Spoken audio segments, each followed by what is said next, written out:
Good evening, and welcome to the Quiet Nightmare. This is a space where silence speaks, and shadows tell stories.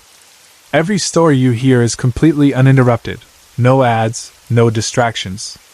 If you enjoy this experience, you're always welcome to stay. Before we begin, tell me where you're listening from, and what time it is. Now, get comfortable. The quiet isn't as empty as it seems. Growing up, I always believed in the paranormal. Not in a half-serious way, and not just because ghost stories were fun to hear in the dark. I truly believed in it.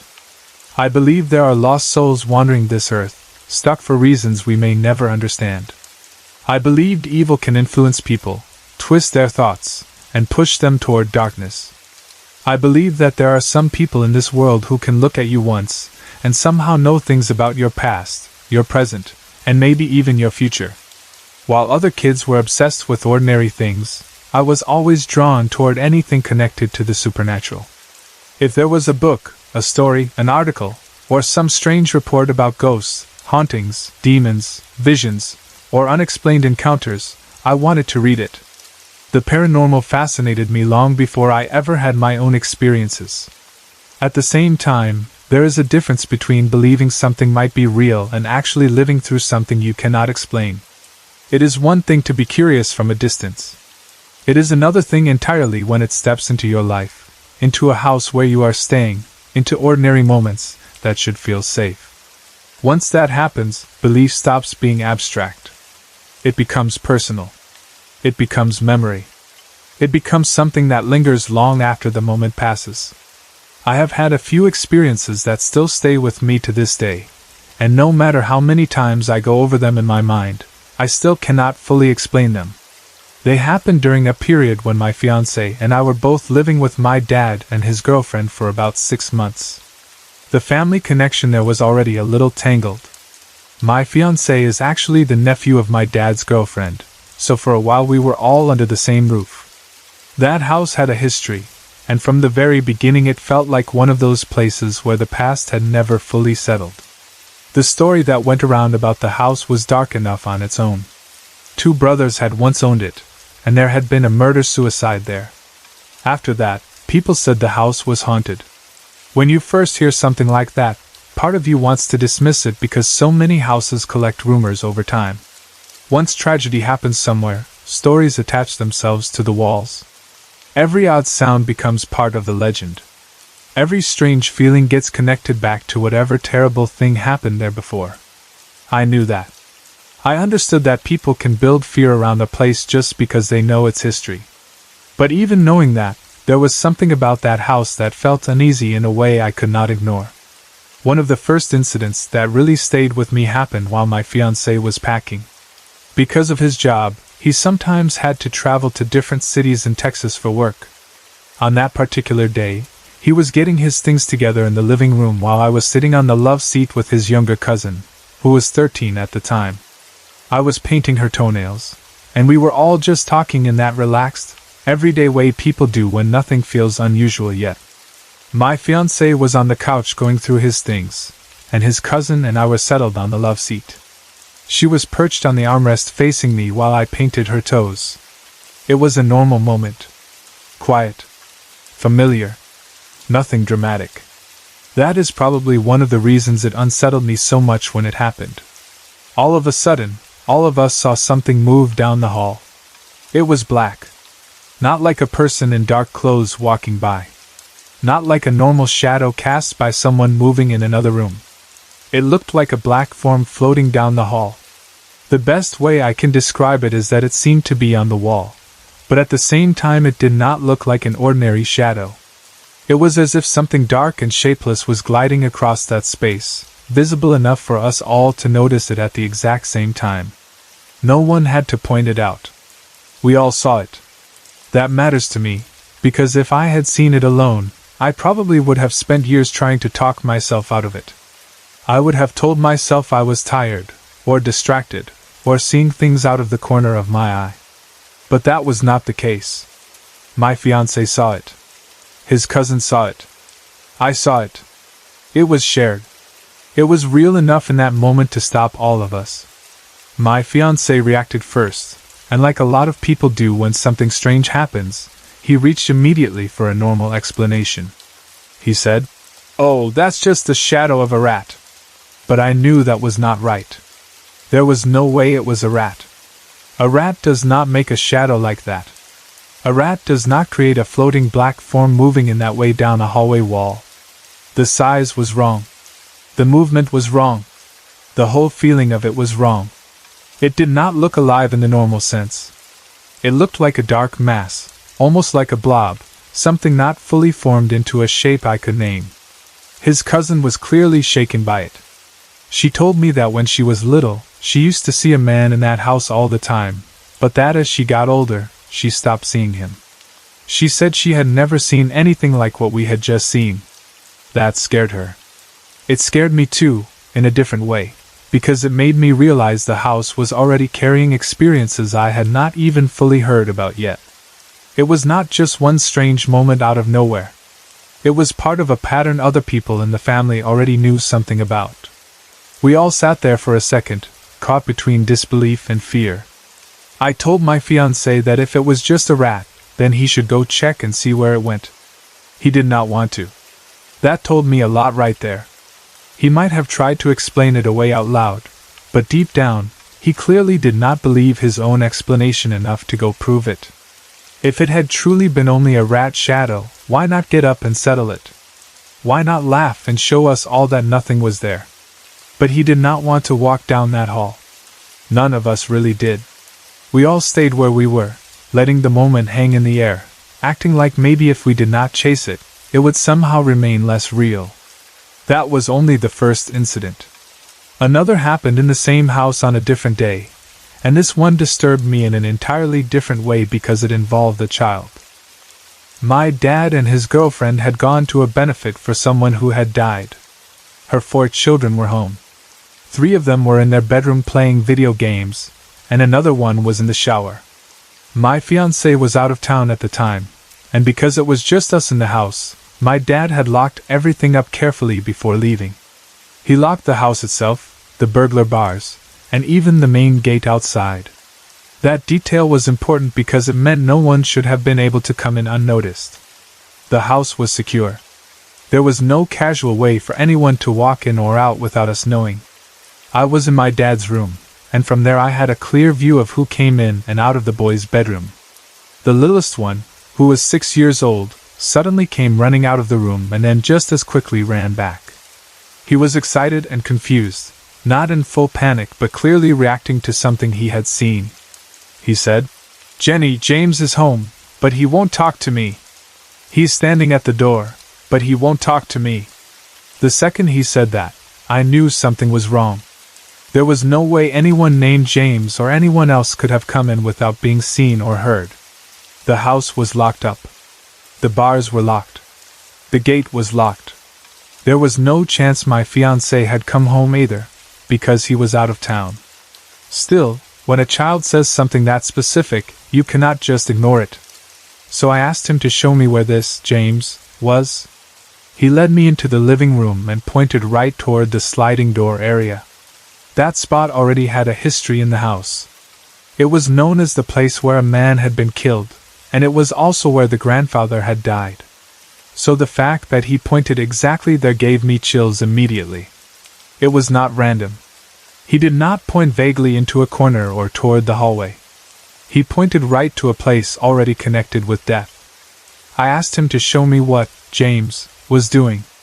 The little boy then turned his back to me, put his hands on his hips, and started laughing. When I asked him why he was laughing, he said, "That's what James was doing." That detail has stayed with me because it is so oddly specific. A 6-year-old was not just saying he saw someone. He was describing a posture, an attitude, a behavior. He said the man was standing there with his back turned, hands on his hips, laughing.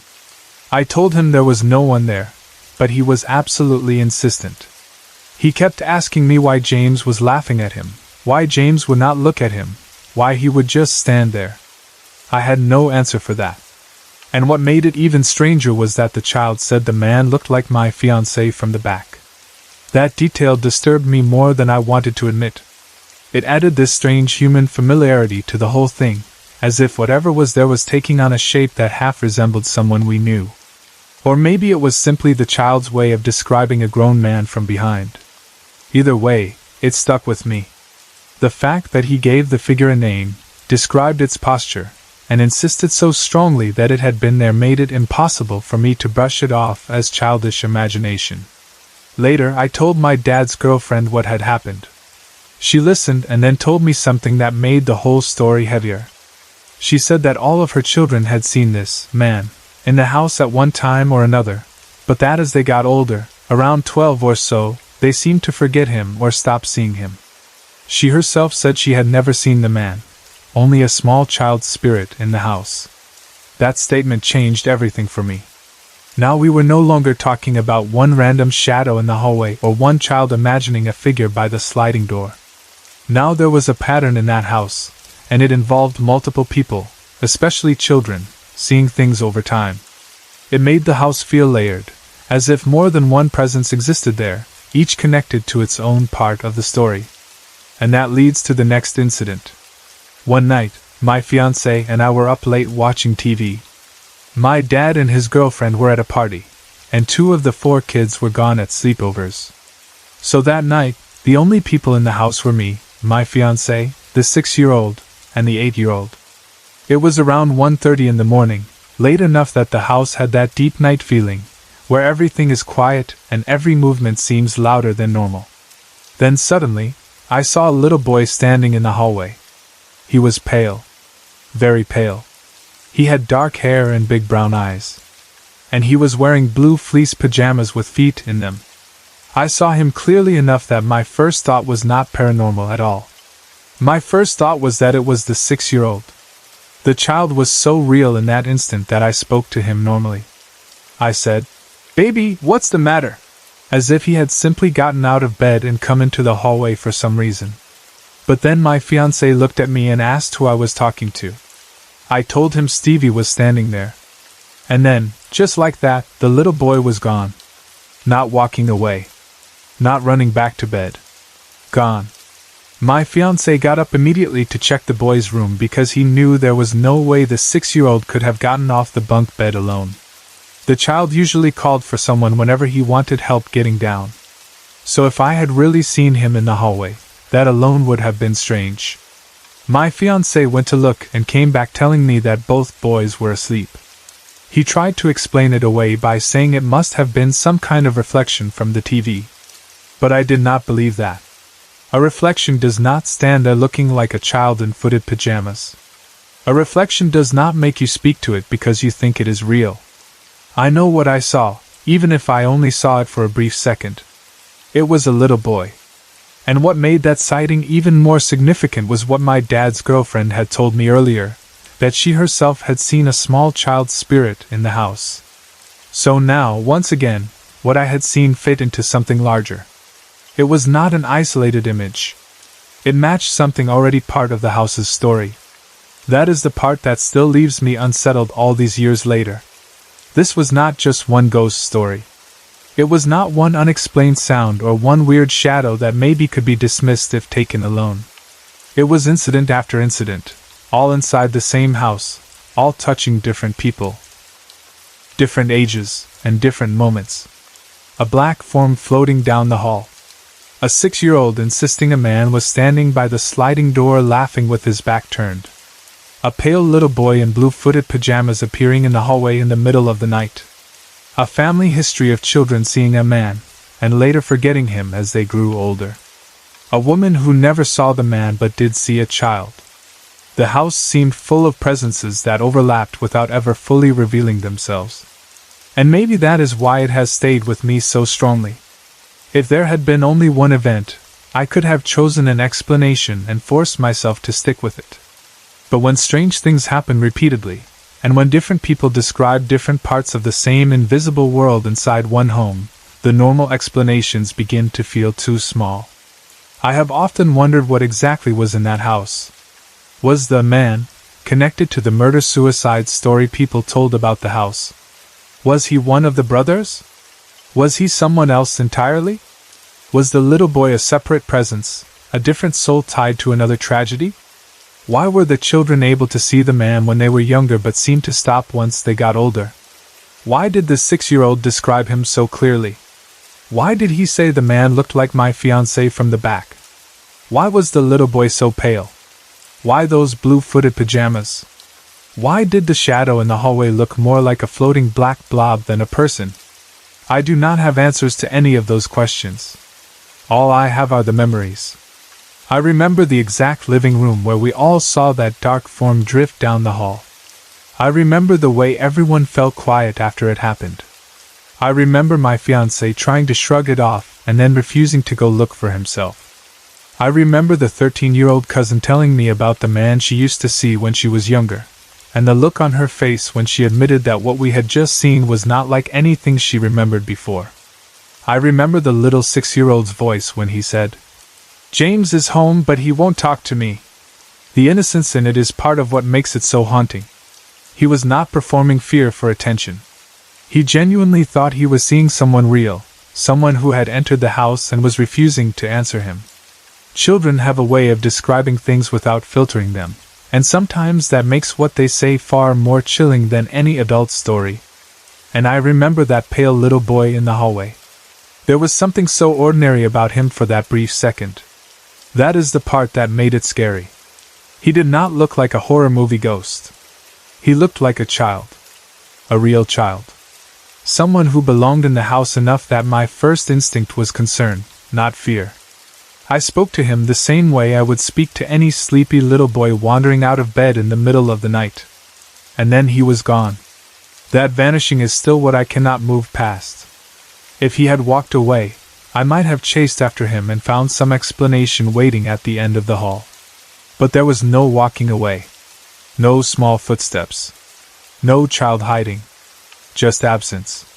I also cannot forget the way every explanation offered in that house always felt weak. A rat shadow. A reflection from the TV. A child's imagination. Those explanations were offered because they were needed. People say those things because they need the world to stay normal. They need there to be a reason that can fit inside ordinary life. But deep down, everyone in that house seemed to know those reasons were not enough. That is why the children talked about the man. That is why the adults half believed and half avoided it.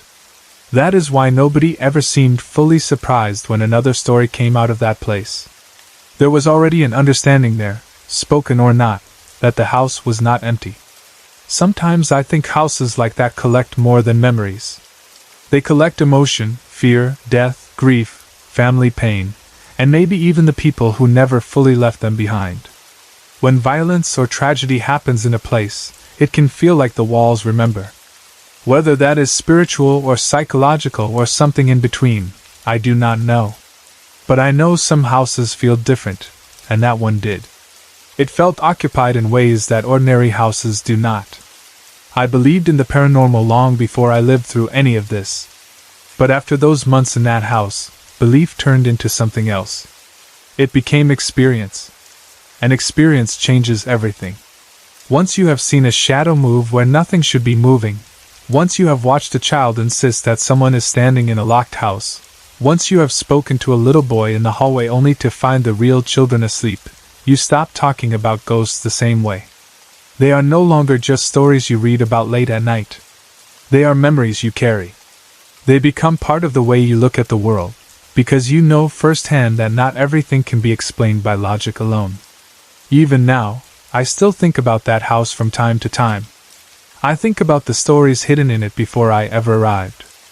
I think about the brothers, the murder-suicide, the grandfather dying near the sliding door, the children seeing a man and then forgetting him as they got older, and the child's spirit my dad's girlfriend claimed to see. I think about how all those different threads wove together around us while we lived there, touching us just enough to be remembered but never enough to be understood. That is almost the hardest part. Not knowing. Not knowing who the man was. Not knowing who the little boy was. Not knowing whether the black form in the hallway was one of them or something else entirely. Not knowing if the house held separate spirits, or one presence that shifted and showed itself differently depending on who was looking. Not knowing why children seemed more able to see what adults missed. And maybe not knowing is part of what keeps these things alive in memory. An answered mystery settles.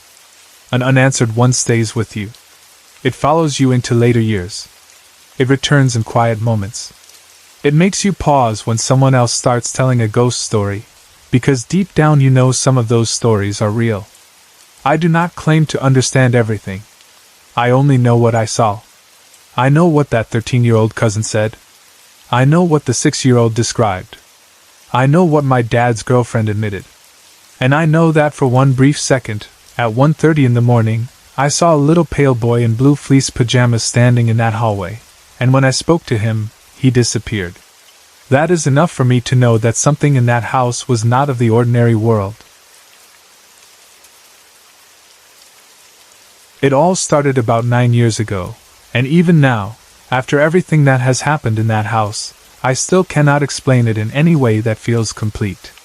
I can retell every detail, and I can tell myself there must be some answer hidden in all of it, but the truth is, I still do not know exactly what was there or why it seems so interested in my children. That is the part that has always stayed with me the most. Strange things happening in a house are one thing, but when little children begin seeing, hearing, and reacting to something you cannot see for yourself, it becomes a different kind of fear. The first real incident happened when I was sitting in the living room with my oldest son. At that time, he was my only child. It was just the two of us in there, and it seemed like a completely normal evening. My stepdad had just gone back to work that night after recovering from hernia surgery. He was a truck driver, so his schedule already came with odd hours and long absences, and us not seeing him for stretches of time was not unusual. I was on the phone talking to my brother-in-law, who back then was still just a very close friend. Everything was ordinary, quiet, familiar. Then, out of nowhere, my son started crying. It was not loud crying at first. Not a full meltdown. It was more like quiet sniffling, the kind of crying that makes you immediately turn and look because you know something is wrong even if it is not dramatic yet. I asked him what was wrong, expecting maybe he had hurt himself or was tired or upset over something small. Instead, he looked over at me and said, "Papa's gone and he's not coming home." I remember the exact chill that went through me when he said it, not because I thought anything paranormal right away, but because it was such a strange thing for a little child to say so seriously. I immediately tried to comfort him.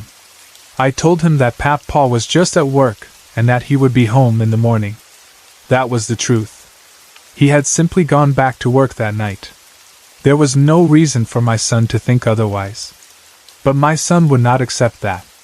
He looked at me and said, "No, he's gone. He told me so." At first, my mind went toward an ordinary explanation. I thought maybe he meant Papa had told him something. Maybe my stepdad had said something strange to him. Maybe there was some adult problem going on between him and my mom that I did not know about. My mind was looking for any normal reason a little boy would say something like that. So I started trying to get more information. I asked, "Who told you? Papa?" And my son said, "No. Him." Then he pointed toward the wall. There was a picture of a deer hanging there. I asked him, "Who?"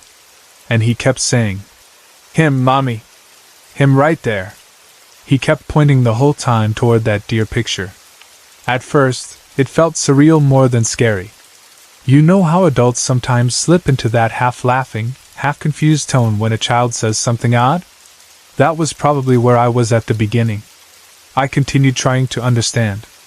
We went back and forth with me asking, "Who?" and him angrily insisting, "Him," over and over again.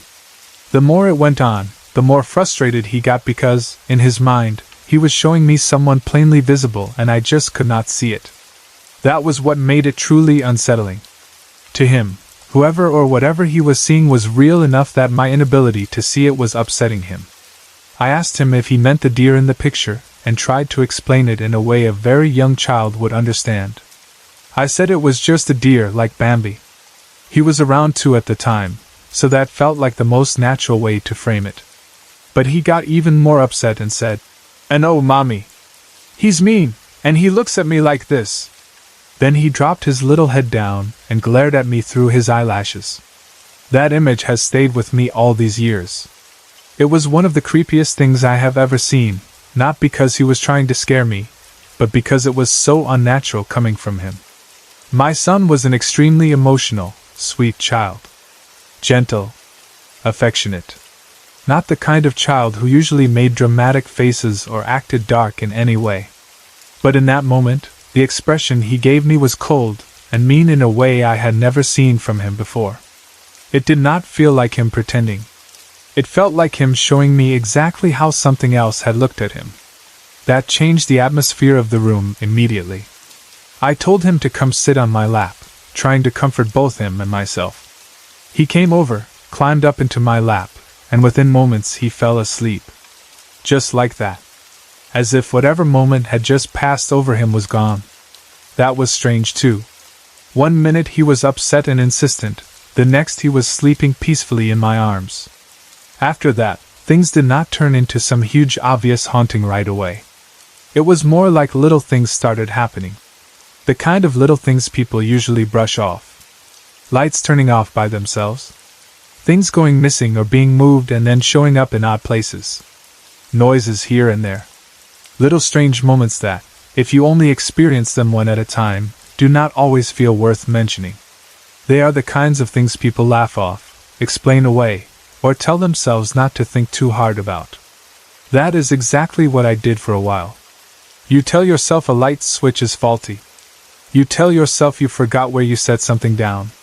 You tell yourself houses make noise and people imagine things when they are tired. That is how most haunting stories start. Not with some huge obvious event, but with enough little things that eventually they begin to pile up in the back of your mind. Then my youngest son came along. At first, there was nothing clearly frightening. He would lie in his crib being adorable, laughing and smiling at what looked like nothing. He was always looking up toward the ceiling, grinning at some invisible point above him. We just figured he was a happy baby. Babies do strange little things all the time. They stare into corners, smile at empty air, laugh at things adults cannot see. Most parents do not think much of it. We certainly did not at first. But then he got older. And once he was old enough to speak more clearly, things started becoming harder to ignore. He began coming to us and saying that someone was tapping him on the shoulder, and would not stop. That is not the kind of thing you expect a little child to say unless something is really bothering him. We tried to think of normal explanations first. We would put our arms around him, thinking maybe it was a muscle spasm or some little twitch he could not describe properly. We felt nothing strange. No muscle jumping. No physical reason. So we would ask him if it had stopped, and he would smile and say yes. That alone was odd enough. But then came the part that truly frightened me. The room the boys were sleeping in at the time became a problem. During the day, they were mostly fine in there. Daylight changes everything. Even strange rooms feel manageable in sunlight. But at night, they did not want to go in there. Especially if it was dark. That room terrified them once the light was gone. And this was not ordinary childhood fussing about bedtime. There was a real fear in them. One night, I went into the room with my youngest because he needed his blanket. He was about 2 at the time. Usually he was the first child to do anything without thinking about danger. He was brave in that thoughtless little child way, the kind of kid who would run ahead without hesitation. So when we walked into the room and he hung back by the door, I noticed it right away. At first, I thought maybe he was pretending to be scared so he would not have to go to bed. Parents think things like that. Kids are smart. They test boundaries. They stall bedtime. They invent reasons not to settle down. So I thought maybe that was all it was. I was wrong. Because when I made him come in with me, he did it, but as soon as he got to the bed where I was sitting, he was trembling. Not a little. He was shaking so badly that when I pulled him up onto my lap, the force of his trembling made my own body shake a little too. That was the moment I knew he was not pretending. A child cannot fake that kind of fear, not at that age, not in that way. It was deep in his body. His whole little frame was reacting. I asked him why he was so afraid, and that is when he told me something I will never forget. He said, "The boy said this is his room and not ours and that we're not allowed in it." I remember freezing after he said it. Those are not the words you expect from a 2-year-old. Yes, little children can say strange things, but this was specific. It had structure. It had meaning. It had the kind of message that feels older than the child speaking it. My son was creative, yes, but he did not have the kind of imagination that would easily invent a whole unseen boy claiming ownership of a room and forbidding us from being in it. More importantly, he was genuinely terrified while saying it. That fear was real. At that point, the room no longer felt like just a room. It felt claimed. That is the only way I can put it. It felt like something in that space had decided it belonged there, and had made that known to my children. So we switched rooms with the boys. I could not keep asking them to sleep somewhere that scared them that badly. Not after seeing my youngest shake in my arms. Not after hearing that message. So I took over that room myself and moved them elsewhere to try to protect them. I also started telling my youngest, and later my other children too, that if they felt tapping or anything strange, they should say out loud, "This is my house," or simply, "Leave me alone." That may sound small, but when you're dealing with something invisible, teaching a child to speak up can feel like one of the only things you have. I wanted them to feel like they were not powerless. I wanted them to know they did not have to quietly accept being frightened. More than once, I have heard him playing alone and then suddenly say out loud, "Leave me alone," even though no one else was in the room with him. Those moments always made my stomach drop. Because when a child is alone, playing normally, and then suddenly responds to something unseen, it forces you to face the fact that for them, the unseen is not empty. It is present. Then we had our daughter. She was about 1.5 years when she started having issues sleeping through the night. Sometimes she would wake up screaming as if she had had a terrible dream. Sometimes she would be shaking. I still cannot say for certain whether something was bothering her the way it had bothered the boys, or whether she was simply having night terrors or ordinary baby fears. But in a house where so many things had already happened, it was impossible not to wonder. Every time I went into her room in the middle of the night when she woke up like that, I would say loudly, "Leave my children alone." I did not whisper it. I did not think it quietly in my mind. I said it out loud, clearly and with force. By that point, I no longer cared whether anyone thought I was being dramatic. If there was something in that house, I wanted it to know that my children were not available to it. Maybe it was superstition. Maybe it was instinct. Maybe it was the only way I knew to push back. At some point, I decided to do a little EVP work. I did not have some fancy setup, just a tape recorder. Nothing professional. But I wanted to see if I could catch anything, any voice, any sign, any evidence that might explain what my children seemed to be reacting to. Part of me was afraid of what I might get. Another part of me desperately wanted some confirmation that all of this was not just scattered fear and imagination. And I did catch something. On the recording, there was a voice that sounded like a young child saying, "You hear?" At least that is what it sounded like to me. The voice did not sound angry. It sounded curious. Sweet even. That made it stranger somehow, because it did not match the fear my boys had felt in that room. It sounded like a child, almost innocent, just noticing someone's presence. I played it for my kids without telling them what I thought it said. I did not want to lead them or put words in their mouths. The moment they heard it, both of their faces lit up. That reaction alone told me more than words might have. Recognition. That is what I saw on their faces. Not confusion. Not amusement. Not random interest in a weird sound. Recognition. As if they knew that voice. As if it belonged to something already familiar to them. That chilled me more than the recording itself. And then something else happened that pulled my mother into this whole thing too.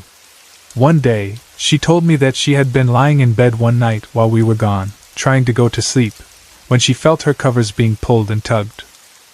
Not a little shift. Not a natural sliding movement. She said it felt like a small child was trying to climb up onto the bed. That is a very specific sensation. Any parent or grandparent knows that feeling, the little pulling and shifting of blankets when a child climbs in during the night. That is exactly what she said it felt like. She did not know what to think, so she rolled onto her side and tried to ignore it. Then she said it felt like someone was jumping on the bed beside her.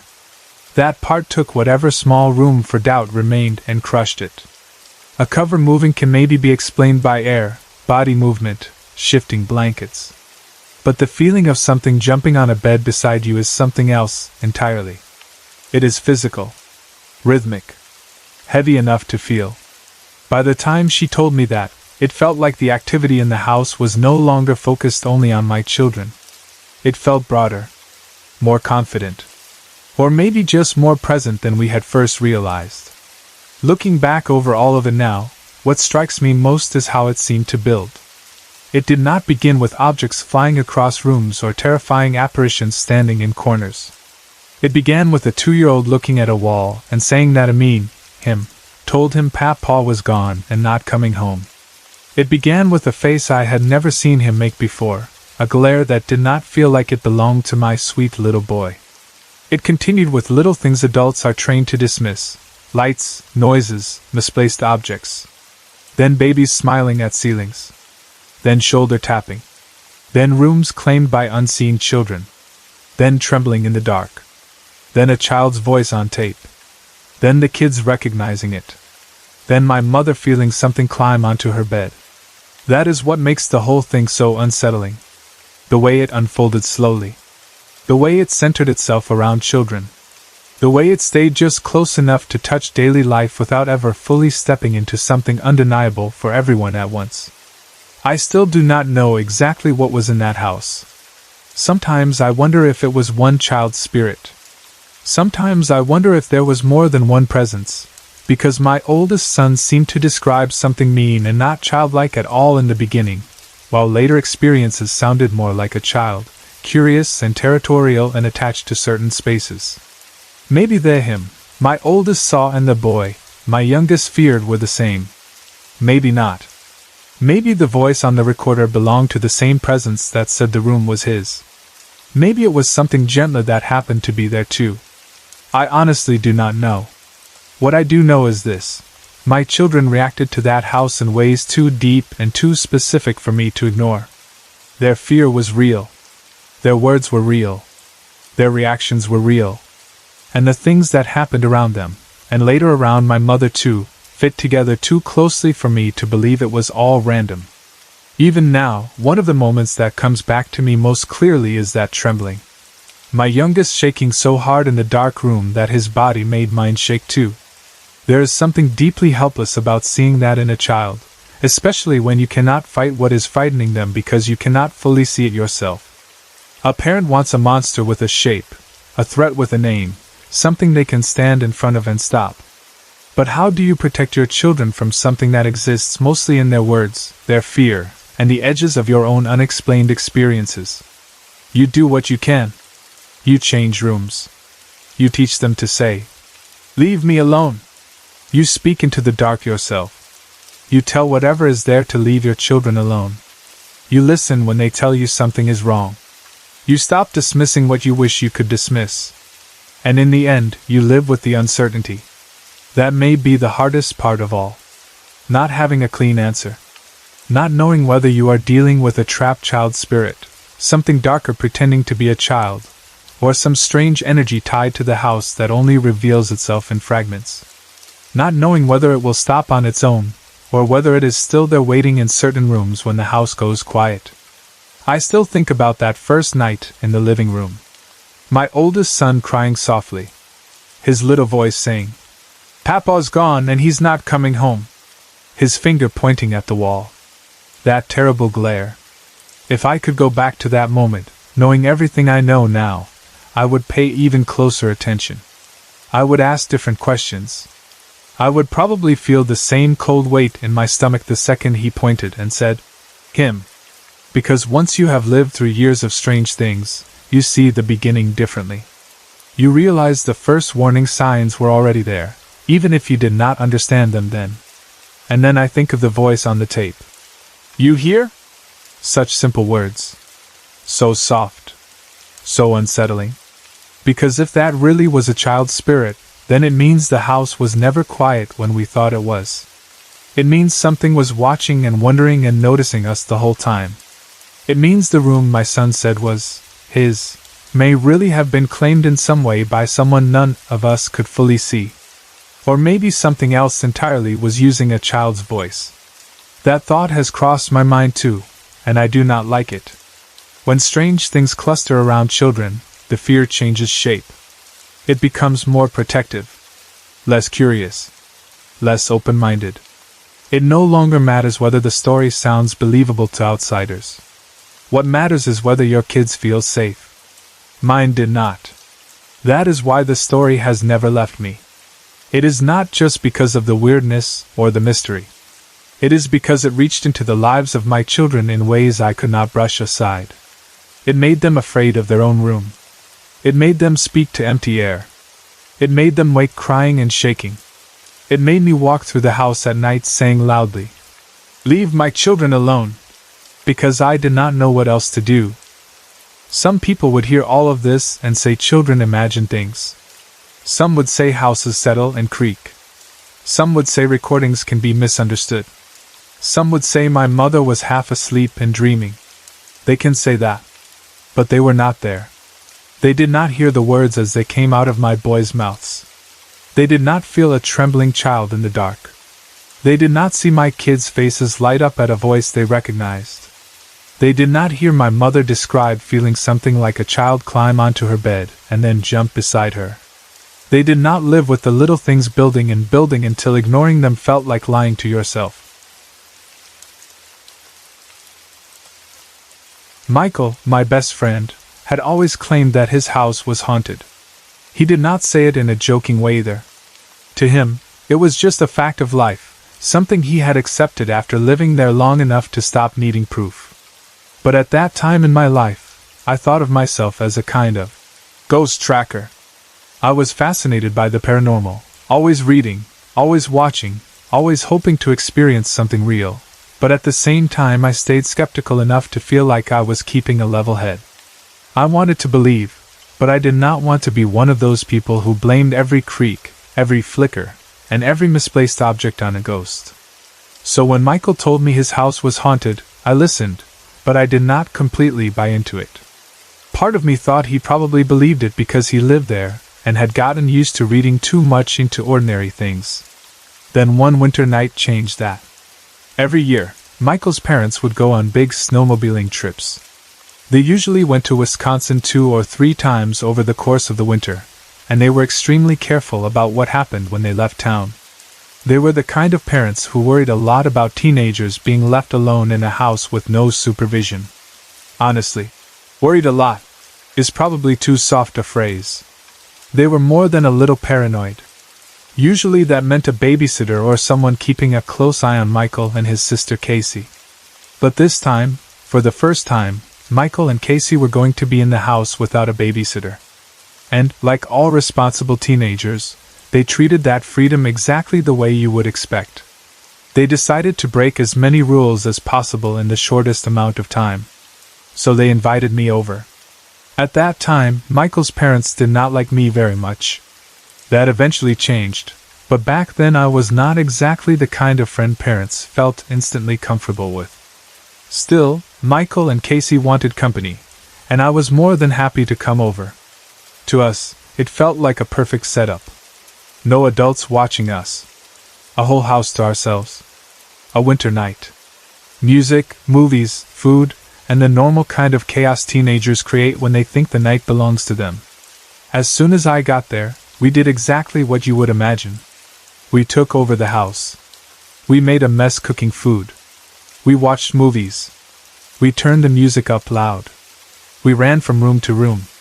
We laughed too much, shouted too much, and generally acted like we had all the time in the world and no reason at all to be careful.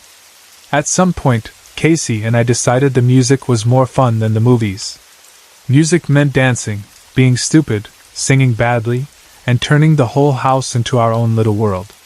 So we started digging through all of our CDs, going through our combined collections, trying to choose the right one.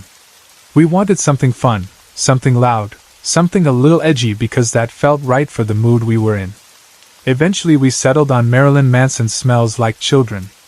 Anyone who knows that CD already understands why that choice mattered. It starts with "The Hands of Small Children," which is one of the creepiest openings you could ask for on a night when you are already in a supposedly haunted house.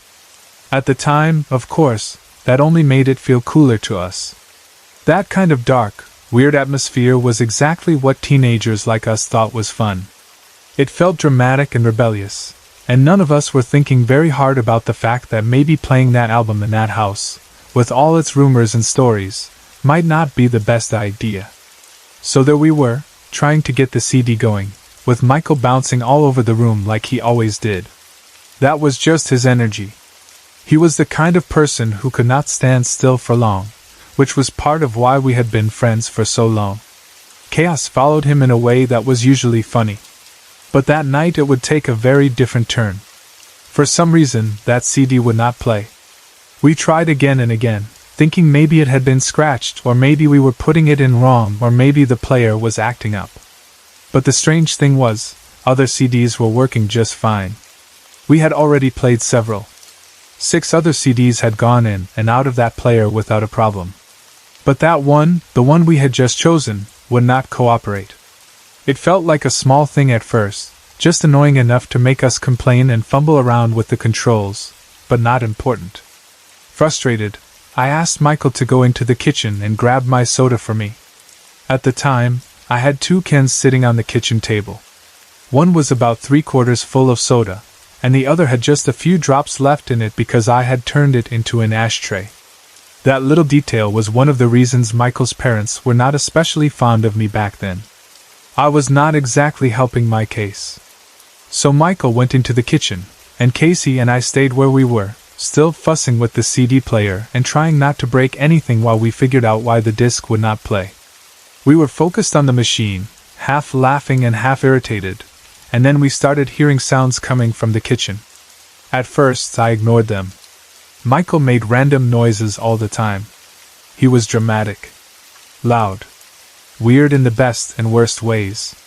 It was normal for him to shout or react loudly to something stupid, so when I heard noise from the kitchen, I assumed it was just him messing around or talking to himself or making some kind of joke. Then all at once, everything changed. The CD suddenly came on at full volume, blaring so loudly that Casey and I both jumped.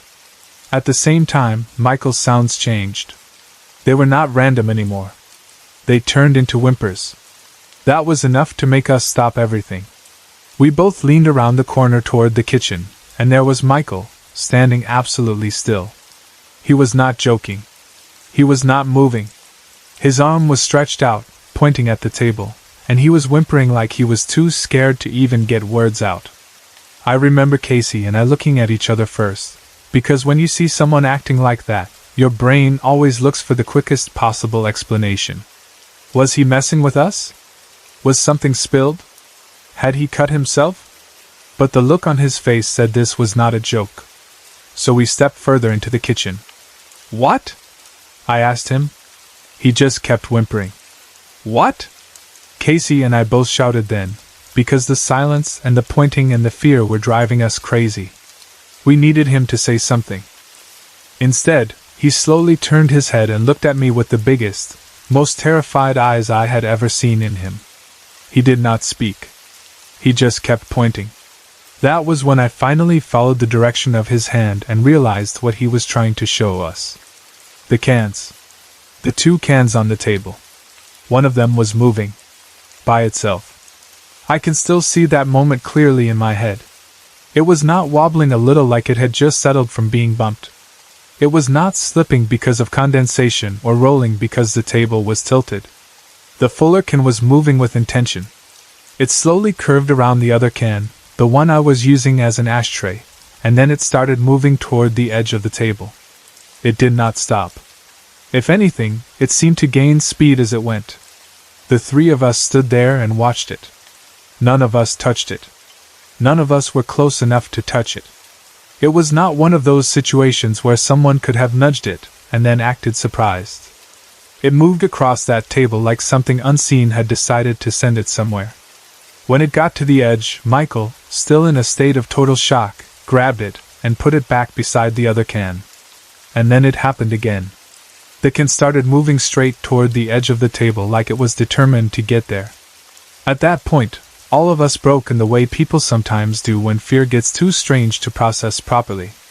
We started laughing and crying at the same time. We were hysterical. None of us knew what to do with what we had just seen. That is one of the things people do not always understand about fear. Sometimes it does not look serious or dramatic. Sometimes it looks like chaos. Sometimes you laugh because your brain cannot handle the fact that what just happened was impossible. I remember grabbing Casey by the ponytail, half joking and half fully serious, ready to drag her right out of the house into the 3 feet of snow outside if anything else got worse. That is how intense the moment was. The good thing, if you can call it that, is that nothing else happened that night that was as dramatic as the moving can. The house did not explode into activity all at once.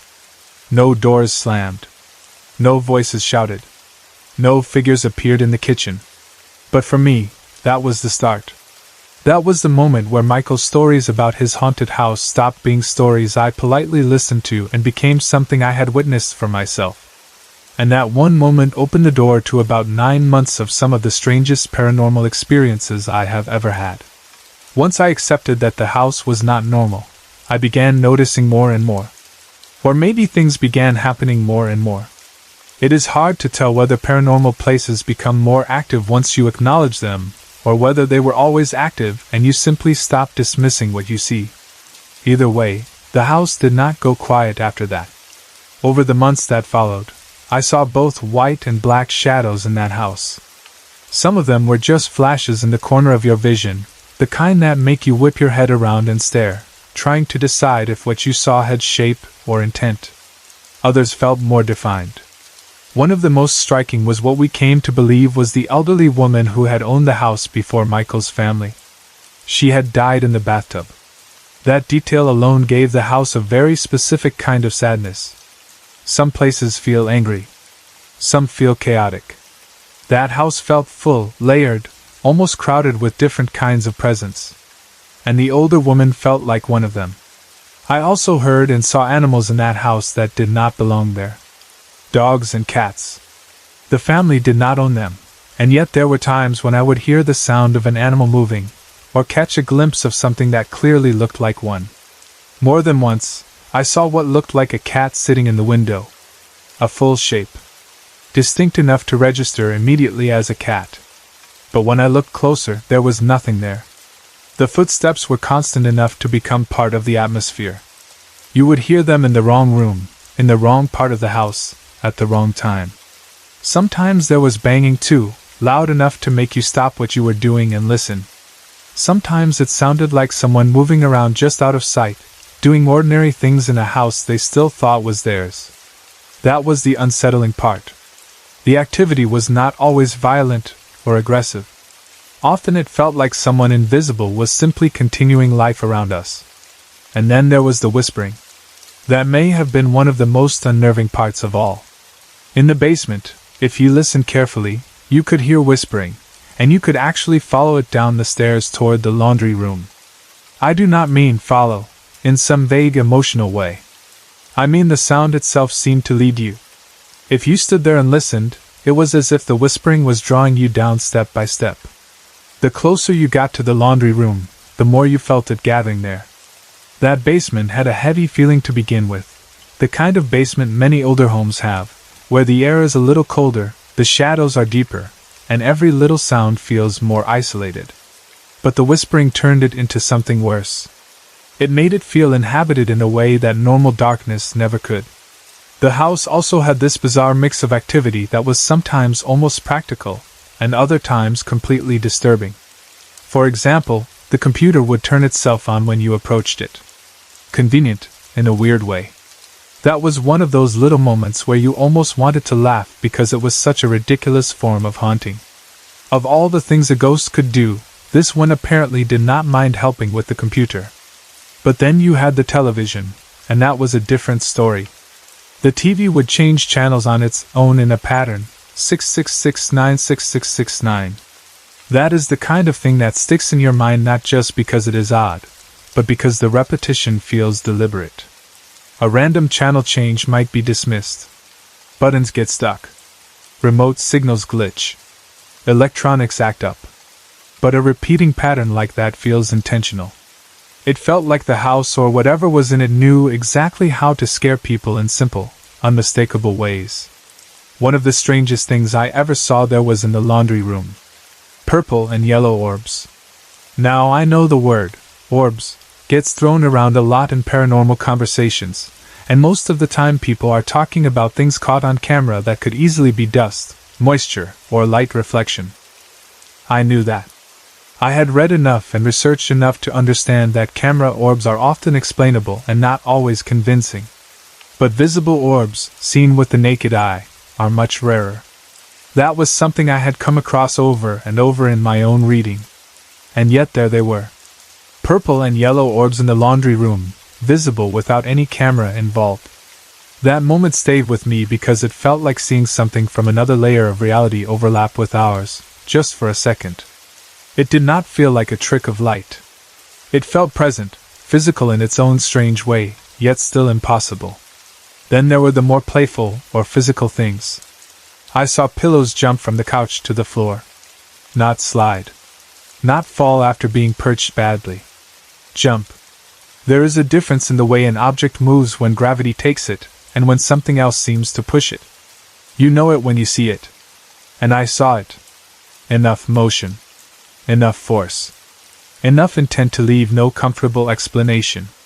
In the living room, there was a rocking chair that seemed to have its own personality. It liked to rock when someone sat in the room alone. That part is important, because it was not just a chair with loose balance that moved every time someone passed by or because of airflow. It seemed to choose quiet moments, solitary moments, the times when one person was left to notice it with no distraction and no witness except themselves. That made it somehow more intimate and more unsettling. The thing about Michael's house was that it did not behave like one single haunting with one simple story. It felt crowded, layered, as if more than one presence was there. There was the old woman in the bathtub history. There were animal-like presences. There were shadows that did not seem human at all. There were whispers in the basement. There was the strange interaction with electronics. There was the violent little movement of objects like the soda can. The whole place felt less like a ghost, and more like a collection of energies, personalities, or trapped pieces of something unfinished. Back then, when I still liked to think of myself as a ghost tracker, I was fascinated by all of it. But fascination only gets you so far. Once you spend enough time in a place like that, curiosity turns into a different kind of relationship. The house starts learning you, and you start learning the house. You stop entering it casually. You pay attention to where the cold spots are, where the sounds come from, what rooms seem to hold the most activity. You start to develop instincts around it, little warnings inside yourself that tell you when not to go downstairs alone, or when not to sit too long in one room when the air feels wrong. And still, for all the fear and weirdness, we kept going back. Part of that was age. We were young enough to think fear was exciting, at least until it was not. Part of it was habit, because Michael lived there and that made it part of our lives. And part of it was because once a place like that pulls you in, it is hard to walk away completely. You want another answer. Another sighting. Another moment that proves you were not crazy. Michael does not live with his parents anymore. Life moved on the way it always does. People grew up. Houses changed owners. Families shifted. But we still visit his parents sometimes, and the house has never fully gone quiet. That is maybe the strangest part of all. After all this time, whenever we are there, the ghosts make sure to let us know they are still around. Not always in dramatic ways. Not always with the same intensity. But enough. Enough to remind us that whatever lived there before us, and perhaps still lives there in some way, never truly left. That is what gives the story its weight for me now. It would be easy to reduce it to that first night in the kitchen, the moving soda can, the hysterical laughter, and the teenage thrill of realizing you had finally witnessed something undeniably strange. But it was never just that one night. That was only the doorway. What came after was a long stretch of living around the paranormal in a way I had once only imagined from books and stories. I think often about that first can. The fuller one, moving around the ashtray can, slowly circling it, then heading for the edge of the table with purpose. That moment still stands out because it was so clean. So impossible. No complicated setup. No long interpretation needed. Just a can moving by itself while 3 teenagers stared at it in disbelief. If someone had shown me that scene in a movie before it happened, I probably would have rolled my eyes and said it was too obvious, too theatrical. But when it happened in real life, it did not feel theatrical at all. It felt absurdly, painfully real. That was the beginning of me understanding that paranormal experiences rarely arrive in the clean ways we imagine. They do not always announce themselves with dramatic music and obvious ghosts drifting down hallways. Sometimes they begin with a soda can on a table. Sometimes they keep going with whispers on the basement stairs. Sometimes they settle into furniture, into electronics, into the invisible movement of animals you know are not there.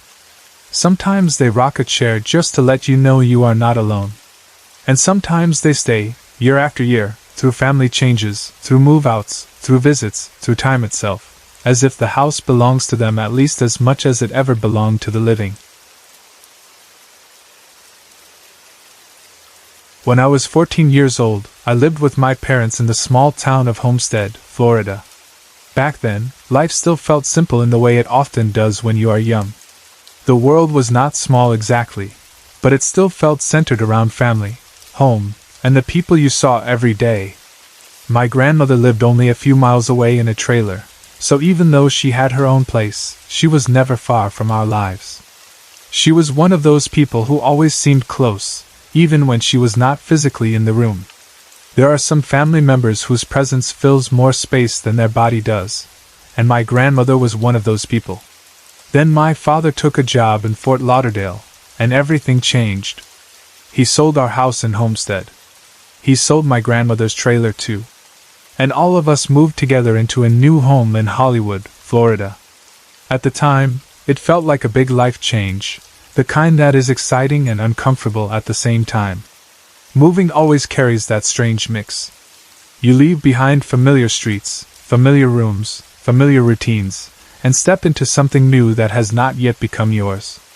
But because the whole family moved together, there was still a feeling of continuity. It was not just me and my parents starting over.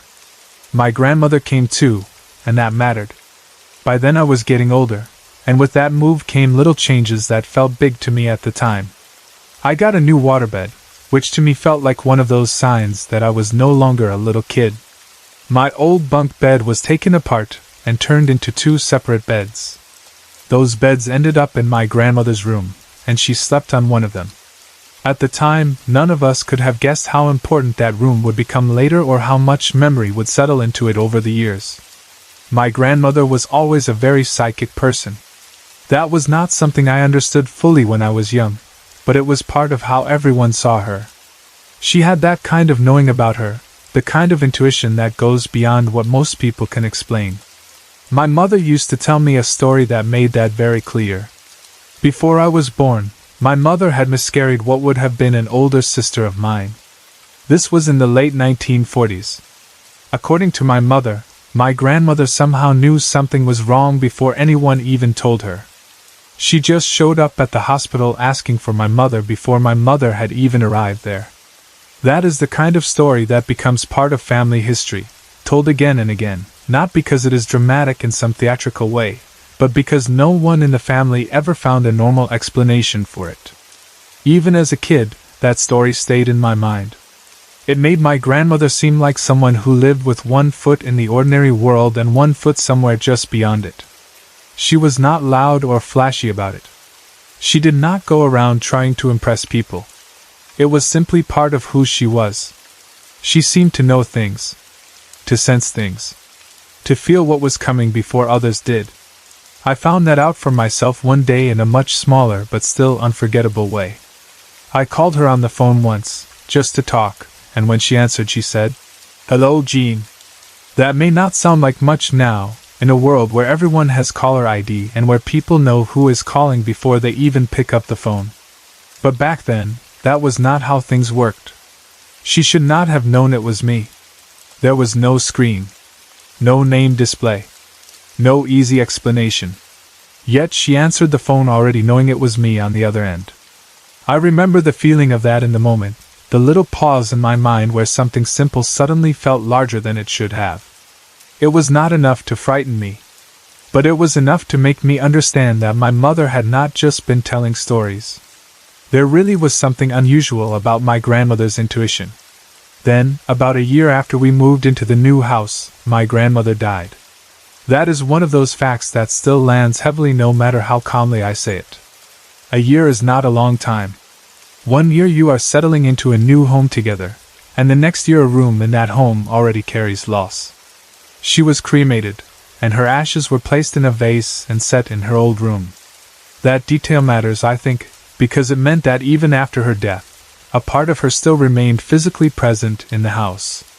Her room did not just become an empty room that had once been hers.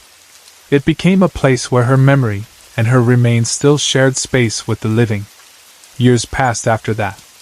Life kept going, because that is what life does even after loss. People grow older. Families expand. People marry. Jobs change. The world keeps moving even when certain rooms in a house still feel tied to someone who is gone.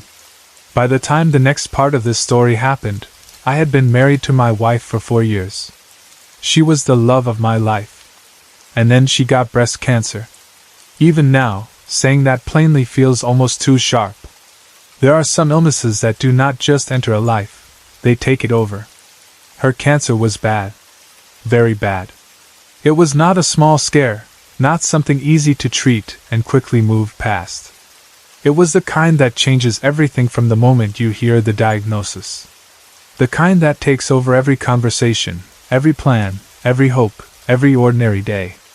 She had to have both breasts removed, along with all the lymph nodes in that area. That was the reality of how serious it had become. Before her surgery, we made the decision to move into my parents' house so that my mother could help take care of her. I was working 2 jobs at the time, and I simply could not be there the way she needed every hour of the day. My mother stepped in, the way mothers do in times of crisis, and offered the kind of support that only family can really give. We needed the help, and we accepted it. We ended up staying in my grandmother's old room. That was partly practical. The room still had the 2 separate beds in it, the ones that had once been made from my old bunk bed. Under normal circumstances, my wife and I would have wanted to sleep together. But because of her surgery and how fragile her body had become, I did not want to risk bumping into her in my sleep and causing her pain. So the 2 separate beds made sense. It was not romantic, and it was not the kind of setup any married couple wants. But by then life had already moved into survival mode. Comfort, healing, and protecting her mattered more than anything else. There is something strange about living in a room tied so strongly to someone who is gone, especially when you are there because another person you love is now fighting for her life. My grandmother's old room had already become a place of memory. And now it had become a place of illness, care, waiting, and fear. I do not think I understood then how deeply those things were layering over one another. One night, everything changed. I woke up to my wife calling out to me. Her voice had that sharp, startled quality that tells you instantly something is wrong. By the time I opened my eyes fully and looked around, I could not see anything out of the ordinary. The room looked like a room in the middle of the night always looks. Quiet. Dim, still. But my wife was clearly shaken. I asked her what she had seen. She told me that at the foot of her bed there had been a young woman standing there. Not just any woman. A young woman dressed in an old-fashioned nurse's outfit and cap.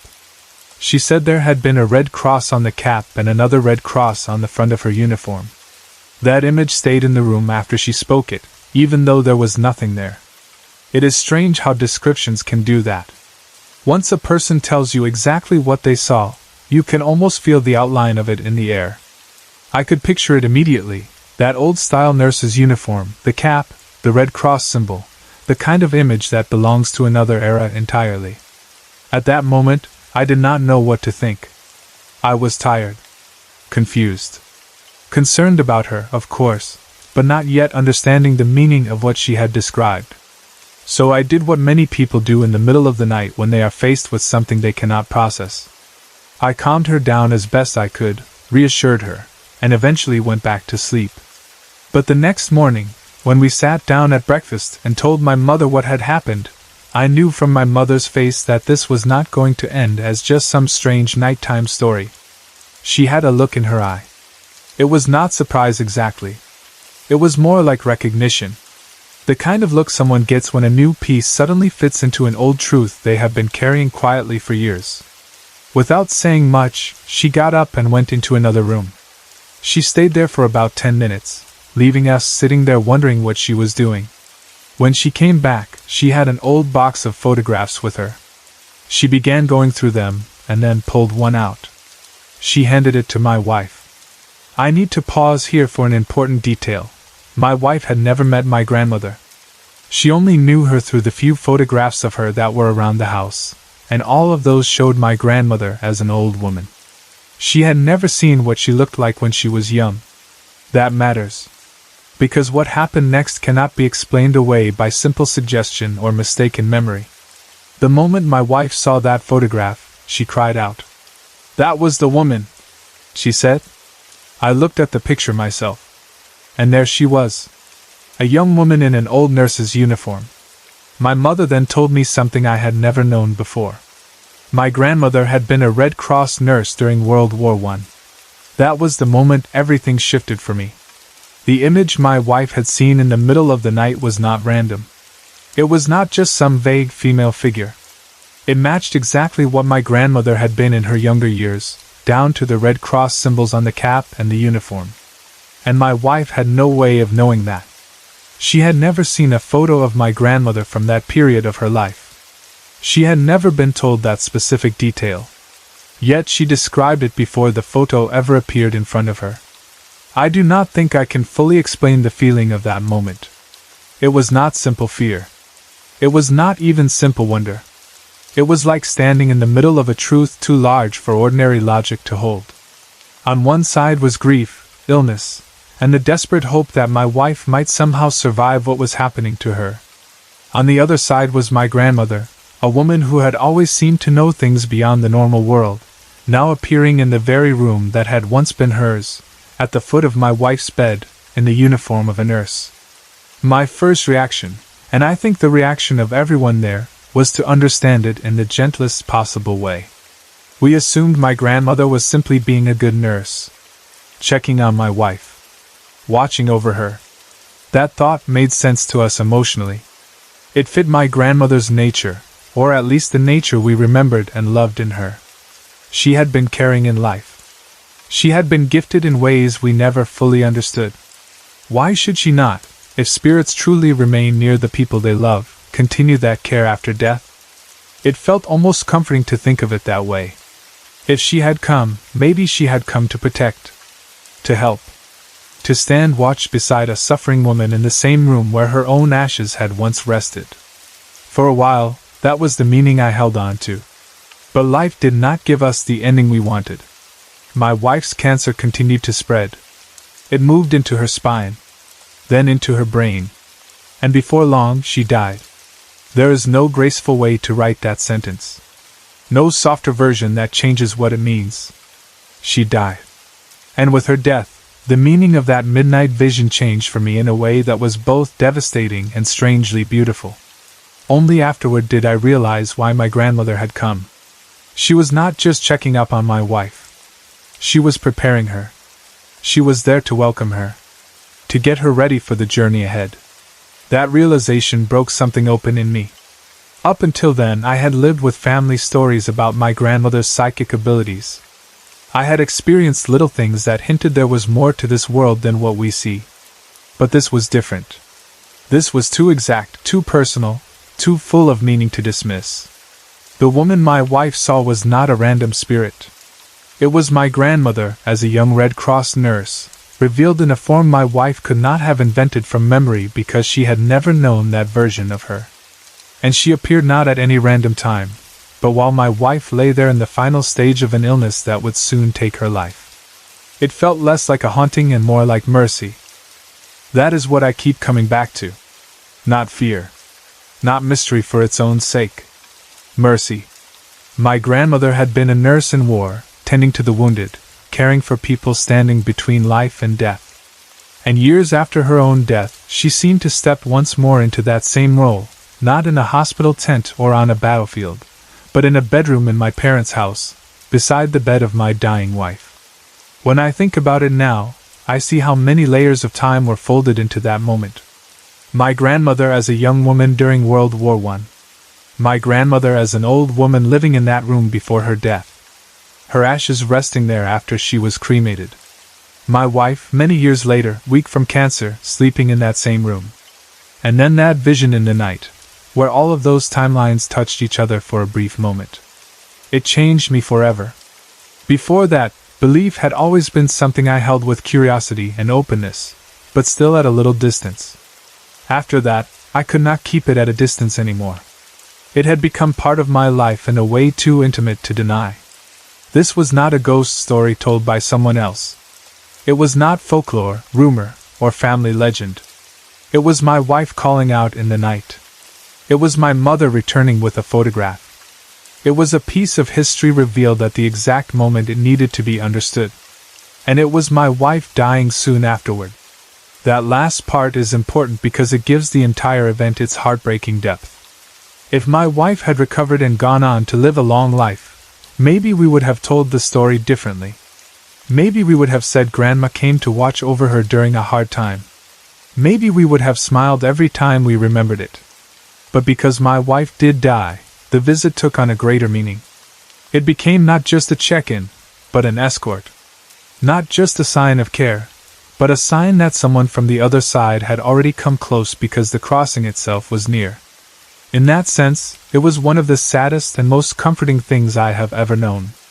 I have often thought about what it must have felt like for my wife in that moment. She woke, saw a young woman in an old nurse's uniform standing at the foot of her bed, and called out to me in shock. At the time, of course, she could not have known who she was seeing. But what if, somewhere deeper than words, she felt the care in that presence? What if some part of her understood that she was not being visited by something dark or hostile, but by someone who had come to tend to her the way nurses do when patients are too tired, too sick, or too close to the edge to manage alone? I like to think that maybe she felt that. I like to think she was not alone when the time came closer. And I think about my grandmother too. About the stories of her psychic knowing. About the hospital visit before my mother even arrived. About her greeting me by name on the telephone before such a thing should have been possible. All those little and not so little moments from her life now seem like pieces of a larger truth. She always had one foot closer to that unseen world than most people. So maybe it was only natural that after death, if love and spirit endure, she would still know when someone in her family needed her. The older I get, the more I see this story not as an interruption of normal life, but as a revelation of how thin the veil between worlds might really be.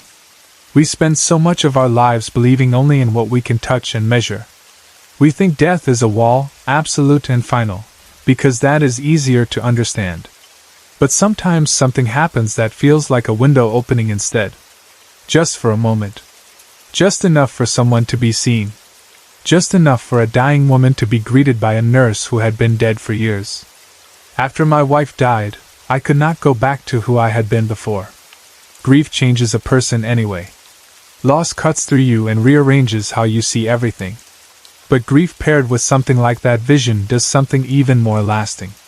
It does not just make you sad. It forces you to reconsider reality itself. It makes you ask questions you might never have asked seriously before. Who comes for us when we die? Are the dead really gone? Do those who loved us in life still watch for us afterward? Can they return in moments of need? Can a room hold memory strongly enough that a spirit knows exactly where to appear? I do not pretend to know every answer. But I know enough. I know what my wife saw. I know what the photograph showed. I know what my mother revealed. And I know what happened afterward. That is enough for me to say with complete honesty that I could not help but believe after that. Even now, when I think back to my grandmother's old room, I do not first think of fear. I think of presence, of care, of continuity. I think of the two beds that had once been my bunk bed, split apart by time and circumstance. I think of my grandmother sleeping there years before. I think of her ashes resting in a vase in that room after her death. I think of my wife lying there later, frail and suffering, and a young Red Cross nurse appearing beside her. That room, more than any place I have ever known, taught me that the dead may not leave us as completely as we think they do. Sometimes they stay near. Sometimes they come when needed. Sometimes they return not to frighten us, but to guide us. And if I had not lived through that myself, I might not have believed it so deeply. But I did live through it. I heard my wife's frightened voice in the dark. I saw the recognition in her face the next morning when my mother showed her that photograph. I learned then who my grandmother had once been in her youth. And later, after losing my wife, I understood why she had come. That understanding did not erase the pain of losing her. Nothing could. It did not make grief easy or soften the years that followed. But it gave me something else, something I did not expect to receive in the middle of such heartbreak. It gave me the sense that death is not abandonment. That there may be hands waiting on the other side. Familiar hands. Loving hands. The hands of people who once cared for us on earth, and still care for us when we cross beyond it. For me, that belief began with family stories. Then it deepened with strange little moments. And finally it became certain in that room, through that vision, through that photograph, through my wife's death, and through what I came to understand afterward. This happened around 2006, when I was 20 years old. At the time, I was living with my grandparents while I was working and going to college. Life already felt busy enough, and the house was even fuller than usual because my aunt and her family were staying there too. They had just moved back to Austin from New York and needed a place to stay until they could get back on their feet and settle in again. So for a while, all of us were under the same roof, which meant there was always someone around, always some kind of noise, always some story being told or memory being shared. One of the people I was happiest to have around again was my cousin Mike.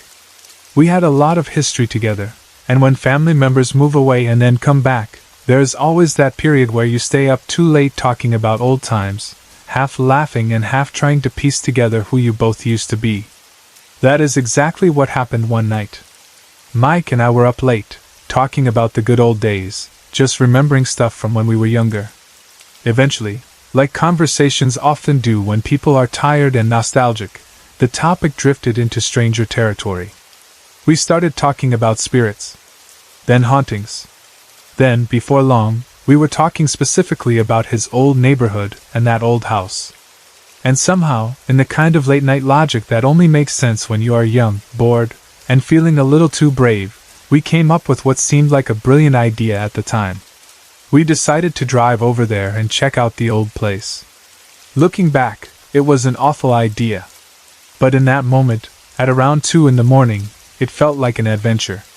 We only lived about 3 miles away from his old neighborhood, so it did not seem like a big deal. To us, it felt like something fun to do just to kill the boredom. More than that, both of us wanted answers. When we were kids, there had been stories, fears, strange feelings, and things we had never really understood. But childhood memories are easy to question once you get older. You tell yourself kids imagine things. You tell yourself fear changes how you see a place. You tell yourself what felt terrifying then might look completely different now that you are adults. So part of us really wanted to know. Had we just been dramatic kids? Had the house only seemed haunted because of the way we remembered it? Or had there really been something wrong with that place all along? That was what we set out to find. The first stop, of course, was the house itself. The second we saw it, both of us felt the same thing.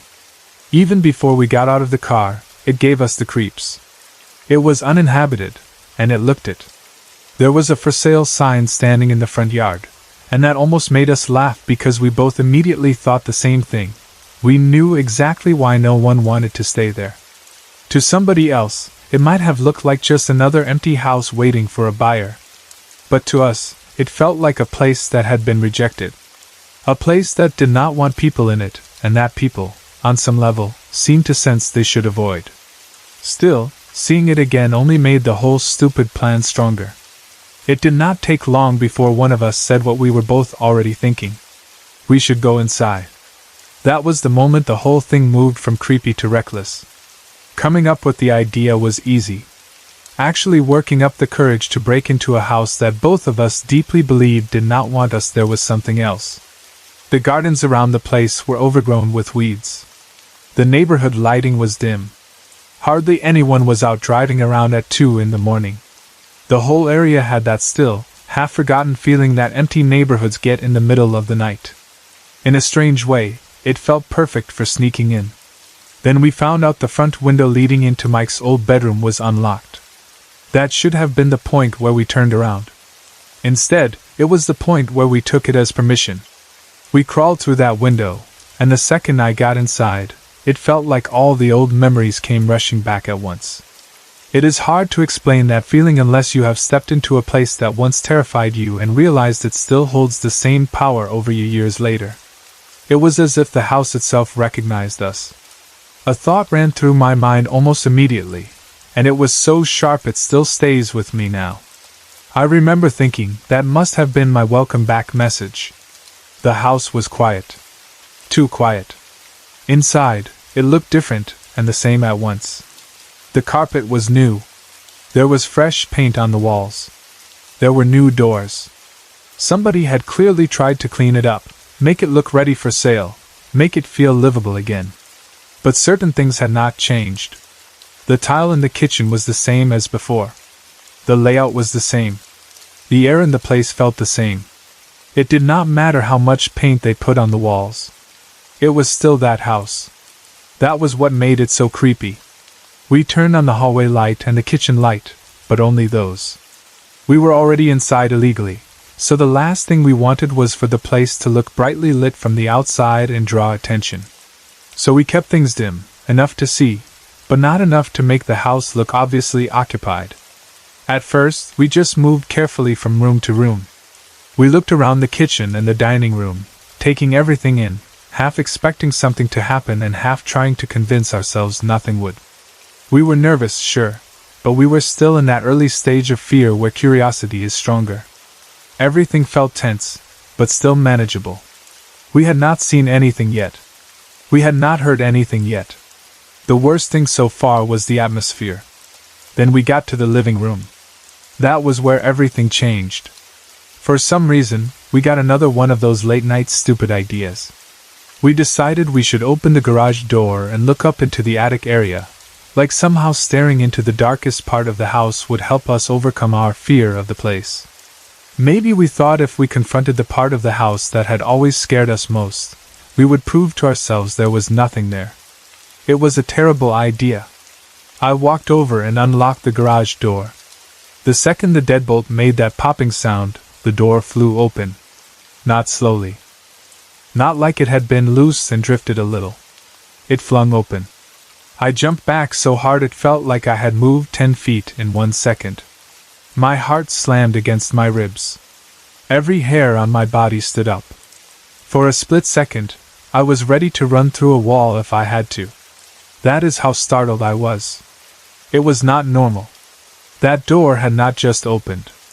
It had been thrown. Mike, on the other hand, did not jump back. He froze. He stood there staring straight into the darkness of the garage. And that was when I started noticing the rest of it. Every cabinet in the kitchen was open. Every one. The drawers were pulled all the way out. The bathroom door was open. The bedroom doors were open. Even the front and back doors were open. That detail still bothers me because of how quickly it must have happened. We had just moved through those rooms. We had not opened all of that. We had not even been focused on those parts of the house. Yet suddenly, everything stood wide open as if the house itself had opened its mouth. Mike still had not moved. He was just standing there. And all I could think was that this had become a very, very bad idea. I walked toward him slowly and told him, "Dude, let's go." He said nothing. He just raised his hand and pointed into the garage. There was something about the way he did it that made me even more scared. He was not reacting like someone trying to prank me. He was beyond that. He looked shocked in a way I had never seen before.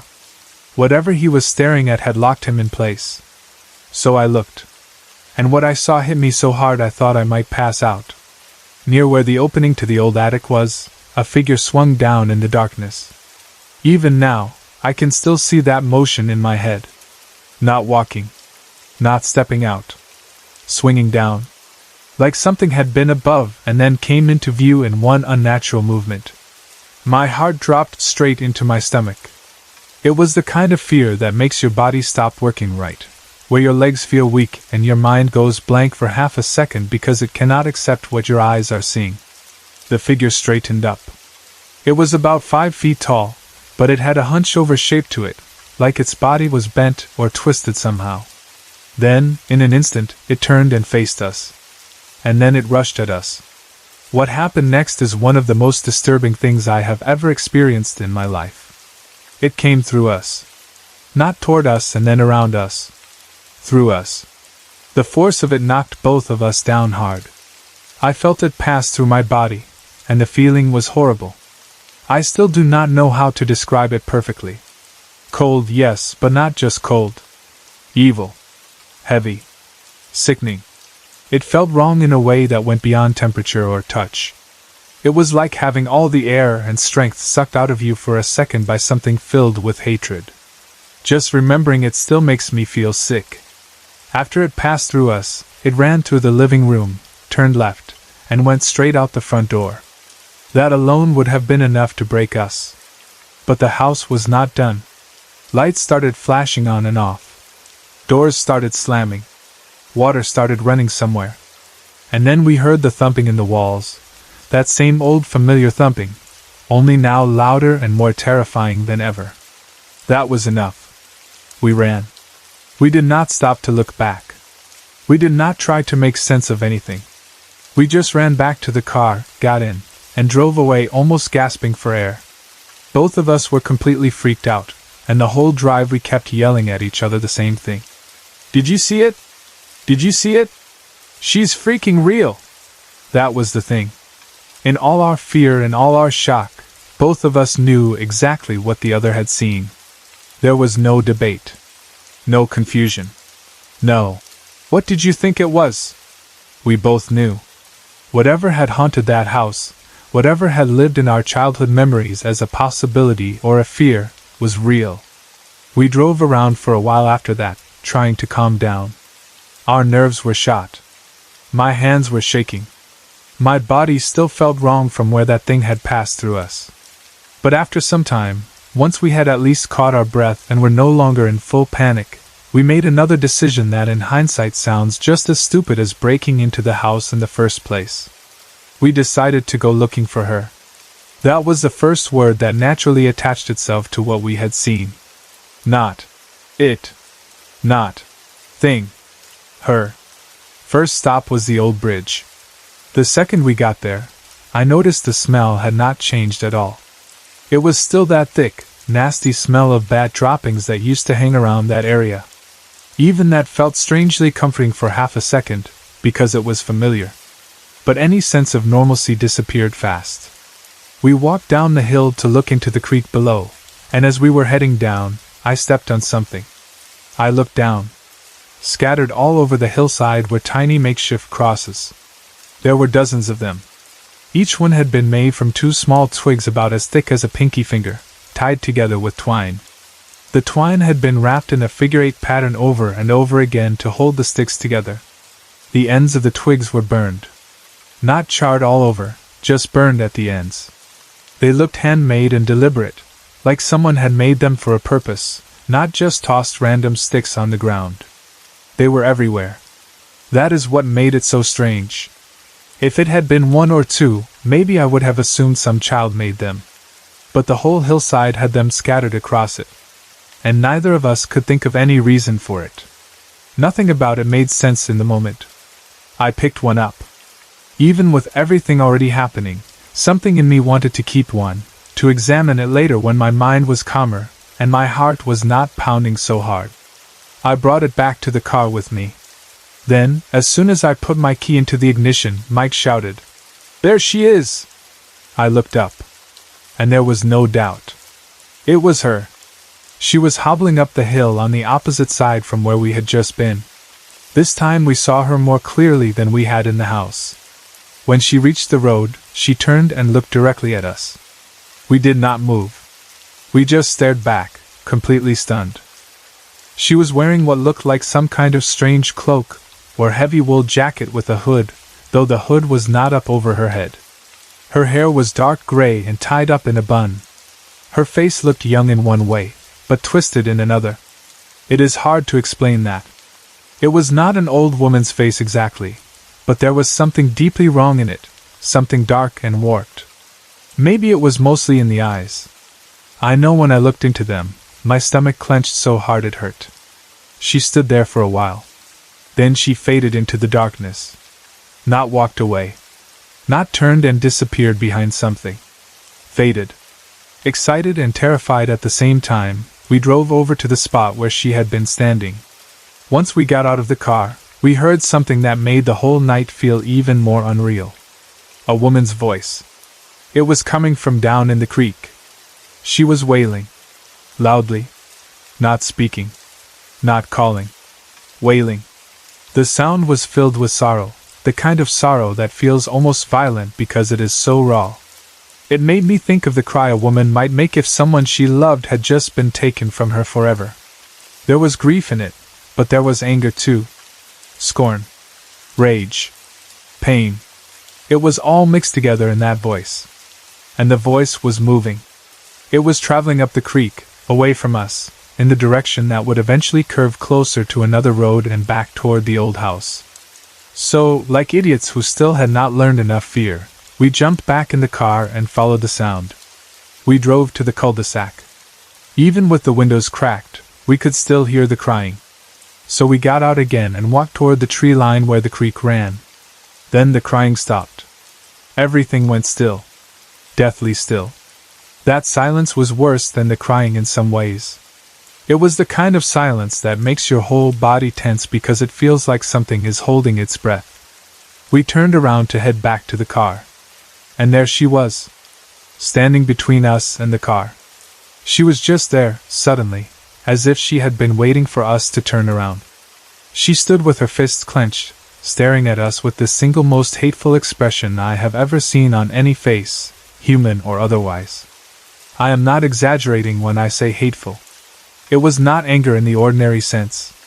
It was concentrated hatred. A look so full of fury that it felt almost physical. I did not know what to do.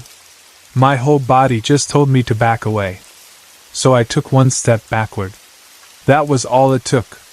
She screamed. And then she lunged, flinging her arm toward my face. She missed me by inches. Mike was not that lucky. She caught him. Her hand clawed across his face, and he immediately started bleeding. I grabbed him and ran. We bolted to the car, jumped inside, and took off completely shaken. There was no more curiosity left in us after that. No more thrill. No more thought of getting answers. We were in survival mode. Once we had enough distance to breathe again, we looked at Mike's face. There were 4 deep scratches running from just below his right ear, across his cheek, all the way toward his nose and mouth. They were real. That is one of the things that mattered most afterward. It was not just fear, not just a shared story, not just another strange sighting that could be questioned later. He had marks on his face. Physical marks. Mike said they did not really hurt afterward, except for the instant it happened. He described the feeling as being like tearing skin the way you would tear a sheet of paper. That image made me sick when he said it. He also said her hand felt like ice and that right after it happened, his whole body went numb for a second. By then, what had started as an exciting late-night adventure had turned into a nightmare. But the story still was not over. The next day, I remembered the little cross I had left in my car. For a while, with everything else going on, I had completely forgotten it was there. So I went out to retrieve it, thinking maybe now that my mind was clearer, I could study it and maybe make some sense out of what we had seen on that hill. But the cross was gone. Instead, lying dead across the center console where I had left it, was a rattlesnake. Dead. Draped right over the place where the cross had been. I cannot explain that. Even now I still cannot explain it. I threw the snake away because, honestly, by that point I was beyond reason. Shock had turned into this numb disbelief where every new thing just piled on top of everything else. A snake in place of a handmade burned cross was just one more impossibility added to a night already full of them. Needless to say, we decided not to pay Mommy Ego any more unexpected visits. That was the name Mike had always used for her, Mommy Ego. I still do not know where he got that name. And I still do not fully understand any of it. How did she unlock all the doors in the house? Why was Mike's old bedroom window conveniently left unlocked? What were those crosses doing scattered all over the hillside? Why did one turn into, or get replaced by, a dead snake in my car? Why is this woman, or whatever she is, so angry? Those questions stayed with me long after the scratches healed and the panic faded. They still stay with me now. And the strangest part is that even now, years later, even several states away, when I tell her story, I still feel like she knows. That sounds crazy, I know. But every time I talk about her, every time I revisit that night, I get chills. Real chills. It feels like I am touching something that still exists, something that has not forgotten us any more than we have forgotten it. At one point, when I thought about going home on leave in May, a part of me even wondered if I should go back in daylight and at least take pictures of the place. Only in the daytime. Never again like that. Mike was supposed to go to boot camp in July, and part of me thought maybe there should be one last reunion with that angry spirit before he left, just for the sake of getting some kind of proof on camera. But even when I thought it, I knew it was a terrible idea. Some places do not want to be revisited.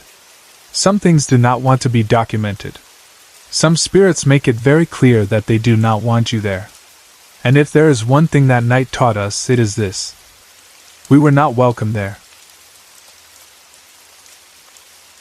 In March, my husband and I went to the Queen Mary for the first part of our honeymoon. It was supposed to be a special trip, something memorable and different, and in many ways it absolutely was. Long before we ever boarded that ship, I had already been deeply interested in ghosts and the paranormal. I have always wanted to learn more, to see evidence for myself, and to understand what really happens in places people say are haunted. But at the same time, I am not the type of person who instantly decides every strange sound or shadow must be supernatural. I always try to think things through first. I look for normal explanations. I question what I see and hear.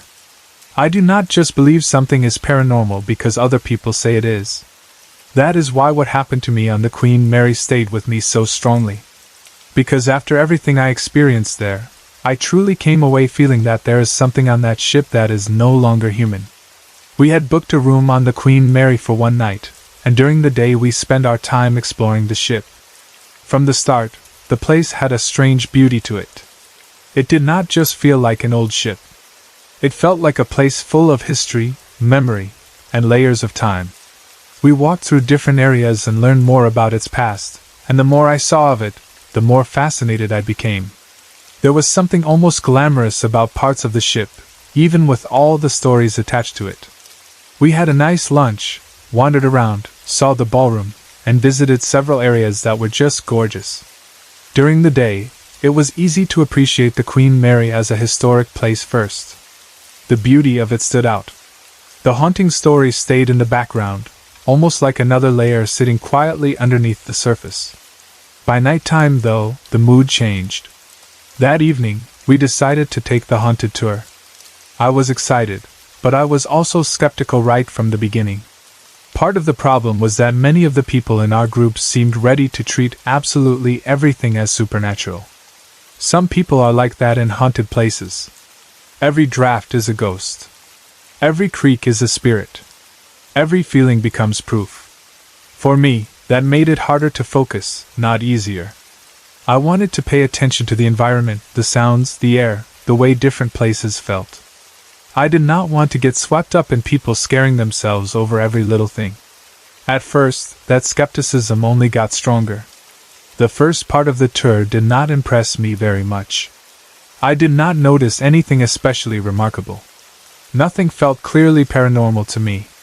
I started thinking maybe we had wasted our money. It felt like one of those haunted tours that mostly works because people want to believe so badly that they do half the work themselves. I stayed open-minded, but honestly, I was not feeling much yet. Then the tour continued, and we headed toward the boiler room. That was when everything changed.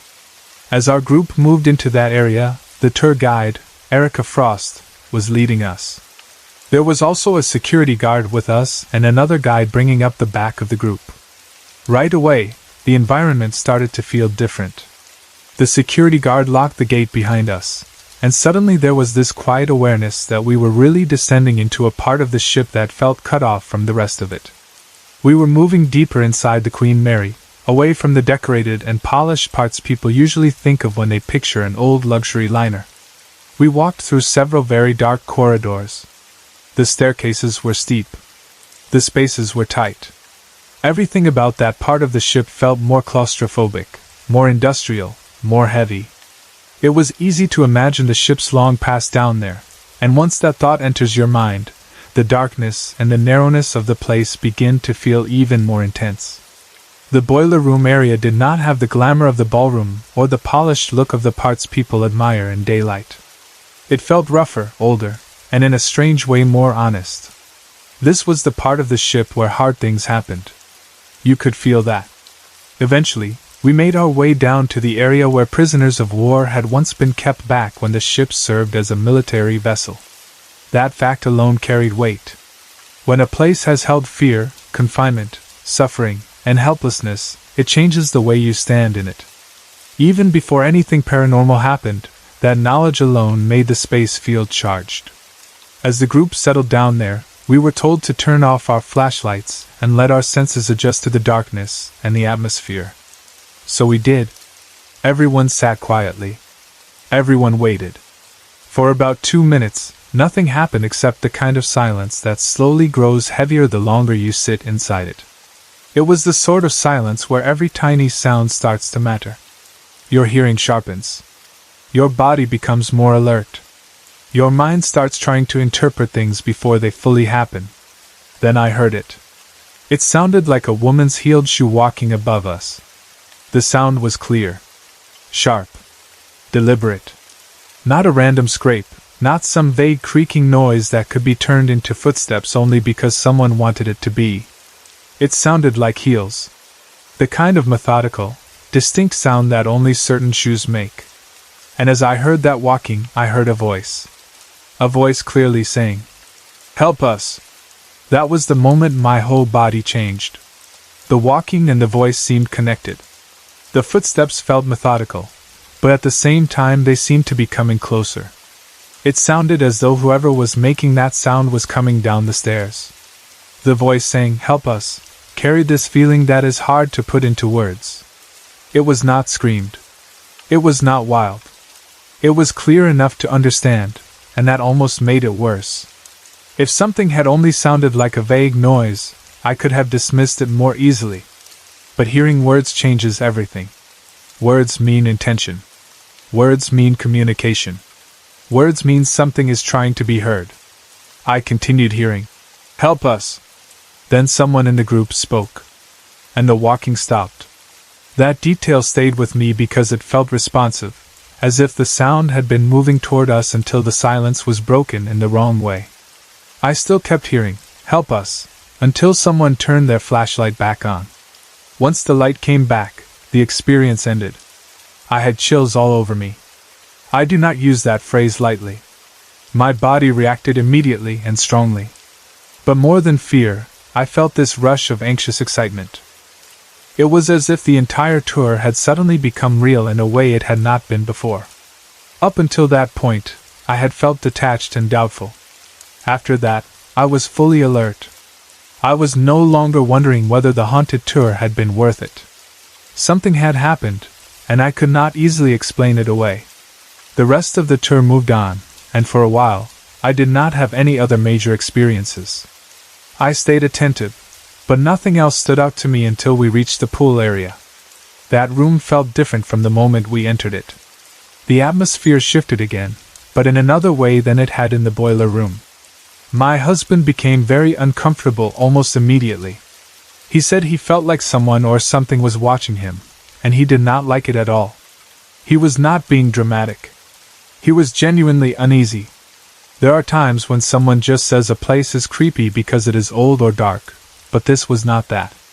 He looked disturbed, and I could tell he wanted to get out of there. As for me, I noticed that my eyes kept getting drawn toward the dark corners and spaces in that room. That is one of the things I remember most strongly. It was almost as if those dark places had weight to them. They seemed to pull my attention. Every shadowed section, every deeper patch of darkness, kept drawing my eyes back.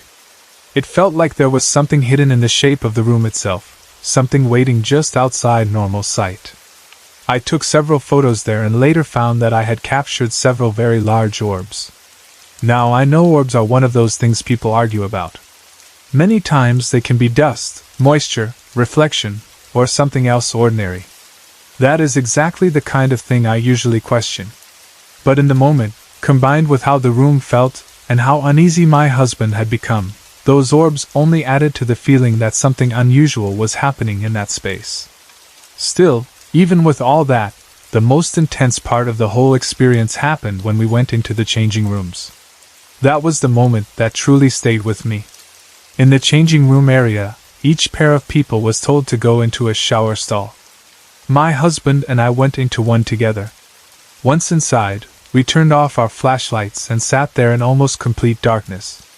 At first, all you can really do in that kind of darkness is wait. Your eyes start trying to adjust. Shapes slowly begin to separate themselves from the blackness. It is not like suddenly seeing clearly, but after a little while you can at least make out outlines. Eventually, I could make out the shape of the people in the stall across from us. That is important because it gives context to what happened next. My eyes had adjusted enough that I knew what the darkness looked like normally. I knew where the outlines of people were supposed to be. I knew what level of visibility I had. Then the darkness changed. Very quickly, black figures began walking right outside our stall. I do not mean that I imagined movement in the shadows.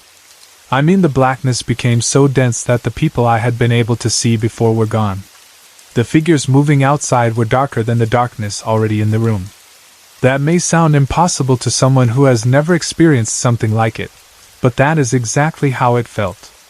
They were not just shadows. They were shapes of deeper black passing in front of us.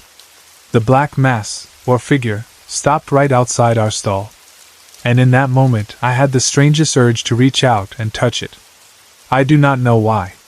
Part of it was curiosity. Part of it was that I wanted to know if what I was perceiving had any physical reality to it. So I stretched my hand out. The second I touched it, I jerked my hand back. It was freezing. Not cool. Not lightly cold like touching metal or tile in a cold room. Freezing. The cold was immediate and unnatural enough that my whole body reacted to it before my mind could catch up. I reached over and touched my husband's arm right away, and he said I was freezing. At almost that same moment, Erica, our tour guide, said that something was going on outside our stall. That part mattered to me so much because it meant I was not the only one perceiving a change in that exact place. She sensed or noticed something too. And of course I agreed with her immediately because by then I was fully aware that whatever was outside our stall was not normal darkness, and was not just my imagination. There was an intelligence to that moment. A presence. It was not just a room that felt creepy. Something was there. When we finally left the pool area, my husband said he instantly felt better. While we had been in there, he said he had been feeling lightheaded and weak. That detail stayed with me because it fit the overall feeling of the room so well. It was not just fear. It was as if the room itself drained him somehow. The second we got away from it, that feeling lifted. That kind of sudden relief tells you something. Places that are merely spooky looking do not usually make someone feel physically weak and then instantly better when they leave. That suggested to me that the effect of that room was more than mood. We slept that night on the Queen Mary, and nothing else happened after that. At least not in the dramatic sense. But I never felt physically well the entire time I was on the ship. My head was pounding, and there was this deep, almost sad feeling sitting in me. It was not ordinary tiredness. It was not the mild discomfort that comes from staying in an old place or being out late. I felt off in a way that seemed tied to the ship itself. Heavy. Uncomfortable. Almost emotionally burdened without a clear reason. Then we checked out and left the hotel. And the second we were off the ship, I felt instantly better. That was one of the clearest things of all. It was not gradual. It was not like I slowly improved over a few hours. It was immediate. The heaviness lifted. My head felt better. That almost sad feeling went away. I felt like myself again the moment I was no longer on the Queen Mary. That, more than anything, confirmed for me that something about that place had been affecting me in a very real way. Looking back on the whole experience now, what stands out most is not just one single moment, but the progression of it. We started the tour and I was doubtful, almost disappointed. I thought maybe the whole haunted reputation of the Queen Mary had been built up too much. I thought maybe people were doing what people always do in those settings. Seeing ghosts because they wanted to see them. Then came the boiler room. The voice saying, "Help us!" The sound of the heels. The methodical approach of footsteps seeming to come closer. The way it all stopped when the silence was broken. After that, the ship changed for me. I was no longer just touring it. I was reacting to it. Then came the pool area with its dark corners and the way it unnerved my husband so strongly. Then the changing room. The black figures. The freezing touch. The guide confirming something was happening. Then the sudden relief upon leaving. And finally the physical heaviness lifting the moment we got off the ship. Altogether, those things formed a pattern I could not comfortably explain away. I still do not claim to know exactly what was there. I do not know who or what said, "Help us." I do not know whether the figures outside the shower stall were the same presence, or something else entirely. I do not know why the pool area affected my husband the way it did, or why I felt physically and emotionally wrong the entire time I remained on the ship. What I do know is that I went there wanting evidence but refusing to believe blindly, and I left convinced that the Queen Mary holds something beyond the living. It did not feel like a place where people simply tell themselves ghost stories because the setting is dramatic. It felt occupied. That is the best word I can give it. Occupied by memory, maybe. Occupied by the dead, perhaps. Occupied by something that once belonged to the world of the living and no longer does. That does not mean I suddenly accepted every orb, every noise, and every creepy feeling as proof. I still question things. I still think people can misread ordinary experiences in extraordinary settings. But the Queen Mary gave me several moments that, even with all my effort to stay grounded, I cannot make ordinary. A woman's heels above us in a dark area of the ship. A voice saying, "Help us!" Blackness so dense it erased the visible outlines of people across from us. A freezing presence outside our stall. A tour guide independently noticing something there. A husband who instantly felt better once leaving one particular area. And a body and mind of my own that seemed burdened the entire time I remained on board, only to recover the moment I stepped away. There is a sadness in that too. That is another part one cannot ignore. Whatever is on that ship, if it truly is haunted, does not feel playful to me. It does not feel like the kind of haunting people laugh about later in a simple way. It feels heavy, tired, burdened. Even the voice I heard did not sound random or mischievous. It sounded like suffering. "Help us" is not the kind of phrase you hear and easily forget. And maybe that is why the memory stayed with me so strongly. Not because it proved something spooky, but because it felt human once. That is the part that lingers with me most. The thought that whatever remains there may be connected to pain, confinement, fear, loneliness, and unfinished presents. When places hold that much history, maybe they do not let it go easily. Maybe it settles into the air, the walls, the corridors, the pool rooms, the lower decks, the places where people once suffered and were never fully heard. I cannot prove that. But after that night, I no longer feel comfortable saying the Queen Mary's reputation is just built on imagination. I believe there is something there. And I say that as someone who did not want to believe too easily.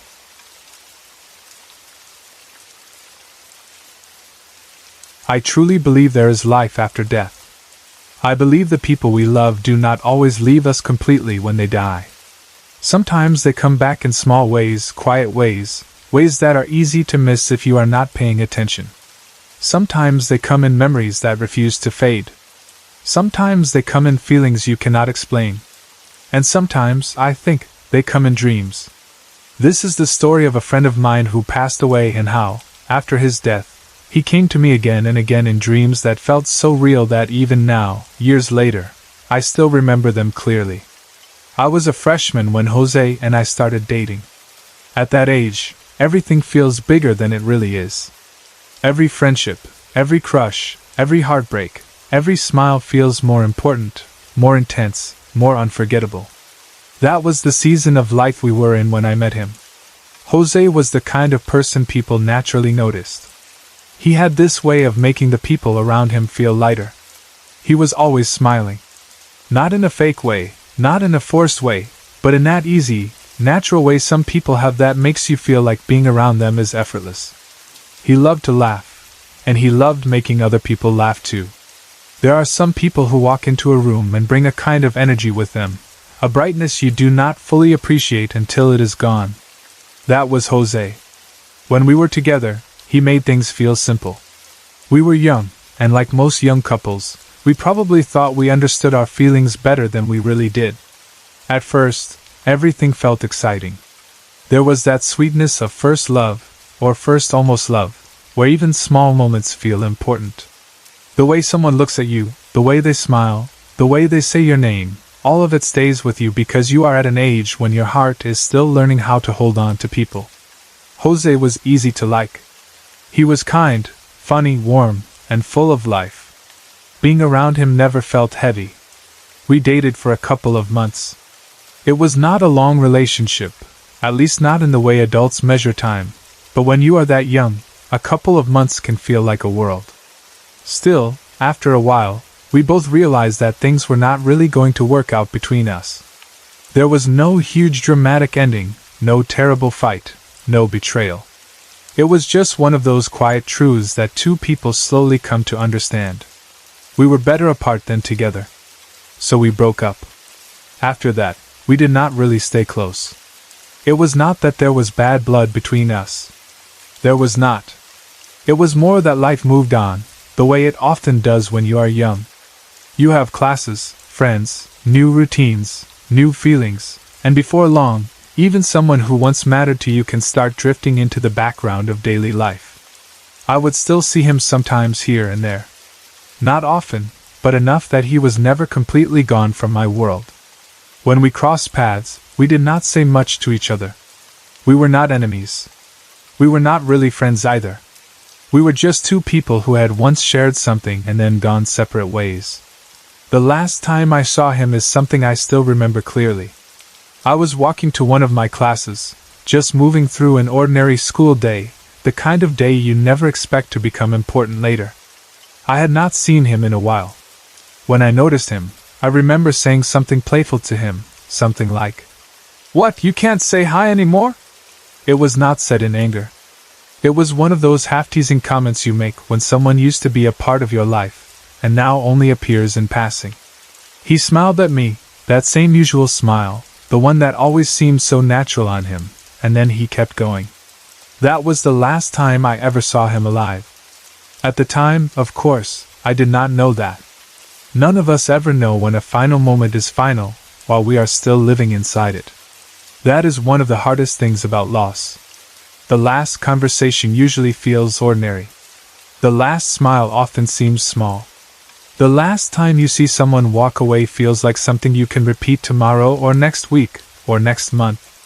You never think. This is the final time.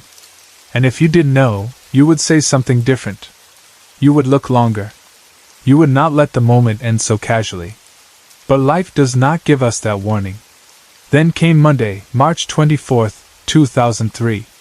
That date has stayed with me in a way some dates always do once they become tied to pain. Even years later, you do not have to think to remember it. It just lives there inside you. I got a phone call from a friend who told me that Jose had been hit by a car and that he probably was not going to make it. I remember the shock of hearing that, the way the mind refuses to understand bad news right away. A person can say words to you, and you can hear them, but your heart still stands there saying no. Not him. Not really. Not like that. My mom called all the hospitals in town trying to find out what had happened to him, and how he was doing. That part is still so vivid to me because it was one of those helpless moments where you need information, any information, because not knowing feels unbearable. We were searching from hospital to hospital, hoping for something, anything, to tell us he was still alive. Finally, she found the hospital he had been taken to and spoke to his brother. Jose was gone. Even now, that sentence feels heavy. I cried so much after hearing that. I could not believe he was really gone. There are some deaths that feel impossible because the person seemed too alive to ever become a memory. Jose was one of those people. He was so full of smiles, jokes, laughter, and energy that the idea of him being gone did not fit inside my mind at first. The world did not look different right away, but inside, everything felt wrong. There is no simple way to explain what it feels like when a person you once cared for, a person you once laughed with, a person you once thought you would always at least have somewhere in the world, suddenly becomes someone people speak about in the past tense. It broke my heart in a way I had not expected. Maybe part of it was because we had once dated. Maybe part of it was because we had drifted apart, and there were things left unsaid in the space between us. Or maybe it was simply because he was young and kind, and should have had so much more life left ahead of him. Whatever the reason, his death hit me hard. I kept thinking about that last time I saw him. I kept replaying my teasing comment and his smile. I kept wishing there had been one more conversation, one more real hello, one more chance to speak to him like he mattered, because he had mattered, even if life had carried us in different directions. About a month after he died, I started having dreams about him. That was when something shifted. Grief already changes the way the world feels. It makes ordinary things seem sharper or quieter or more distant all at once. But those dreams did something else. They made it feel like the distance between the living and the dead had thinned, just enough for him to step through and reach me in a way I could feel. I know people can say dreams are just our minds processing loss. I understand that. I have thought that too. But these dreams felt different. They had a clarity and a feeling to them that stayed with me long after I woke up. They did not feel random. They felt like messages. The first dream I had of him took place in the community where I lived. That detail matters to me because it grounded the dream in something familiar. It was not set in some strange dream world with impossible images and nonsense the way so many dreams are. It was somewhere real, somewhere I knew, somewhere connected to my daily life. In the dream, Jose was there, and he told me that he was okay. He told me not to cry for him anymore. I can still remember the feeling of that dream more than the exact shape of every object in it.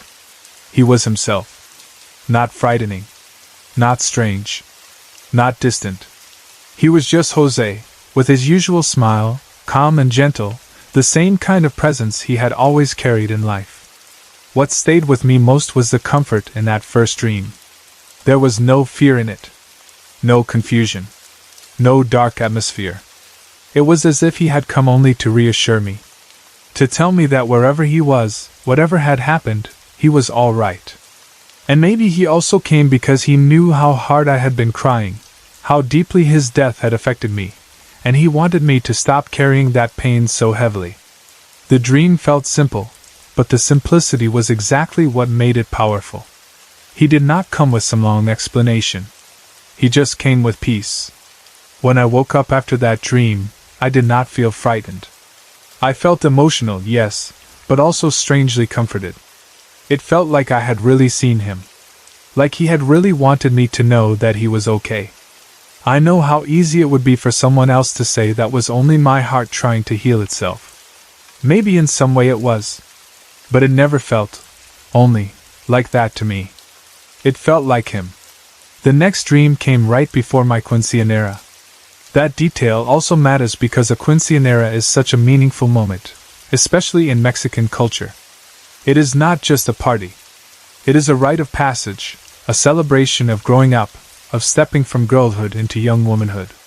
It carries so much family emotion, so much tradition, so much meaning. And in the dream, Jose was there at my quinceañera.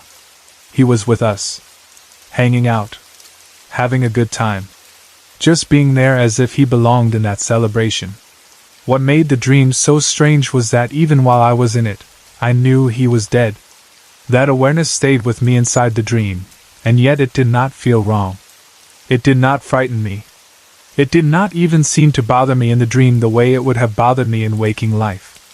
He was there, smiling and sharing the moment, and somehow it all felt natural. It was as if death had not erased his ability to be present for something important to me. It was as if some part of him still wanted to witness a major moment in my life, to be there in the way friends and loved ones are supposed to be there when something beautiful happens. That dream carried a very different feeling from the first one. The first dream had been about comfort and reassurance. The second one felt more like presence, like participation. Like he was still a part of the world of the people who loved him, even if only in spirit. It was not about telling me not to cry anymore. It was about showing me that he still existed somewhere close enough to be there with me in an important moment. I think that is one of the reasons it affected me so deeply. He did not seem trapped or miserable or far away. He seemed happy, free, like himself. And then there was the last dream. That one scared me. Not because it felt evil, but because it was more intense, more mysterious, and harder for me to understand than the other two. In the dream, we were having a second funeral for him. That alone made the dream feel strange and heavy right away. A funeral is already one of the clearest symbols of death, and to dream of a second funeral felt like entering grief again, but in another form. In the dream, I was standing in a room right next to where the casket was being placed. I remembered the position of everything matching somehow. I was not directly in front of the casket. I was beside it, off to the side, watching. They brought him in and set the casket down so that his back was toward me. Then, suddenly, I heard a cell phone ring. And it was his. He answered it. In the dream, I was in total shock. That detail hit me hard because it was so strange and so normal at the same time. A ringing phone is such an ordinary thing, but hearing it in the middle of a funeral, hearing the dead answer it, turned the whole scene into something surreal and powerful. I remember asking my mom why he was doing this. I was confused, frightened, and desperate to understand. Why was he moving? Why was he answering a phone? Why was the dead acting like the living in the middle of a funeral? Then a man walked up to Jose. And Jose began to cry. He reached out and touched the man's face. That moment has stayed with me for years because it felt deeply emotional even though I still do not fully know what it meant. There was so much feeling in that gesture. Grief. Recognition. Love. Maybe goodbye. It was not random. It did not feel meaningless. It felt like there was some truth in it that I could feel but not fully understand. After touching the man's face, Jose lay back down again. I asked my mom again why he was doing that. And then Jose got up, turned around, and looked right at me. Then I woke up. That ending has never left me. There was something powerful in the way he turned and looked directly at me. Not past me. Not through me. At me. It felt like the moment the dream shifted from being something I was watching to something that was watching me back. That was what made it scary. Not in a horror movie way, but in the way truly real dreams can scare you when they feel more like encounters than imagination. I woke up shaken, but also deeply moved. Because even though the dream was frightening, it also carried the same strange sense that he was trying to communicate. I have spent years wondering what those dreams meant. The first one was easiest to understand. He was telling me he was okay and asking me not to cry anymore. The second one felt like he was there with me for an important life moment, reminding me that death had not erased him. The third one is the one I still do not fully understand. Maybe it was about goodbye in a deeper way. Maybe it was about him moving on. Maybe the second funeral symbolized another kind of farewell, one that was more spiritual than physical. Maybe the man he touched meant something I was never supposed to fully understand. Or maybe the dream was showing me something about his own journey after death, something I was only allowed to witness in pieces. Whatever the exact meaning, all three dreams felt real. That is the part one come back to over and over. They did not feel like ordinary dreams that fade by morning. They stayed. They left emotional weight behind. They carried his presence in a way I still cannot explain. And even now, after all this time, I can still remember them clearly. It has been years since Jose died, and I still miss him. That may sound strange to some people because we had only dated for a couple of months, and had not remained especially close afterward. But grief does not always follow rules that make sense from the outside. Sometimes a person stays in your heart not because of the length of time you had with them, but because of the kind of person they were, the tenderness of your memories, the unfinished feeling left behind when they die young. Jose was one of those people for me. Even when we had stopped talking much, he was still someone I had cared about, someone who had once been part of my life in a real way. His death hurt. And his dreams comforted me. I truly believe he was trying to let me know that he was still with us in spirit. That is what I feel in my heart when I look back on all of it. I do not think those dreams were random. I do not think they were only the result of my grief, even if my grief made me more open to receiving them.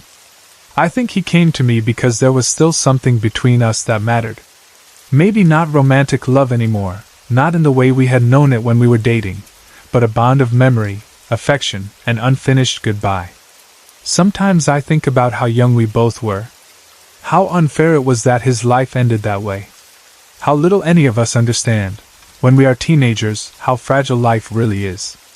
You walk through halls, pass people between classes, make jokes, smile, keep going, and you think there will always be another day to say more, to apologize, to reconnect, to ask how someone is really doing. Then one day, there is not. One phone call changes everything. One ordinary Monday becomes a date you remember forever. And after that, you are left with memories. His smile. The way he used to make everyone laugh. The last time I saw him and teased him for not saying hi. The dreams. The feeling that he was trying to reach me gently, not to haunt me, not to scare me, but to reassure me. There is something beautiful in that, even inside the sadness. I think that is one reason those dreams have stayed so clear. They were not just dreams about death. They were dreams full of life. In every one of them, Jose was still himself. Smiling. Present. Warm. Even in the scariest dream, there was emotion and humanity in him. He was not some empty figure or strange ghost. He was Jose. He was the person I knew. And maybe that is exactly how our loved ones come to us when they can. Not as something unfamiliar, but as themselves, so we will know them. Sometimes people ask whether dreams like that are really visits, or just memory taking shape while we sleep. I cannot prove anything. I do not have scientific evidence. I only have the feeling in my heart, and the way those dreams felt different from anything else. And for me, that is enough. Because they brought comfort where there had only been pain. They brought his presence back into my life for a moment when I thought I had lost him completely. They reminded me that love, memory, and spirit may not end as suddenly as the body does. And even now, all these years later, I still believe he was trying to tell me he had not disappeared. That he was all right. That he was still near. That he was still himself. And maybe, in some quiet way, that he still cared enough to come back and let me know.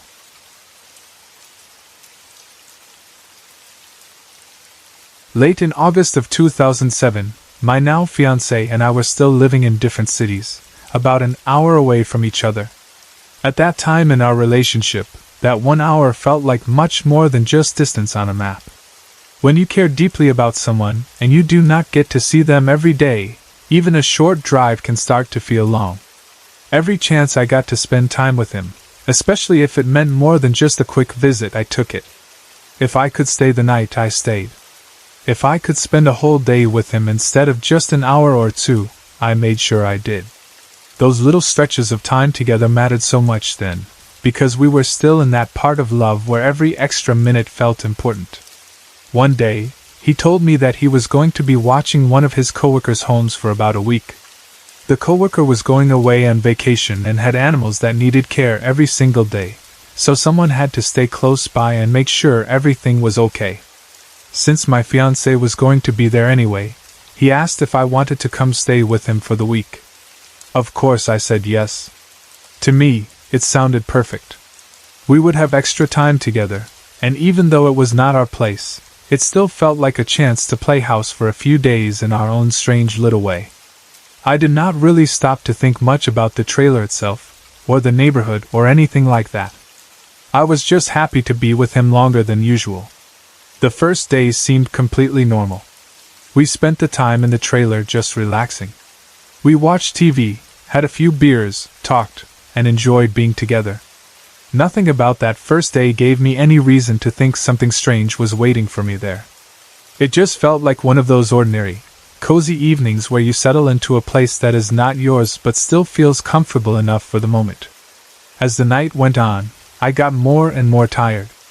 My fiancé, Jamie, was still awake and not even close to being ready for bed, but I was exhausted. I told him that I was going to sleep with or without him. That was not unusual for us. Sometimes one person is ready to crash, and the other wants to stay up a while longer. I did not think anything of it. So I went into the bedroom by myself. The second I closed the bedroom door, something felt wrong. It was not dramatic at first. It was more like one of those strange little feelings that hits you before your mind can explain it. I suddenly had the clear sense that I was being watched. It was strong enough that I noticed it immediately. I remember standing there for a second, feeling that unease crawl over me, and trying to decide whether I was just making myself nervous for no reason. But the feeling did not go away. Because the trailer was in a bad neighborhood, my first instinct was not actually ghosts or anything paranormal. My first instinct was fear of a real person. I thought maybe someone could be outside. Maybe a window was not locked. Maybe something about the trailer just made me feel exposed. So I called out to Jamie and told him how I felt. I asked him to set the alarm and check the windows and everything else. He did. Once he had done that, I felt a little better, but only a little. The uneasy feeling stayed with me, just quieter now, as if it had settled into the room instead of disappearing. Still, I wanted to sleep, so I laid down and tried to ignore it. I started drifting off, letting myself relax into the bed, when suddenly the cat jumped on me. That snapped me fully awake again. Now I was annoyed as much as anything else. Since I was up again, I turned on the TV, thinking maybe if I just watched something boring for a while, I would eventually fall asleep. Then, maybe 5 minutes later, everything changed. The bed started shaking. Not a little. Not the kind of tiny movement you could explain away as someone bumping the frame, or a spring settling. It started shaking violently. The whole bed moved hard enough that there was no mistaking it. It was not subtle. It was not questionable. It was happening. From the other room, Jamie yelled at me to stop horsing around because it was not our place, and he did not want me accidentally breaking anything. That detail has always stayed with me because it shows how normal the situation still looked from his side of the wall. He thought I was messing around in there. He thought I was the one causing the shaking. But I was so shocked I could not even answer him right away. I just froze. At that same moment, the cat on the bed reacted too. She dug her claws into my shoulder and huddled tightly against my neck. Animals do things people can dismiss, but in moments like that, their reaction matters. She was not acting playful. She was terrified. I could feel it in the way she clung to me. Then it fully hit me that what was happening was real. This was not me imagining something. This was not a bad dream. This was not a tiny movement I was overreacting to. The bed was moving violently beneath me, and I was not causing it. That was when I screamed for Jamie to come into the room right now. And then I heard a voice. It was clear. Not vague. Not like a whisper you are unsure about later. Not like the TV making some sound in the background. It was as clear as if a person standing beside you were speaking in a normal tone. The voice said, "He is fine here, but you need to go. When he gets to the door, he will see nothing." I cannot explain how shocking it is to hear something like that when you are already sitting in a bed that is shaking under you. It was one thing to feel movement. It was another thing entirely to hear a voice speaking directly and with purpose. The words were not random either. They carried meaning. Whoever or whatever was speaking was specifically telling me that Jamie was fine there, but I was not wanted there. I was not just startled. I was stunned. And then, right as Jamie touched the doorknob, I heard that little jiggle sound doorknobs make when someone grabs them. The bed stopped. Instantly. Just like the voice had said, by the time he got to the door, he would see nothing. And that is exactly what happened. By the time he came in, the shaking was over. There was nothing in the room for him to look at. No visible figure. No obvious reason. Nothing but me, shaken and amazed, and the cat still trembling. What is strange is that I was not really scared in the usual way. I know that sounds odd, because most people would probably expect terror to be the biggest feeling in that moment. But what I felt more than anything was shock. Pure shock. Amazement too. It was like my mind could not keep up with what had just happened. I knew it was frightening, but I was so overwhelmed by how real it was that fear came second. And then something else happened that made it all even more unbelievable. Jamie asked me, "Was someone else in here with you?" I heard another voice. That mattered so much. Because if I had been the only one who heard that voice, then later on maybe I could have questioned myself. Maybe I could have wondered if I had half-dreamed it or imagined it in panic. But he heard it too. The TV volume was all the way down, so it was not that. He had heard another voice coming from the room with me. That meant I was not alone in hearing it. So I told him what had happened. And, to his credit, he believed me. He did not laugh. He did not tell me I was crazy. He did not try to force some weak excuse over the whole thing just to make it go away. Part of the proof was right there with us anyway, because the cat was still trembling badly. She had not recovered from whatever she had sensed any more than I had. That first night, after that happened, Jamie stayed in the room with me and watched TV while I went to sleep. That says a lot by itself. He believed enough to stay. He did not brush it off and go back to the living room. He stayed there with me because he knew something strange had happened. You would think after that, the next night I would have refused to stay there. You would think I would have packed up and left. But I did not. Maybe because I was still more amazed than afraid. Maybe because part of me wanted to know more. Maybe because when strange things happen, sometimes people get pulled in by curiosity instead of running from it immediately. So the second night came. And the same thing happened again. Almost exactly the same. Same room. Same bed. Same violent shaking. Same atmosphere. Only this time, instead of panicking and calling for Jamie, I did something different. I spoke to whatever was there. I asked, "Why don't you want me here?" "I am a friend of Jordan's," meaning the owner of the trailer. "And I am only here helping to make sure this place doesn't get broken into. You are the one who should go. It's time to move on." I do not know where I found the nerve to say that, but I did. Maybe I was angry by then. Maybe I felt challenged. Maybe some part of me believed that if this was truly a spirit, it needed to be spoken to directly. Whatever the reason, I did not just sit there silently this time. I answered back. And then I got the strongest feeling that someone was sitting right next to me, staring at me. That feeling was so clear that it made every part of me tense. I turned to look at the cat, because by then she was hissing at something. Not just acting uneasy. Hissing directly, as if she could see exactly what I could not. And when I turned, I saw her. A woman. In the mirror. That is the moment where I think most people would have run. Honestly, I probably should have. But in that moment, I did not run. I stared. She was looking directly at me.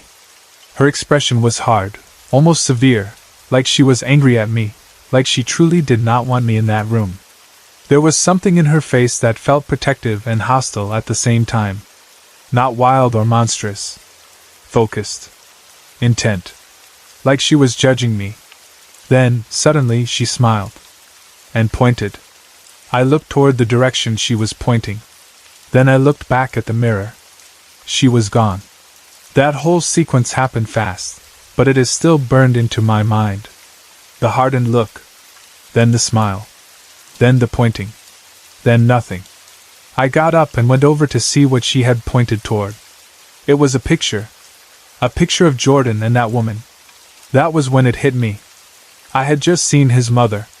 She had died about a year earlier, and Jordan had been deeply depressed after her death. The loss had hit him hard. That was something I knew. But I had not been expecting to see her, and I definitely had not expected that she would look at me that way, as though she was guarding something or someone. In that moment, everything made sense in a strange, heartbreaking way. The voice from the first night had said, "He is fine here, but you need to go." Not, "You both need to go." Not, "Get out." Specifically, "He is fine here, but you need to go." She was not trying to get Jamie out. She was not even truly trying to get Jordan out. She was protecting him. That was the feeling that settled over me once I understood who she was. She was watching over her son. She was staying near him, near his home, near the place that was still connected to him after her death. And I, as someone new in that space, was not welcome in the same way. That realization changed the whole story for me. It was no longer just a frightening experience with some angry ghost in a trailer. It became something far more personal. It became a mother still standing guard over her son after death. I never told Jamie the full part about seeing her in the mirror. At least not then. And I never told Jordan directly either, because I did not want to upset him. He was already carrying enough pain over losing his mother. The last thing I wanted to do was walk into that grief with a story that might shake him up even more. So instead, I told him something softer. I told him that he had a guardian angel watching over him, someone who loved and protected him more than he would ever know. And that was true. Because that is exactly what it felt like. Even though she frightened me, even though she made it very clear I was not supposed to be there, I never felt that her anger was random or evil.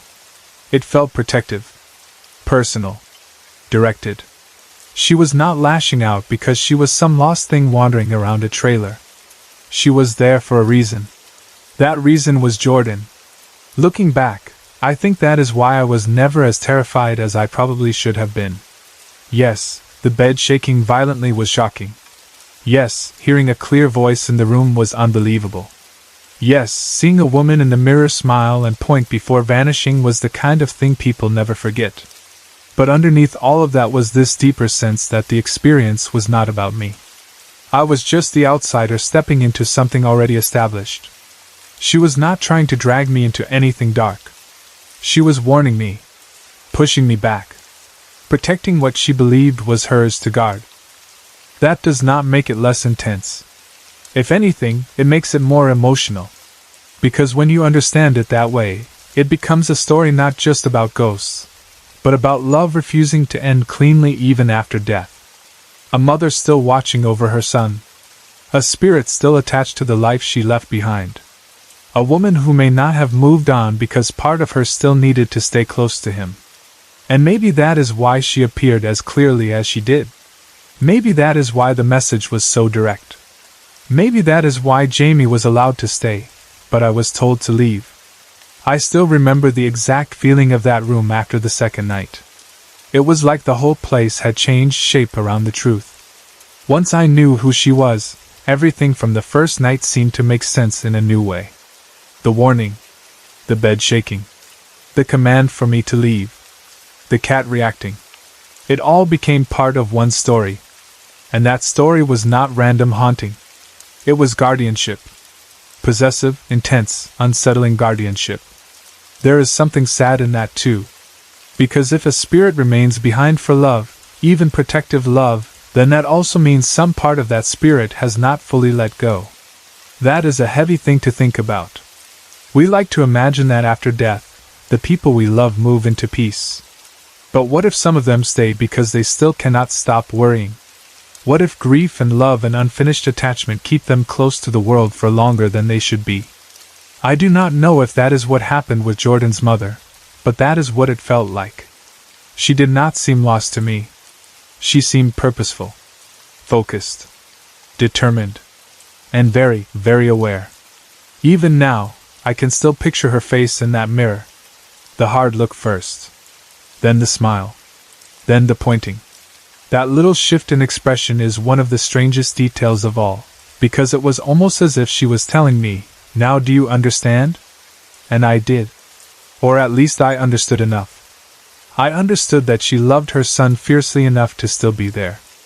I understood that she did not want me in that space. I understood that whatever was happening in that trailer was not some vague haunting without meaning. It had meaning. It had identity. It had emotion behind it. I also understood that not every ghost story is about something evil. Some are about attachment. Some are about grief. Some are about love that turns protective and sharp when it no longer has a living body to move through. That week changed the way I thought about spirits. Before that, the paranormal had always been interesting to me in a broad way, like something mysterious and fascinating that I wanted to know more about. After that, it became more personal, more human. Less about ghosts as a category and more about people who do not fully leave. The experience taught me that death may not erase the bonds people have. It may not even weaken them. If anything, maybe in some cases it sharpens them. Jordan's mother was not just a spirit to me after that. She was a mother, still acting like a mother. Still watching. Still deciding who belonged near her son and who did not. Still standing guard even after her body was gone. That is why, despite how shocking both nights were, I do not tell this story as if I was attacked by something evil. I tell it as the story of a woman who loved her son enough to stay near him, and who made it very clear that I was only a visitor in a space she still considered hers to protect. The violent bed shaking was real. The voice was real. The cold feeling of being watched was real. The cat's fear was real. The woman in the mirror was real. And so was the understanding that came afterward. I have thought many times about what might have happened if I had been rude, mocking, or disrespectful. I do not know. Maybe nothing worse. Maybe much worse. I am glad I never found out. Because even though I was confused and shaken, I still responded to her as if she were someone with intention and feeling, not just some thing in a haunted story. And maybe that mattered too. Because in the end, I did not leave that trailer feeling haunted. I left feeling like I had stepped into somebody else's love. Powerful, possessive, unsettling love. The kind a mother has for her child. The kind that, maybe, even death cannot always end. I work in a call center for the local cable company, and even now I still do not like talking too much about what happened there unless someone really asks. It is one of those stories that sounds strange enough on its own, but when you are the one who actually lived it, the little details are what make it impossible to ignore. Some stories are scary because of what people imagine happened. This one is scary because of how normal everything looked at first. One thing you need to understand before I get into what happened is that our cleaning crew was outsourced. They were not regular office employees, and most of them, except for one woman named Catalina, did not really speak English. We all knew who they were because they had a uniform. The women wore light blue shirts with black pants, and the men wore gray shirts with khakis. That sounds like a tiny detail, but it matters. In stories like this, small details become very important later, because they are the things that stop you from brushing the whole thing off. Another thing you need to know is about the bathroom door. That door was heavy. And I do not mean just a little annoying or a little stiff. I mean heavy enough that I, being a big girl, had to put real effort into opening it, especially when it stuck. It also made a very specific sound. When it opened, it gave off this loud, ugly creaking noise, and when it shut, it made a hard, loud bang. It was not the kind of door someone could slip through quietly, and it was definitely not the kind of door you could open and close without noticing. That matters too. So one morning, before my shift started, I had to use the bathroom like I usually did. It was around 7:15 in the morning. The place had only been open since 6, so the office still had that early morning feel to it. People were getting settled in, checking emails, waking up, getting coffee, and preparing for another long day of taking calls. Everything felt completely normal. I walked into the bathroom, and standing there by the trash can was one of the cleaning girls. Blue shirt. Black pants. Exactly what the cleaning women wore. It looked like Catalina, so I casually said, "Hello?" the way I normally would, and then I went into one of the stalls.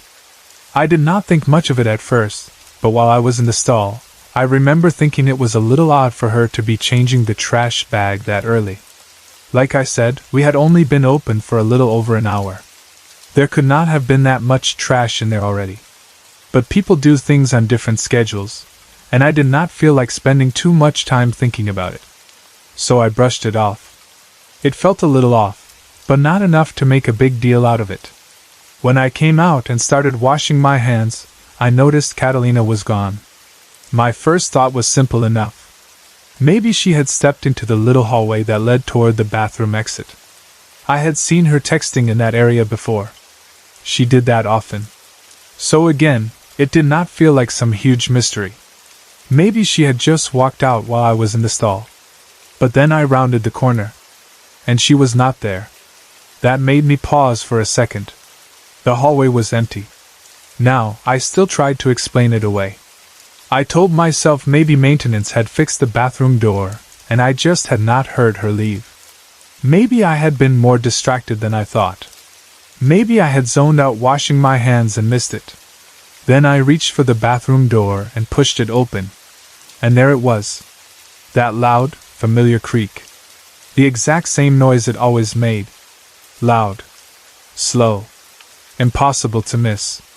The second I heard it, I stopped inside for a moment and thought, okay, gay. That was the first time the whole thing really started bothering me. Because if she had left while I was in the stall or washing my hands, I should have heard that door. There was no maybe about it. That door announced itself every single time. And not only had I not heard it open, I had not heard it slammed shut either. Still, I went back to my desk and tried to move on with my morning. I started opening emails, trying to clear a few things out before the workday really got going. That is what people do when something strange happens in an ordinary setting. They try to return to routine. There is comfort in routine. Open emails. Check messages. Get ready for calls. Act like nothing happened. But the truth is, it kept bothering me. I could not shake it. There was something about the bathroom anyway that had always felt strange to me. Not dramatic. Not full-on terrifying. Just odd. A little heavy. A little uncomfortable. One of those places where you always felt slightly weird, even if you never had a real reason for it. So finally I started asking around. I asked if anyone else ever felt weird in the bathroom. Not even necessarily haunted. Just weird. At first I asked casually, like I was trying not to sound crazy. I did not want to go around saying I had just seen someone appear and vanish. I simply wanted to know if anyone else felt anything off in there. Most people gave me nothing useful. Some shrugged. Some laughed. Some acted like I was just overthinking. But eventually I asked one woman who had been working there for about 8 years. And she looked at me differently. She told me that ever since the accident, she had seen an apparition and always felt odd in or near the bathroom, and even when she just thought about going in there, she got uneasy. Now that got my attention fast. Because up to that point, I thought maybe I was just being strange. Maybe I was just the kind of person who picked up on environments too strongly. But here was someone who had been there for years telling me there had been an accident, and that she had seen an apparition. So naturally I asked her what happened. And she refused to tell me. That irritated me more than I can explain. I mean, why say something like that and then stop there? Why tell me there was an accident, and that people saw something and then act like the rest is too secret to say out loud? At that point, I was more frustrated than frightened. If there was a real story behind that bathroom, I wanted to know it. But she would not tell me. So for about a week, that was it. The eerie feeling stayed. The bathroom still felt wrong. But nothing else happened. Then one day it happened again. I went in there, and there she was. Standing by the trash can. Blue shirt. Black pants. Just like before. And then, just like before, she was gone. Vanished. No sound. No door. Nothing. This time I was done being patient. I went straight back to that same coworker. We were fairly close, so I felt comfortable pushing her a little. I looked at her and asked again about the accident. And once again, she tried to refuse. So I begged.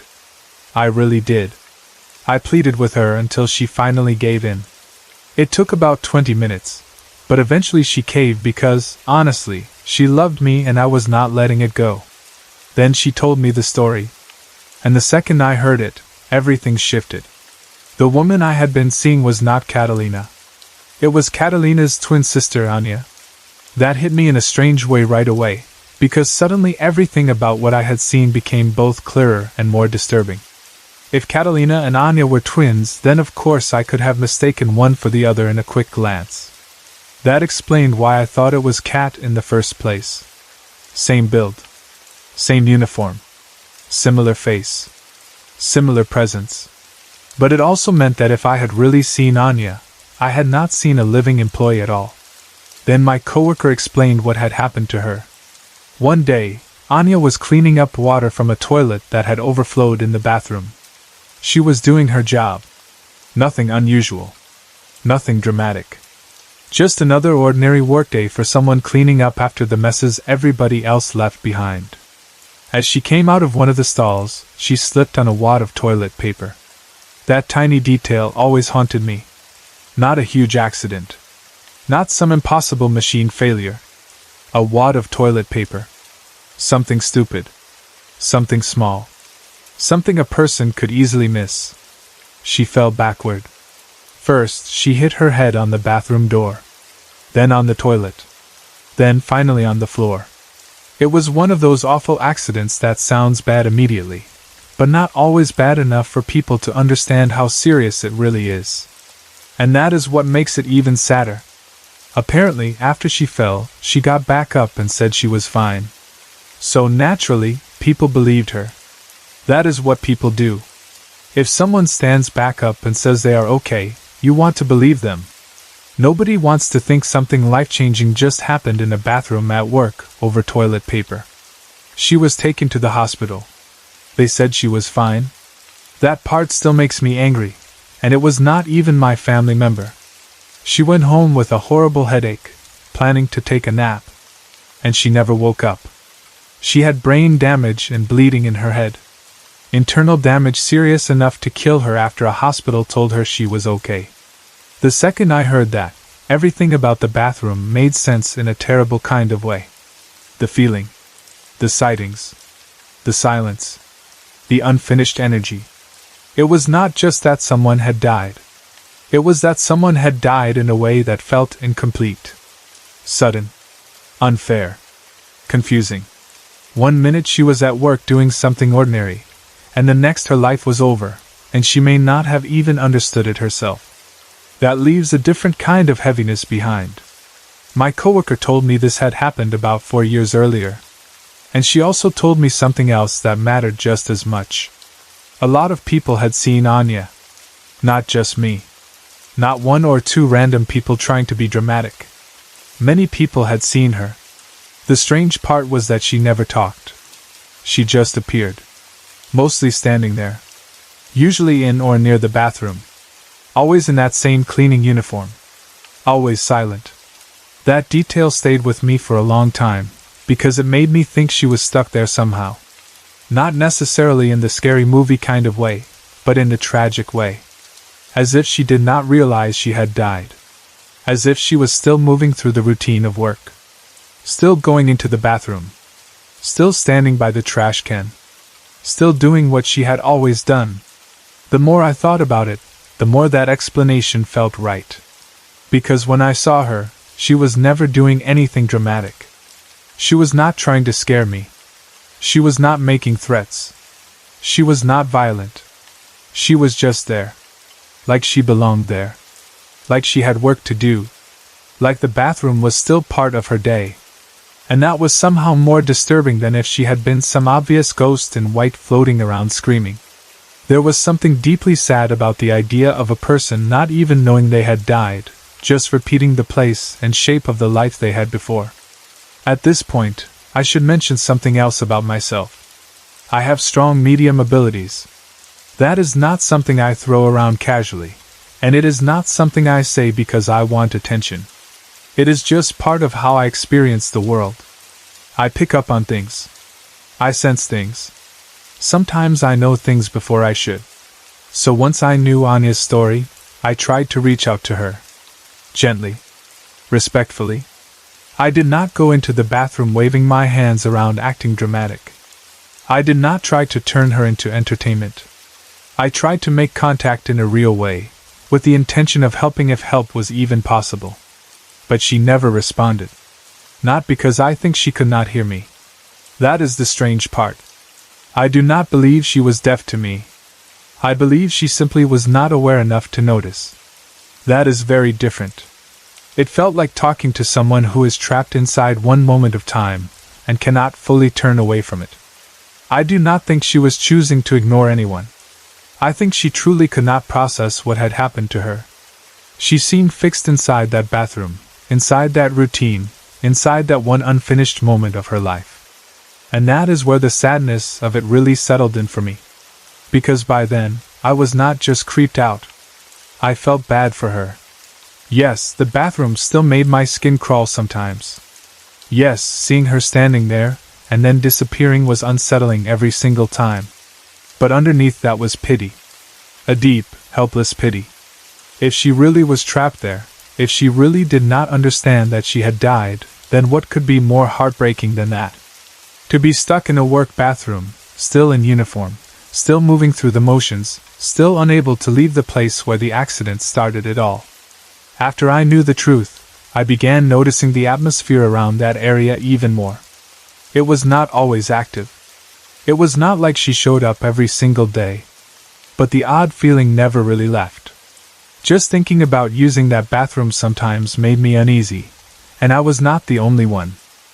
That older coworker had said she felt odd even thinking about going there, and after learning the story, I understood why. Once you know a place holds that kind of pain, your body starts reacting before your mind can even keep up. I also started paying closer attention to other people.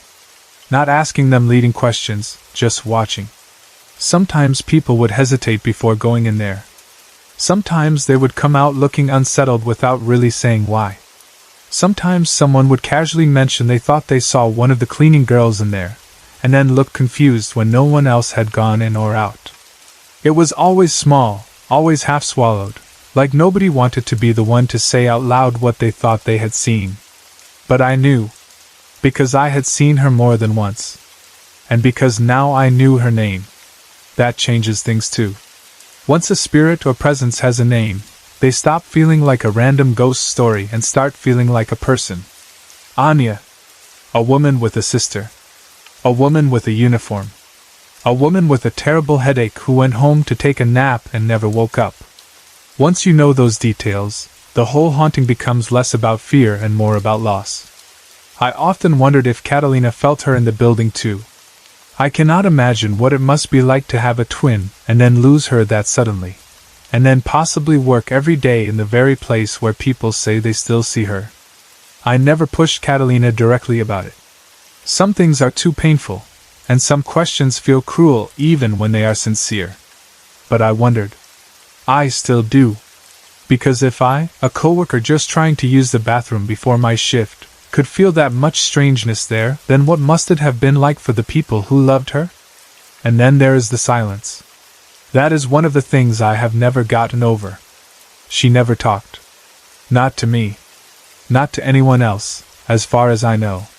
She just appeared. That silence felt meaningful. Like there was no message because there was no full awareness left. She was not trying to warn anyone. Not trying to tell us what happened. Not asking for help. Not lashing out. She was just there, existing in a loop none of us fully understood. If she had spoken, maybe it would have made it easier somehow. Maybe a voice would have felt like progress, like proof of thought and response. But her silence made the whole thing more tragic. It felt like she was beyond fear and beyond communication, but not beyond presence. Just stuck.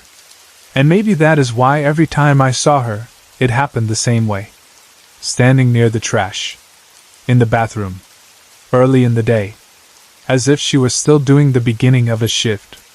Sometimes I wonder if the moment of her death kept echoing backward, not forward. Like instead of haunting the place where she died in the dramatic sense, she simply kept returning to the part of her routine before everything went wrong. The ordinary act. The quiet moment. The bathroom. The trash can. The work uniform. As if some part of her never got past that point. That thought has stayed with me longer than the actual sightings. Because it says something about how fragile life is.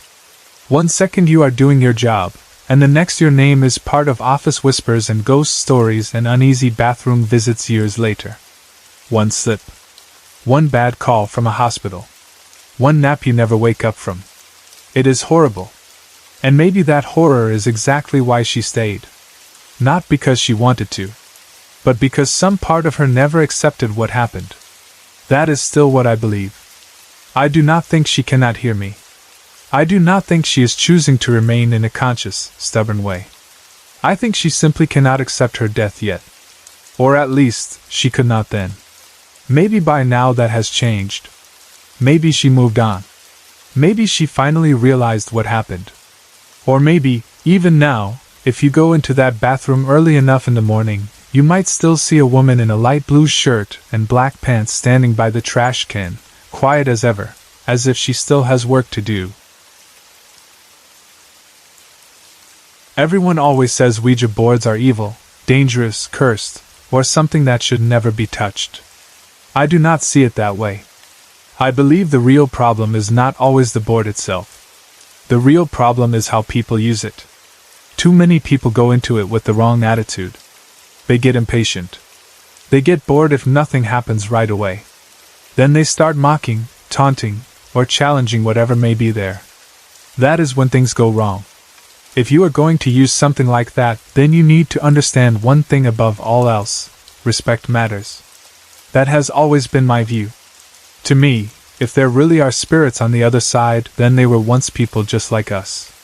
They deserve the same basic respect that we expect for ourselves. You would not sit across from a living person and start insulting them for no reason, or at least you should not. So why would you do that with something you do not understand, something you cannot fully see, and something that may be far more dangerous than you realize? That has never made sense to me. Over the years, I have had many experiences using a Ouija board. Most of them were strange, intense, or meaningful in one way or another, but only one of them turned truly bad. And that is the story I always come back to when people laugh about these things or think it is funny to provoke what they cannot explain. Because one careless person, one mocking attitude, and one short moment of arrogance was enough to turn an ordinary night into something that frightened all of us and left a mark that did not go away quickly. It happened one night when I had a friend over to use the board with me. This was not unusual for me. I was already interested in spirits, and had used the board before, so to me it was not some random party trick. I did not treat it like a joke. I did not bring it out just to scare people for fun. I always believed that if you were going to use one, you had to go into it the right way. Calm. Respectful. Patient. Careful with your words. Careful with your tone. Careful with what you invite. My friend understood that better than most people did. She was open-minded and curious, but she was not careless. She came over because she wanted to try it with me, and I was fine with that because I trusted her energy. The problem was that her fiancé came along too. He was one of those people who had already made up his mind before anything even started. He did not believe in spirits. He did not believe the board could do anything. And more than that, he did not just quietly doubt it. He had that smug kind of disbelief some people carry, the kind that makes them want to mock anyone who takes something seriously. He tagged along because he probably thought the whole thing would be funny. Maybe he expected to sit there and laugh at us. Maybe he wanted to prove to himself that it was all fake. I do not know exactly what he expected, but I know he came in with no respect at all. That should have been enough warning for me right there. There are certain people you simply should not let near things like that. Not because they do not believe, but because they do not know how to keep their mouths shut. Skepticism is one thing. Mockery is another. A skeptic can sit back and observe. A mocker has to stir the air. They have to challenge. They have to insult. They have to turn everything into a joke. That was exactly what he did. At first, everything seemed normal enough. We set up the board the way we usually would. The mood was quiet, not dark and dramatic the way movies try to make it look, but serious enough that we all understood we were doing something we should not treat carelessly. We sat down, got ready, and began. I remember trying to keep the whole atmosphere calm because that matters. When people are too excited, too nervous, or too loud, it changes everything. So I tried to keep us focused. For the first several minutes, nothing happened. Again, that is not unusual. A lot of people think these things should work instantly, like turning on a switch. But it does not always happen that way. Sometimes you sit there for a while. Sometimes nothing happens at all. Sometimes the room has to settle. Sometimes the people involved have to settle. That is one reason patience matters so much. But patience was exactly what he did not have. We had only been sitting there about 10 minutes, maybe not even that long, when he started getting irritated. At first it was little comments. Little sighs. That bored, mocking tone people use when they want you to know they think you are wasting their time. I told him more than once to calm down, and just let it happen or not happen. I thought if I kept things steady, maybe he would either quiet down or leave the circle. But he did not. Instead, he got worse. He started openly mocking the board. He started mocking the spirits. He was still sitting there with us, still in the circle, still part of what we were doing, and he said it was all a bunch of bullshit. He said it was fake. He said we were stupid for believing in something like that. He did not say it once in frustration and stop. He kept going. There was contempt in his voice, and that is what really bothered me. It was not harmless teasing. It was disrespect. I told him to stop. I remember that clearly because I could feel the whole mood in the room shift the second he crossed that line. Before that, the room just felt still. Quiet. Neutral. But the moment he started saying those things, the stillness felt different. Tighter somehow. Like the space around us had become aware of his words in a way he was too arrogant to understand. I warned him again to stop talking like that and have some respect. And that was when everything changed. All at once, every light in the room went off. Not like a power surge. Not like some random flicker because the electricity was acting up. I need to be very clear about that because people always want to find a normal explanation first. This was not the power going out in the usual way. It was as if the light switches themselves had been physically turned off. The main lights. The lamps. All of them. Not one after another. Not slowly. All at once. As if unseen hands had reached out and flipped every switch down. That was the first second where his smugness vanished. It is easy to laugh at spirits when the room is bright and nothing is happening. It is another thing entirely when every light around you goes out in a way that does not feel mechanical but intentional. The darkness landed on all of us so suddenly that for a second nobody even moved. It was like the room had taken a breath and swallowed us whole. I remember my first feeling was not even fear yet. It was anger. I was angry because I knew exactly why it had happened. He had provoked something. He had done exactly what I told him not to do. And now whatever was there had answered. I told him again, more sharply this time, to stop saying those things and show some respect. My voice probably sounded harder than usual because by then I was not trying to gently guide the situation anymore. I was trying to contain it. I knew enough to understand that once something reacts, the way you respond matters. But before anything else could happen, my friend suddenly got sick. And I mean suddenly. She did not slowly start to feel bad. It hit her all at once. One moment she was there with us, and the next she said she felt awful. She was burning up, like she had a fever, but at the exact same time she said she was freezing. That combination is always disturbing because it feels unnatural. It was not just that she felt cold or hot. It was like her whole body had been thrown off balance. I could tell immediately that she was not faking or exaggerating. She looked wrong. And that is another thing people do not understand about moments like these. Fear has a look. Shock has a look.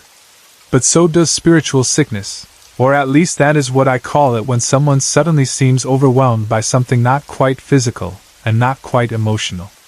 She looked like something had settled over her that did not belong. I told her boyfriend to take her home immediately. I did not want them staying there another second, especially not with him still carrying the kind of energy he had brought into the room. The whole point then was to break the situation apart before it became worse. So he took her and left. After she got home, she called me crying. That phone call is one of the parts of the story that has always stayed with me most strongly, because you could hear in her voice that she was still in the middle of whatever had followed her out of that house. She told me that she had felt the spirit with her the whole way home. That feeling had not lifted once she got into the car. It had not stayed in the room. It had attached itself to the drive, to the air around her, to the space between where we had been and where she was going. Then, when she got home, it got worse. Her cat was lying in the middle of the road. It had been hit by a car. The second she saw that, she said she felt the spirit leave. That detail still chills me. Not just because of the cat, though that was horrible enough, but because of the timing. It was as if whatever had followed her needed her to witness something painful before it let go. Or maybe the shock and grief of that moment broke whatever connection had formed. I do not know. I still cannot fully explain that part.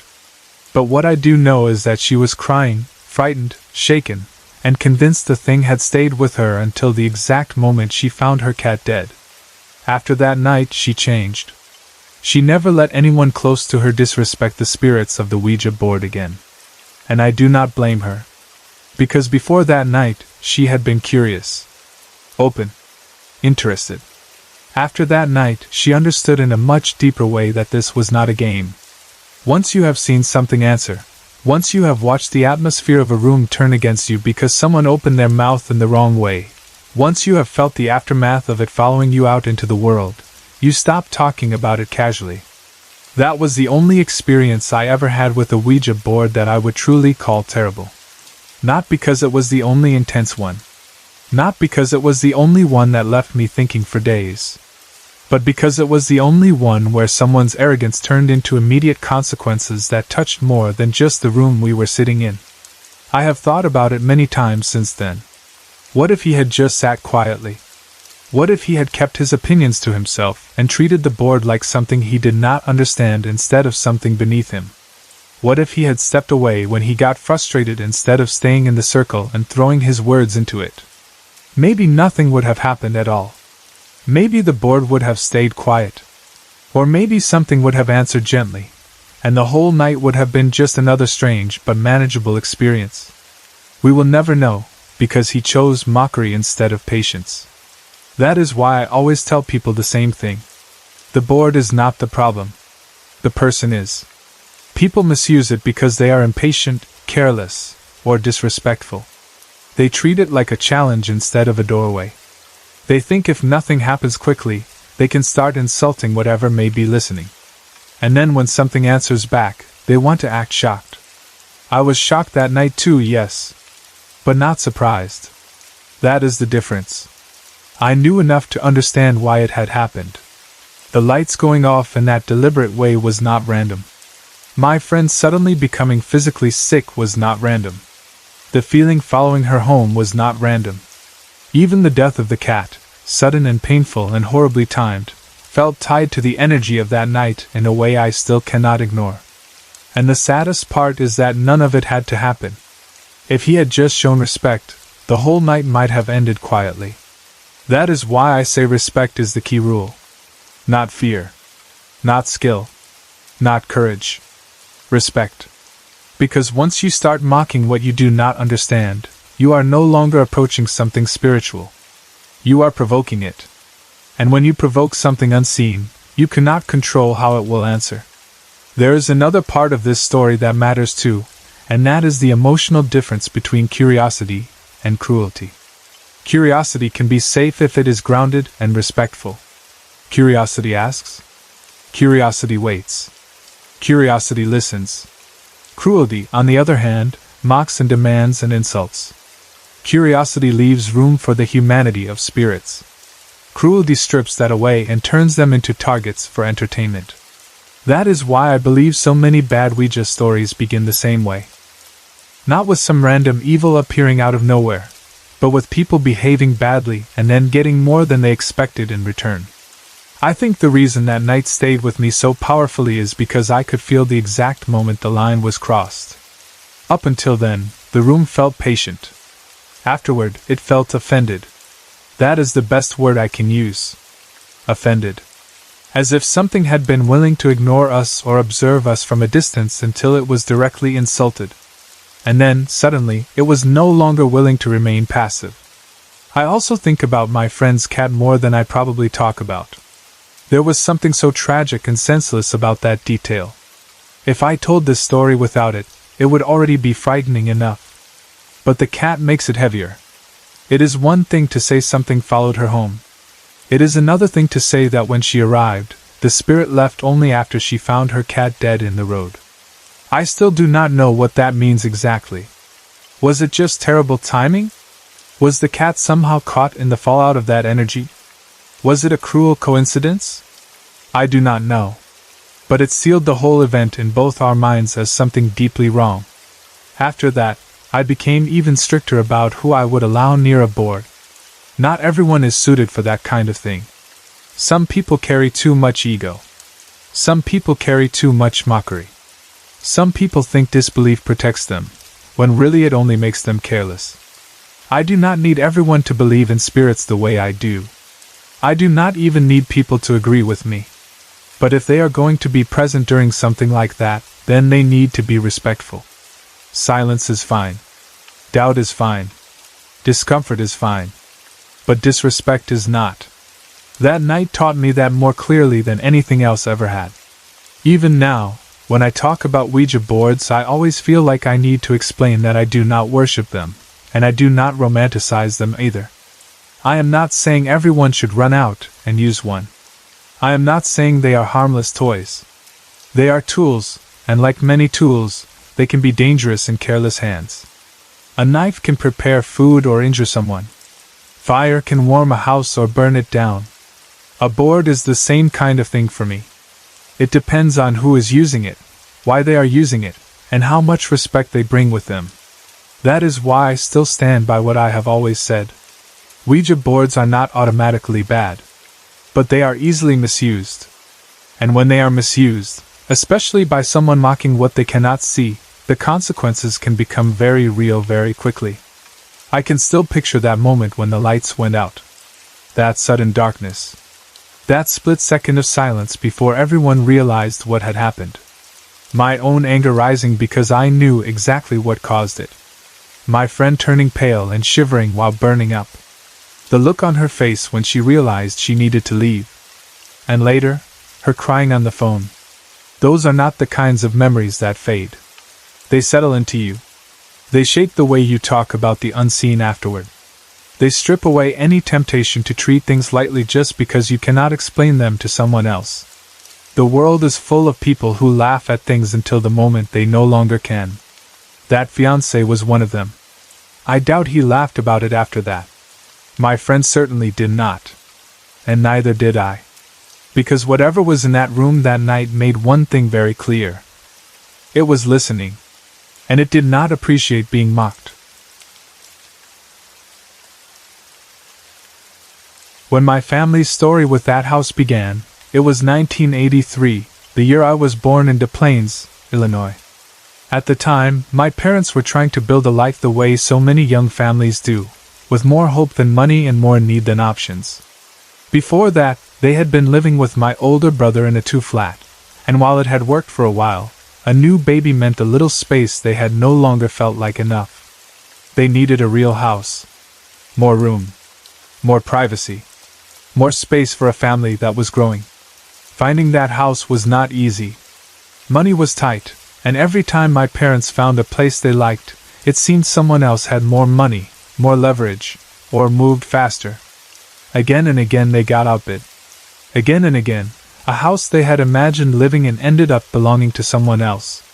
It was frustrating and discouraging, and by that point, they probably felt like every decent house was just a little too far out of reach. Then they pulled up to the house just off Wolf Road Circle. The moment they saw it, they thought it looked too good to be true. It was a brick ranch with wood floors and enough room for the family they were trying to build.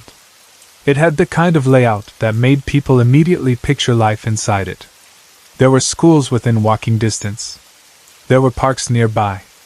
It looked like the kind of place where children could grow up safely and where ordinary family memories could settle into the walls. To them, it seemed almost impossible that a house that good would be within reach, especially given how hard their search had been. They assumed there would be competition. They assumed someone else would want it. They assumed they would have to fight for it. But what they found out was strange even then, though maybe not strange enough yet to feel like a warning. The property had been on the market for 7 years. 7 years? And no one who had moved into it had stayed very long. That should probably have raised more questions than it did. But when people want something badly enough, especially something as important as a home, they often explain away the uneasy details.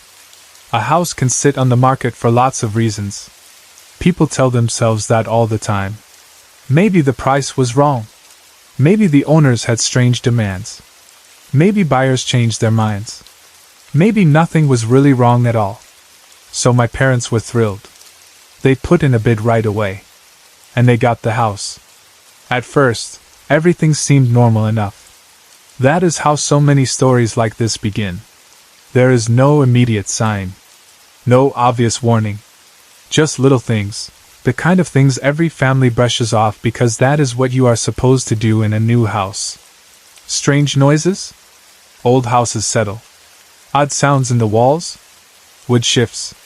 Pipes knock. Floors creak. Drafts move through places differently than you expect. All of that is easy to explain, especially when you are trying to make a place feel like home. My parents moved in, settled in, and started building a life there. A month or two after the move, I was christened. That day became one of the first strange moments tied to the house, even though at the time my mother did not fully realize it. Since we had only been in the house a short while, the christening celebration also became the first real chance for the extended family to come over, see the new place, and celebrate both the baby and the home. Everyone was invited. It should have been just a happy family day. One of my aunts arrived, walked up the steps, and the second she put one foot inside the entryway, before even saying hello properly, she looked at my mother and said, "I will not go in your basement, and I will not go in your attic." That was it. No explanation first. No conversation leading to it. Just that statement, immediate and certain.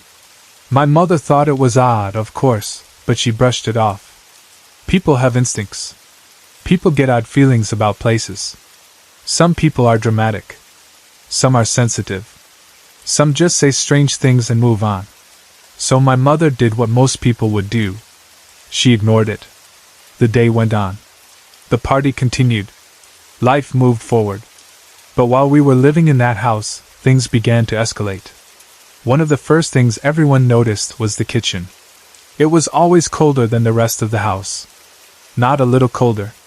Not in some subtle way that might only be noticed by the person standing there longest. It was about 20 degrees colder than the rest of the house, even in the middle of the hottest summer days. That kind of cold stands out. You feel it the second you step into the room. It was the kind of cold that does not match logic, because even when the rest of the house held summer heat, the kitchen still felt wrong. Not refreshing. Not just cool. Wrong. Then there were the footsteps. The house had wood floors, so sound carried clearly. Footsteps on wood are not easy to mistake once you know what you are hearing. People who live in houses like that get used to the little creaks and shifting sounds. They know the difference between ordinary settling and the clear rhythm of someone walking. In our house, there were constant footsteps down the hallway. Not once in a while. Not one strange sound that could be doubted. Constant enough that everyone knew them. One day my mother and my godmother were in the house together watching me. I was around 1 year old at the time. Both of them heard footsteps coming down the hallway. I heard them too. The sound was distinct enough that you could follow the movement, almost like tracking someone invisible walking closer room by room. The footsteps kept approaching, and as soon as they reached the doorway area where we were, I started screaming. Not fussing. Not whining. Screaming and crying at the top of my lungs. I reacted before I could speak in full thoughts, before I could explain anything. That makes it even more unsettling to me, because babies and toddlers often react to things before adults understand what is happening around them. My mother and godmother did not stay there trying to reason through it. They picked me up and ran out of the house as fast as they could. Whatever had come down that hallway toward us felt real enough that 2 grown women carrying a 1-year-old wanted out immediately. They did not go back in until my dad came home from work. That tells you everything about how frightened they were. Then there were the storm windows in the basement. Those basement windows had shutters on the inside walls, and they were locked from the inside. There was no wind coming from the window wells, no outside force that should have made them move, and yet they would bang at random times. Again, this was not the kind of thing that happened once and was forgotten. It happened regularly enough to become part of the fear attached to that house. A locked thing making noise for no reason is one of the simplest ways a place teaches you not to trust your own comfort in it. And then there were the injuries. Every member of my immediate family got hurt while living there. That detail has always disturbed me because it makes the house feel less like a place with a spooky atmosphere and more like a place that actively pushed back against the people inside it. My older brother was around 8 or 9 years old at the time. One day he was playing on the living room floor when my mother suddenly heard him scream. She ran into the room and found the fireplace mantle on top of him. It had come off the wall and somehow landed on him. He was not a strong enough child to pry it loose himself, and the mantle had been about 15 feet away from the fireplace. He later said it flew off the wall onto him. Not fell. Flew. That is a very different word, especially coming from a child. Another day, my dad was hanging up artwork in the hallway. He had a hammer in his hand, doing something completely ordinary. Then, according to him, the hammer flew backward and struck him above the eye. It hit hard enough that he had to go to the hospital. Even later in life, he still had 2 scars above his eye from where the pointed end of the hammer had hit him. That was not a minor little injury. It was real damage. Then there was my mother. She said an unseen force pushed her off the deck. She broke her wrist. Again, not a stumble she blamed on clumsiness. Not a loose step. Not her losing her balance for some obvious reason. She believed she was pushed. In most circumstances, people hesitate to use a word like that. Adults do not casually say they were shoved by something invisible. But she said it because that is how it felt. I was the only one who directly saw the ghost. At least, I was the only one in the family to clearly see something and react to it in a way that left no doubt. But I cannot remember what I saw. That is one of the strangest parts of the whole story. This is actually my very first childhood memory, and yet the center of it is missing. I was about 3 years old. My dad asked me to go get him a pop from the refrigerator. I remember the ordinary details around that moment with almost unnatural clarity. I remember the socks my dad was wearing. I remember my own point of view as I walked down the hallway. I remember the simple action of reaching the fridge and getting the pop. I remember turning around to take it back to him. Then I screamed. And that is all I remember. My parents found me lying on the kitchen floor. When they woke me, I did not remember what had happened.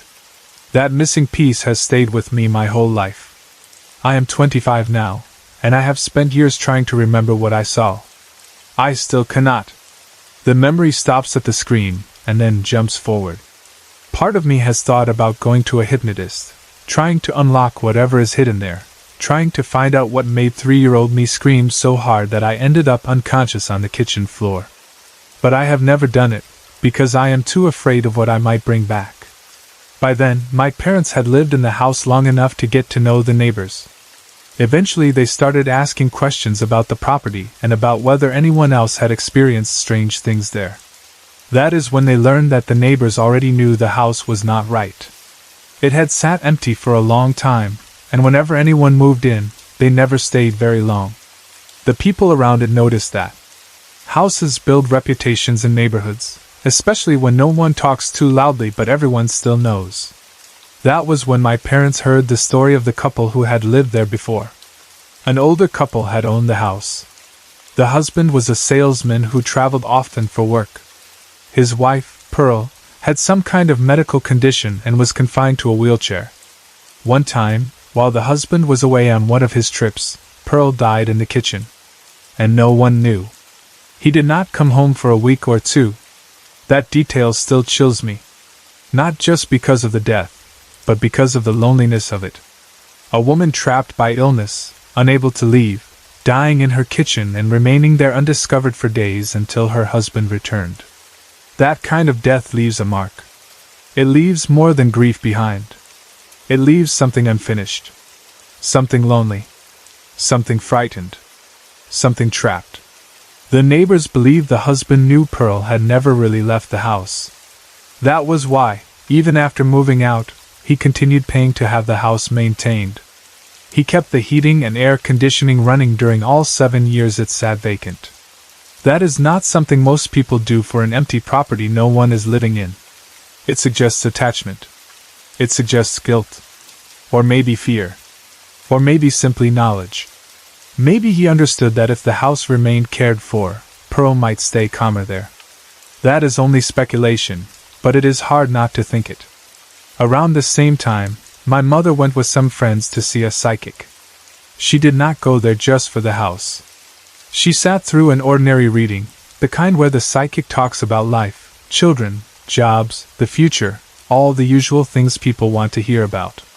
But once that was over, the psychic looked at her and said something that changed everything.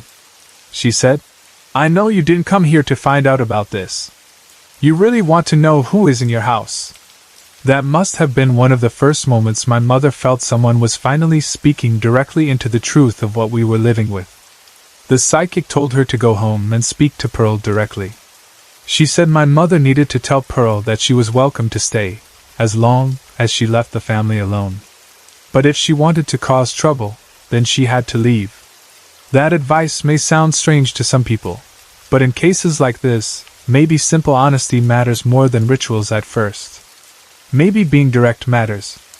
Maybe boundaries matter, even with the dead. So my mother did it. She went back into the house and spoke to Pearl. And after that, she had the house blessed. Then, according to my family, everything stopped. Nothing else happened. No more footsteps. No more violent incidents. No more terror. We lived there for another 2 years after that before moving away, and the house did not trouble us again. That part has always stayed with me too, because it suggests something important. Whatever was in that house was not just random energy, or meaningless haunting. It was responsive.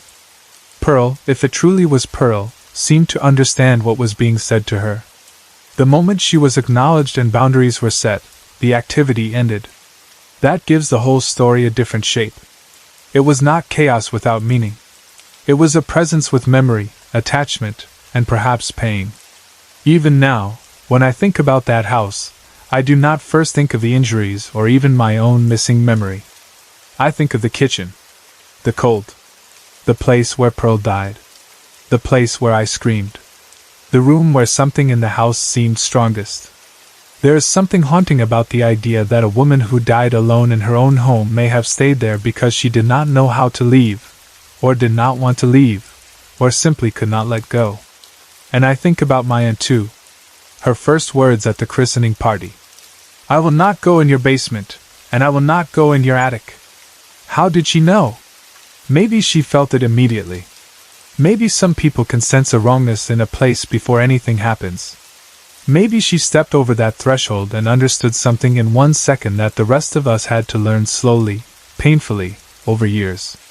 The thing that strikes me most now is how much my parents tried to make it normal in the beginning. That is what families do. They want the house to be safe because it is home. They want the noises to be settling and the cold room to be bad airflow, and the banging shutters to be some small defect they can fix later. No one wants to accept that the place where they sleep, raise children, and build a life may be occupied by grief that never moved on. But eventually too much happened for them to keep pretending. A baby screaming at invisible footsteps. A mantle flying. A hammer turning backward. A woman pushed. A child screaming in the kitchen and losing a memory. Neighbors confirming the house had a reputation. A dead woman's history waiting there all along. A psychic naming the truth before being told. And then, finally, peace after Pearl was acknowledged. That is why I still believe something real was there. I know there are people who will always search for rational explanations first, and I understand that. I am not offended by that. But sometimes the pattern becomes too clear. Sometimes too many strange things gather around one place, one name, one death, one room. When that happens, the story stops being a random collection of odd events and starts becoming a haunting. And if that house was haunted, I believe it was haunted by Pearl. Not because I saw her face and can describe it. I cannot. Not because I have every answer. I do not. But because everything in that house seemed to circle back to her. Her death in the kitchen. Her husband leaving but still paying to keep the place going. The years it sat empty. The neighbors knowing something was wrong. The psychic naming a presence in the house before my mother said a word. And the fact that when my mother addressed Pearl directly and then blessed the home, the disturbances stopped. That is not proof in a scientific sense. But it is enough for me. I still wonder what I saw that day in the kitchen. That question has never fully left me. Sometimes I think maybe forgetting was a kind of mercy. Maybe a 3-year-old mind protected itself by shutting the image away. Maybe whatever I saw was so frightening, so overwhelming, that remembering only the before and the after was the mind's way of surviving it. Other times I think maybe the missing piece matters less than everything around it. Because even without that memory, the story already says enough. A house no one wanted. A woman who died alone. A family that moved in with hope. A growing pattern of strange, frightening events. A little girl who screamed at something she could not later remember. And finally, a message spoken into the house that changed everything. We lived there 2 more years after that. And then we moved. But some places stay with you long after you leave them. That house is one of those places for me. Not because I remember every room clearly. Not because I can bring back the face or form of what I saw. But because even now, years later, I can still feel the shape of that story in me. The way the fear built slowly. The way my family suffered there. The way a name, Pearl, turned scattered fear into something almost understandable. And the way peace finally came only after the dead were spoken to like they still mattered. When I was a child, the summer holidays from school were some of the happiest times of my life. While my parents were working, my 2 brothers and I would stay with my grandparents. To us, going there never felt like babysitting or being dropped off somewhere for the day.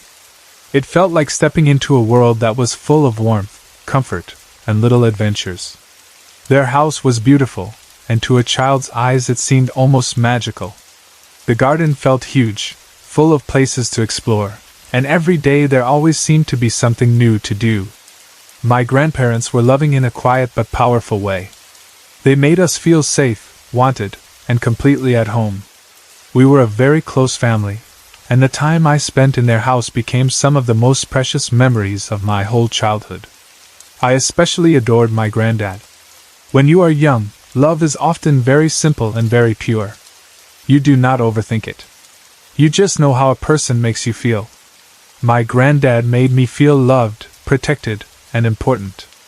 Being around him felt easy. He was part of the shape of my childhood, part of the reason those summers felt so special. I never imagined a time when he would not be there. Then, when I was around 10 or 11 years old, everything changed. My granddad had a heart attack. Even now, writing those words still carries a certain heaviness, because that was one of the first moments in my life when I came face to face with how quickly things can change. 1 minute a person is part of your everyday world, and the next they are lying in a hospital bed, and suddenly the adults around you are talking in lower voices and making decisions you do not fully understand. When he was taken to the hospital, my parents decided that I was too young to visit him. They thought they were protecting me. I know that now. But at the time, I did not understand it that way. At that age, all I knew was that someone I deeply loved was gone from the house, lying somewhere else, and I was not allowed to go to him. A few days later he died. That loss broke my heart in a way I was too young to fully express. And then, to make it worse, my parents decided again that I was too young to go to the funeral. So not only was he gone, but I was not given the chance to see him one last time, and I was not allowed to stand with everyone else and say goodbye. That stayed with me deeply. Even as a child, I felt the unfairness of it. I felt the emptiness of not being included in that final moment. I loved my granddad with my whole heart, and the fact that I never got to say goodbye became one of those quiet wounds that stays hidden for years but never really disappears. After my granddad died, my relationship with my granny remained just as close as ever. If anything, it became even more precious. She was still my granny in every way that mattered, loving, kind, and deeply connected to the family. The house still held so many memories, and she still carried that same warmth.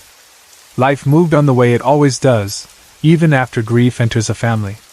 You grow older, your world gets bigger, and one chapter slowly becomes another. By the time I was 18, I was ready to leave Scotland and travel. Like many young people, I wanted to see more of the world. Eventually, after all that traveling, I settled in Florida, where I was still living at the age of 28. Moving so far away changed the shape of my life. I was still close to my family emotionally, but of course distance changes things. You are not there for the little everyday moments anymore. You hear about things over the phone. You miss things. You feel close in your heart, but not in the physical, ordinary way families often share when they live near one another. Then, last year, I had to return to Scotland because my granny found out she had cancer. By then, it was already serious. We knew she only had a few months left. There is something especially painful about returning home under those circumstances. It is not a joyful homecoming. It is full of urgency, sadness, and the awareness that time has become very limited. Every moment becomes precious because you know you cannot assume there will be many more. My visit was extremely emotional. It was painful and heartbreaking to see her like that, to know what was coming, and to feel the weight of the goodbye that was slowly approaching. And yet, at the same time, every single moment with her felt special. Every conversation, every shared glance, every ordinary moment in the house felt precious because I knew what it meant. I was not there just to visit. I was there to be with her at the end of her life. When she died, I stayed for the funeral. That alone made this goodbye different from the one I had with my granddad. I was no longer a child being told I was too young. I could be there. I could stand with my family. I could grieve properly. I could say goodbye. It was devastating, but it was also important. After the funeral, I returned to Florida carrying all of that grief with me. And then, after I got back, something happened that I still cannot explain in any ordinary way. I started having dreams. Not vague dreams. Not the kind that dissolve the moment you wake up. These were vivid, detailed, and so real that they felt more like visits than dreams. They had a clarity that ordinary dreams do not have. When I woke up, I did not feel like I had merely imagined something. I felt like I had been with her. The first dream I had was simple, but very specific. In the dream, I was sitting in my granny's living room with her. It felt natural, not strange. She was there with me as though death had not erased her presence at all. In the dream she told me that she was upset about the damp patch above the window. That was all. Nothing dramatic. No grand message. Just that. When I woke up, it stayed with me strongly enough that I decided to tell my mother in Scotland about it. At that time, my granny's house was being emptied out because it was going to be sold. Everyone was busy sorting through things, clearing rooms, making practical decisions in the middle of grief. So when I called my mum and told her about the dream, it must have sounded strange, but she listened. She went to the house, pulled back the curtains, and found a damp patch above the window. It had not been noticed before. That shook all of us. Because this was not some vague emotional dream that could be interpreted in 100 ways. It was specific. A damp patch. A location. A complaint from my granny herself about something in her home. And when my mother checked, it was there. Hidden behind the curtains where no one had seen it. That was the moment when I began to feel that my granny was somehow reaching out to me. It did not feel random anymore. It felt purposeful. Then came the second dream. This one was even more personal. In the dream, my granny came to me and told me that she had forgotten to leave something special for my dad, her son.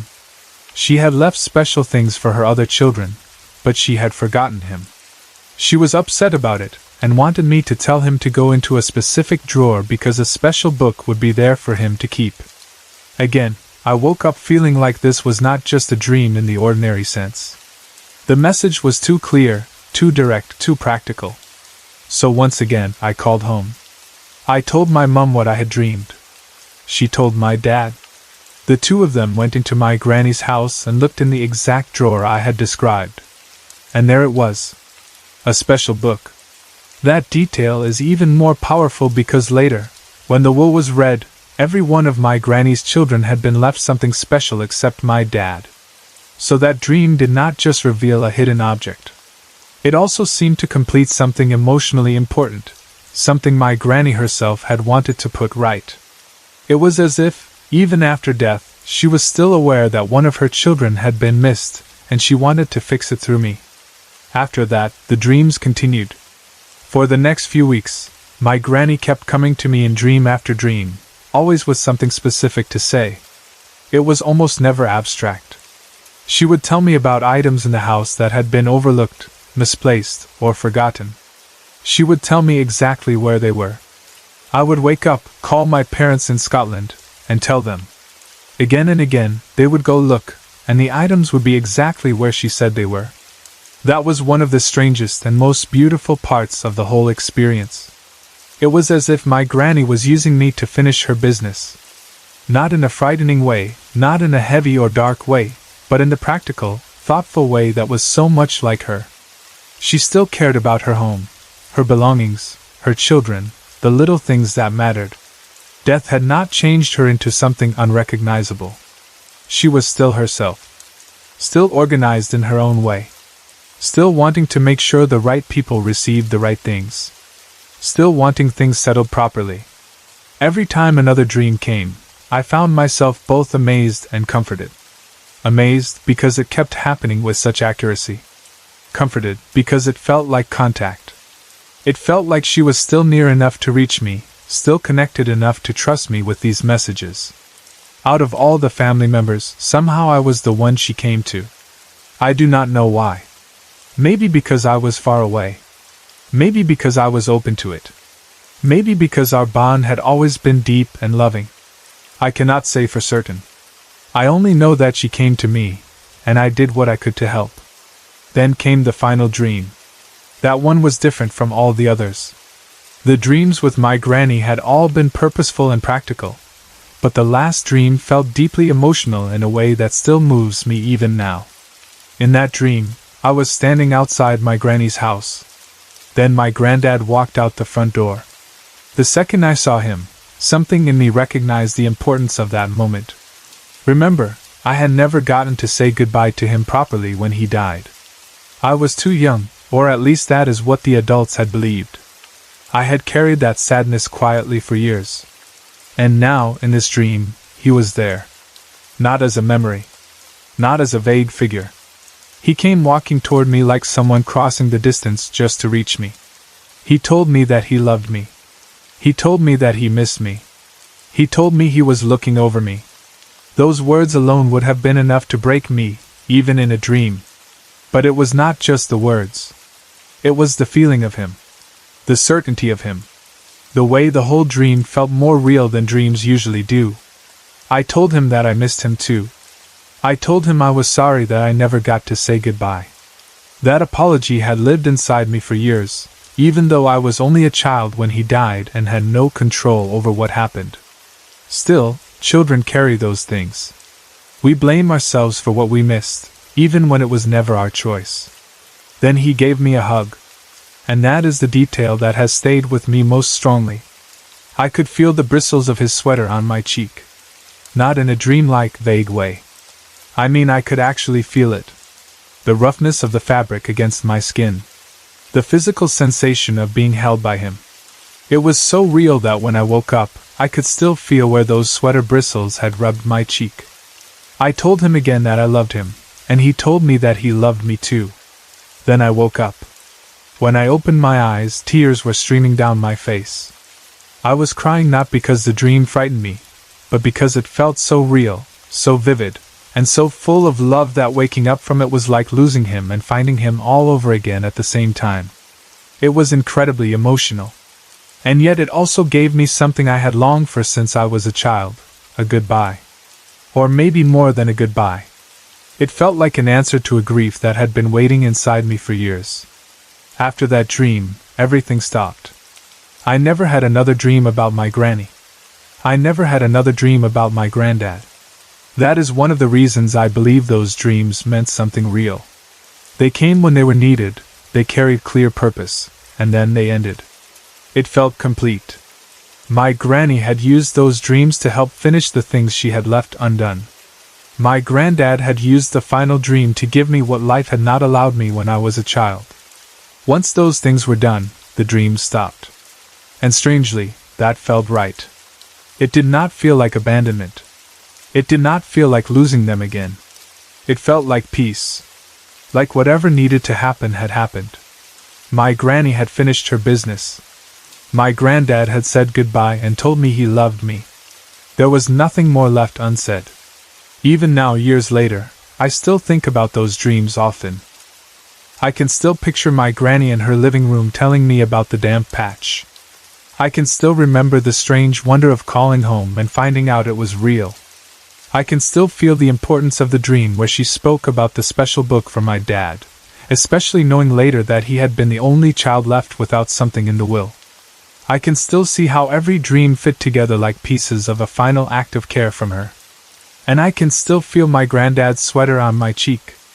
That is perhaps the most astonishing part of all. Time passes. Years go by. Memories blur. But that feeling has stayed clear. That hug. That texture. That love. It was not like remembering a dream. It was like remembering contact. I do not know exactly how these things work. I cannot explain why some people dream of the dead and others never do. I cannot explain why my granny came to me instead of someone else in the family. I cannot explain how she knew exactly which items had been overlooked and where they were.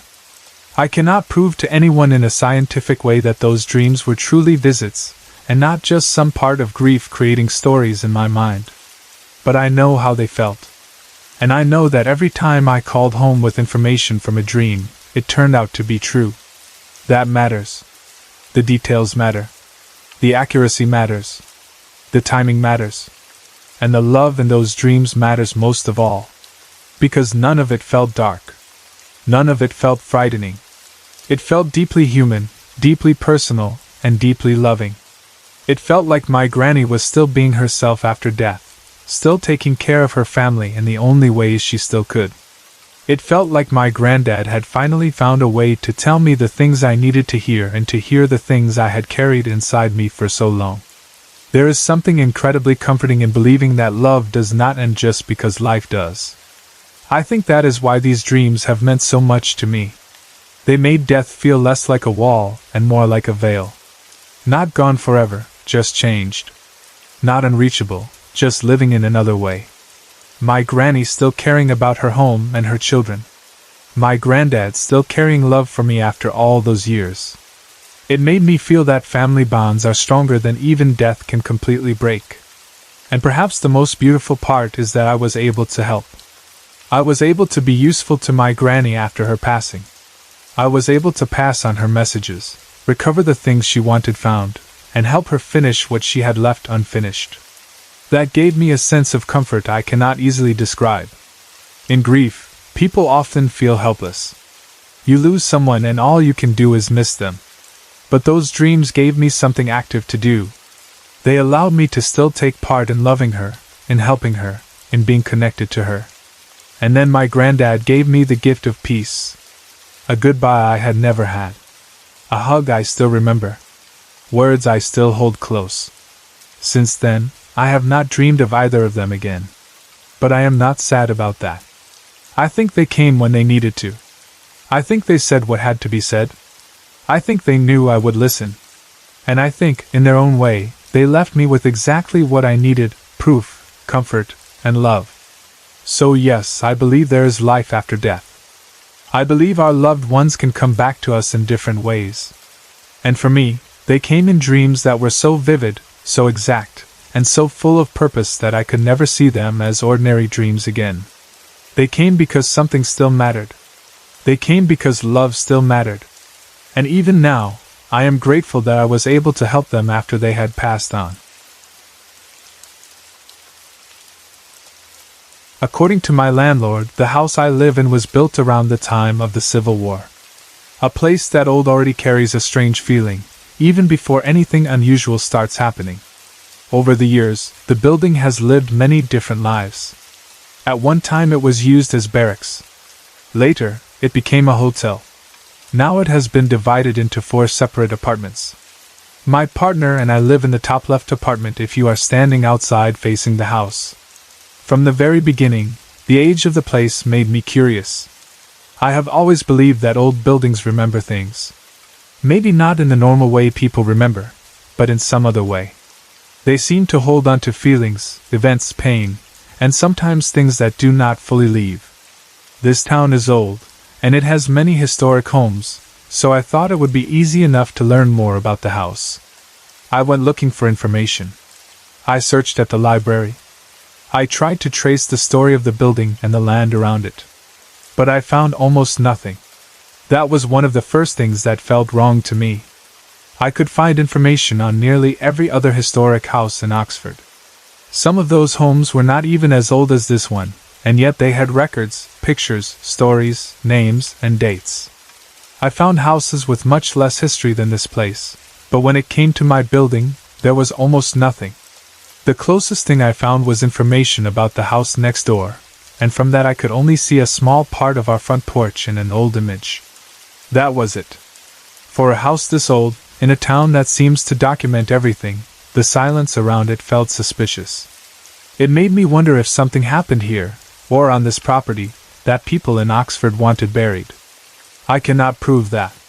It is only a feeling. But sometimes feelings like that grow stronger the longer you stay in a place. Another strange thing is something several sensitive friends and I have felt separately over time. We all have the distinct feeling that there used to be a very large tree in the yard, and that now it is missing. There is no proof of that in front of me, no old picture that confirms it, no official record I have found, but the feeling is there. It is hard to explain. It is like walking over a place, and somehow knowing something once stood there. Since this is the South, and since this town has a long and painful history, I have sometimes wondered if it was a hanging tree. Maybe it was removed, maybe even burned down during the race riots here. Again, I cannot prove that, but the thought has never really left me. We moved into the house on September 11th, 2001. Even now that date feels heavy. At the time, I remember thinking that moving into an old place like this on a day the whole country would remember forever felt like some kind of sign, though I could not have said of what. Given how old the building was, I already suspected it might have a few ghosts, or at least some strange energy. Houses like this rarely feel empty in the normal sense. Even when they are physically quiet, they often do not feel blank. Still, nothing really happened at first. It was not until well after we had settled in, probably the following spring, that I had the first experience that truly made me believe something else was here with us. I was home alone. Completely alone. And by that I mean nobody was in the whole building, not just that I was the only one in my apartment. The other units were empty at that moment too. I was lying on the sofa in the living room, reading and relaxing, enjoying the quiet. Then suddenly I heard footsteps in the hallway. The hallway in our apartment runs in a kind of railroad style past all the bedrooms and ends in the living room. At the opposite end are the kitchen, laundry room, and back door. So when you hear someone walking down that hallway, you know exactly where they are headed. The sound was clear enough that I immediately sat up because I thought my sweetie must have gotten off work early. At first, that was all it felt like. Simple. Expected. Ordinary. Then, as the footsteps got closer, something about the sound struck me as wrong. What I was hearing sounded like a man's dress shoes, or maybe boots, walking on hardwood floors. The sound was sharp and hard, the kind of sound shoes make when they hit wood. But the hall was carpeted. That should have softened the sound, changed it, made it duller. Instead, it sounded as though someone in hard shoes was walking across bare boards, and I could hear it from one end of the hallway all the way to the other. The steps came right to the end of the hall. Stopped. Then turned around and went back toward the kitchen. Then stopped again. I got up and looked, of course. Nobody was there. But the strangest part was that even while I was looking, even with my own eyes seeing an empty hallway, I could still hear it. That was what unsettled me most. If it had stopped the second I looked, I might have told myself I imagined it or confused some outside noise for footsteps. But hearing them continue while staring at an empty hall is very different. That experience happened a few times after that. Not the exact same way every time, but close enough. Sometimes the steps would stop at the living room. Sometimes they would stop halfway down the hall. Sometimes they seemed to go farther back again. Then, for a while, that particular phenomenon stopped. You would think something like that would be enough to make a person refuse to stay in a place. But life is rarely that simple. Strange things happen, you get shaken, then days go by, chores pile up, work continues, bills still need paying, and the ordinary world keeps pressing in. So you adapt more than you think you will. You tell yourself maybe it will not happen again. And when it does happen again, you tell yourself maybe you can live with it because leaving is not easy. That is how people stay in haunted places longer than they ever expected to. One of the more recent things that happened in that same hallway took place in August, while my cat Muffin was still alive. That afternoon I was once again lying on the couch reading. Jeff was behind me at his computer like he usually was. It was one of those normal, quiet moments that make strange things even more unsettling when they happen, because everything around them feels so everyday and calm. Then all at once, all three of my cats came tearing into the living room like their tails were on fire. That is the only way to describe it. They did not stroll in. They did not casually trot through. They bolted, all three of them at once, full speed, full panic, and launched themselves onto the back of the couch. Sometimes they would sleep there in a neat line, and at first I laughed because animals can be silly. I asked them, "What are you doing, silly kitties?" But then, at the same moment, all three of them turned and stared into the hallway. I looked too. And I saw it. I saw a shadow person. Not a vague dark patch. Not a trick of light that I only wondered about later. I distinctly saw the upper left part of him, and it looked like he was reaching out toward the wall as if to stop himself while running, then he ducked back out of view. The whole thing happened fast, but not so fast that I could dismiss it. My hair stood on end immediately. That full-body reaction came before I could even form a complete thought. Jeff, seeing that I was badly shaken, went toward the back of the apartment to check because I was too freaked out to go myself. The back door was still locked. There was no human explanation sitting there waiting for us. That hallway had always felt wrong in some way, but after seeing that figure with my own eyes, it felt more personal, more active. Less like leftover energy and more like something that knew exactly where it was and what it was doing. Then there was the whole issue with the doorbells. This started after some now ex-friends, who had been both bad tenants and bad friends, moved out of the apartment across the hall. A new pair of friends, Jamie and Robert, moved in after them. Not long after they settled in, strange things started happening with our doors. Their doorbell and ours would ring at the same time. Sometimes one would ring by itself. Sometimes both would. But whenever we checked, nobody was ever there. It happened over and over again. And because it was happening to both apartments, it was harder to dismiss as just some random electrical issue on one door. There was one night that scared me badly, though in a strange way it was not the paranormal part that scared me most. The doorbell rang. I went to the door fully expecting to find nobody there, because by then that had become the pattern. But when I opened it, Jamie was standing there. That actually scared the life out of me for a second because I had so fully expected emptiness that seeing a real human being was a shock. She was standing there asking if I had just banged on her door. That is the funny thing about living in a haunted place for a while. Sometimes you get so prepared for the supernatural that ordinary reality catches you off guard instead. Still, that did not solve the mystery. The door activity kept happening, usually sometime between midnight and 3 in the morning. It reached a point where I got so annoyed that I simply took my doorbell down. I thought if I removed it, that would at least stop my side of the disturbances. It did not. Once the doorbell was gone, I started hearing knocking instead. And always at roughly the same time of night. One night, I had been drinking a little and was somewhat tipsy when the knocking came again. 3 knocks, as usual. For some reason, my mind went to that Bible verse about Jesus knocking. So, half amused and half irritated, I went to the door, opened it, and said, "Come on in, Jesus!" The knocking stopped. For a whole month.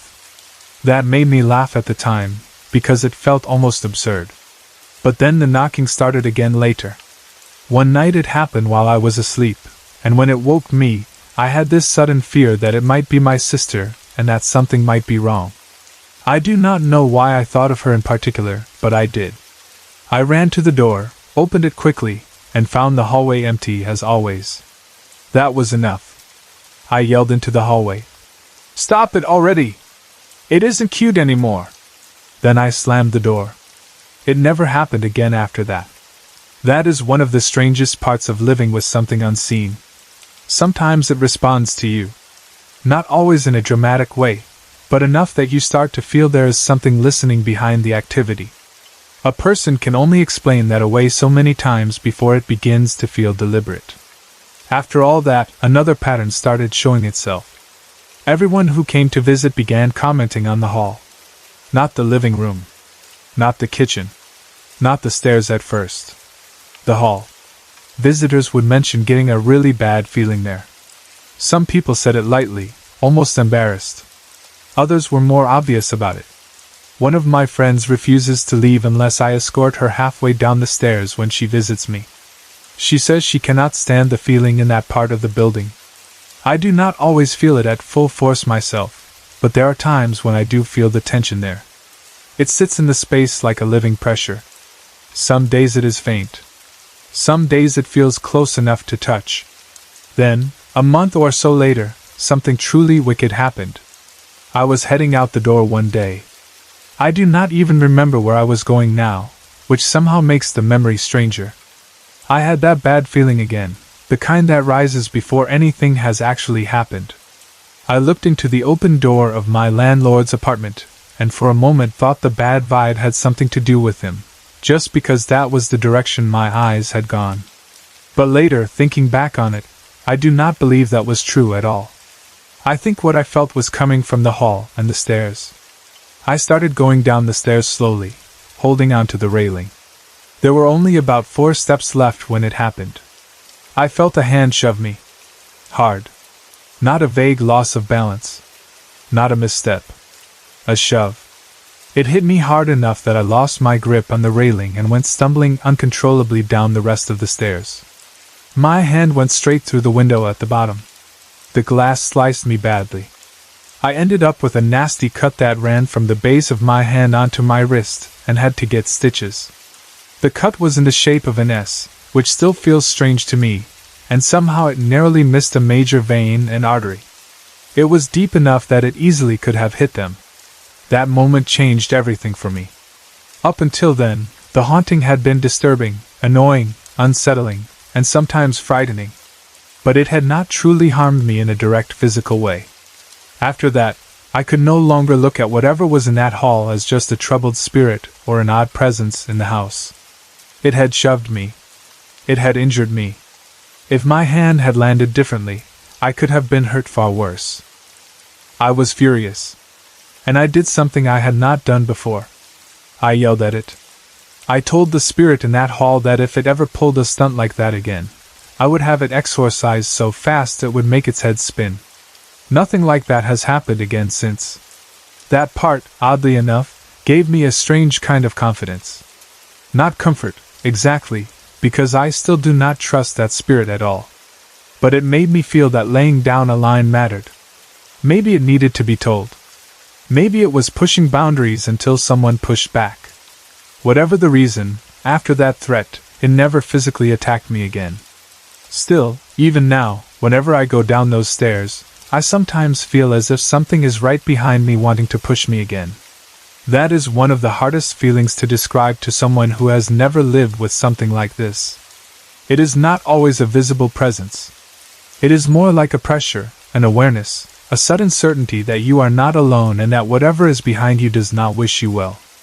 It is a nasty feeling, the kind that makes the back of your neck tighten and your body instinctively brace itself. I cannot blame anyone for wanting an escort out of the building when that thing is around. I know exactly what they mean. Over the years, I have thought a lot about what could be in that hall. Is it Pearl from the older story? No, this is a different house. Different town. Different history. But the pattern feels similar in one way. Old buildings hold on to things. Barracks, hotel, apartments, possibly violence on the land, maybe a hanging tree once standing where there is now only empty yard and strange tension. Something about this place feels buried on purpose. Not just physically in records or library archives, but emotionally, spiritually, historically. It feels like the house carries something Oxford would rather not speak about. And maybe that is why it never fully lets itself be understood. What I know is this: there are footsteps in the hall that make no sense on carpet. There is a shadow figure that frightened all 3 of my cats at once. There were doorbells and knocks in the middle of the night until I challenged them. There is a hallway that unnerves visitors who know nothing about the place.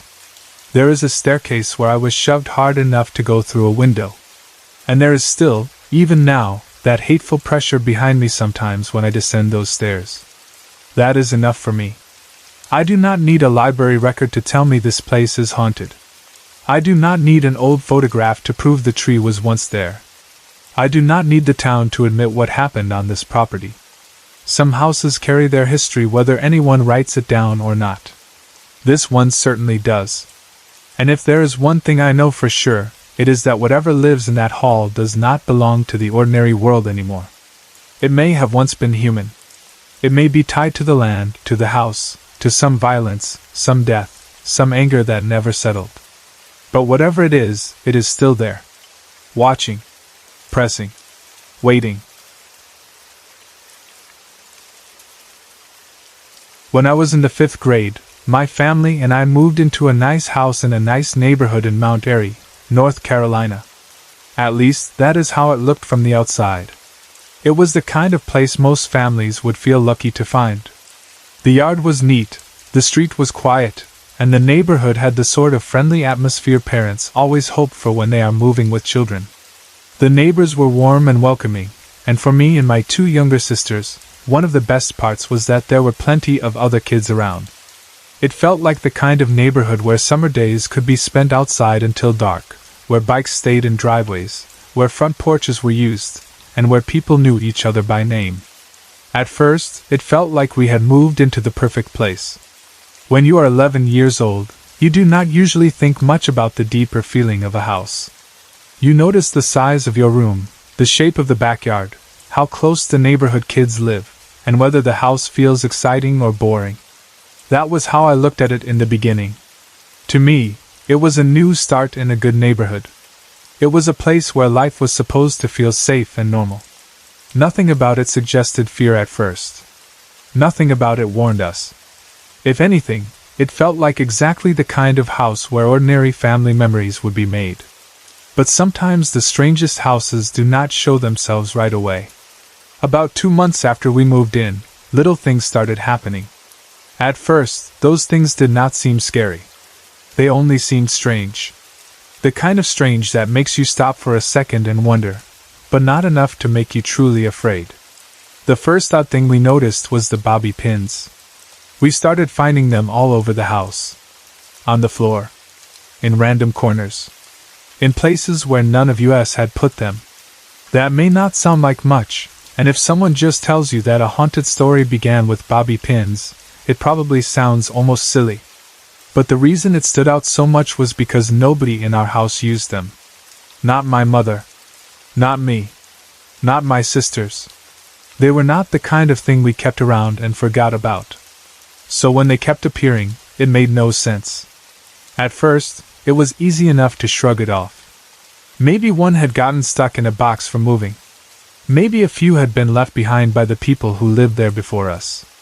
But then they kept showing up. More than one. More than a few. We would find them in places that made no sense at all. Sometimes they would be in the beds at night after my mother had already changed the sheets and made everything fresh. That part really bothered me, because a clean bed should stay clean until someone gets into it. But somehow, bobby pins would still appear there as if they had been placed after the fact. Even if you try to explain it logically, it stays strange. You cannot easily explain objects appearing in beds after the sheets have already been changed by someone who knows for sure they were not there before. Still, bobby pins by themselves were not enough to make us think something truly bad was going on. The fear started for me a little later, maybe around 3 months after we had moved in. My room had the entrance to the attic inside my closet. That detail became important very quickly. At first, it was just part of the room, one of those odd little things old houses sometimes have. But once things started happening, that attic entrance felt like more than just a panel in the ceiling. It became the place my mind always went when the nights got quiet. At night, when I was in bed trying to fall asleep, I started hearing scratching noises. They sounded like they were coming from above me, from the ceiling area, and of course the first place I thought of was the attic. The sound was enough to bother me badly. Not because houses do not make noises at night, because they do, but because this was not the soft settling sound of an old house. It sounded like something moving. Something scratching. Something active. I would lie there listening, growing more and more frightened the longer it continued. Many nights I called for my parents. My dad would come in and try to calm me down. He told me it was probably just a squirrel or some other little animal that had gotten stuck up there. And honestly, that explanation made sense at first. We were in North Carolina. Houses get squirrels. Attics get animals. That is the kind of practical answer a father gives when he wants his child to stop being scared of the dark and go to sleep. So I tried to believe him. I really did. But even then, something about it never felt fully right to me. The noises were only one part of it. Other strange things were happening too, and they were happening often enough that the whole house began to feel a little wrong. In the mornings, my sisters and I would get in trouble for leaving things open in the kitchen. My parents would wake up and find the refrigerator door hanging open or the cabinet doors standing wide open. And because kids are usually the easiest ones to blame in a house, we got scolded for it. But the problem was, none of us had gotten up during the night. None of us had gone sneaking into the kitchen. None of us had left those things open. We said so again and again, but of course adults do not always believe children when children say they did not do something. It is easier to assume one of the kids is lying than it is to accept that doors might be opening on their own.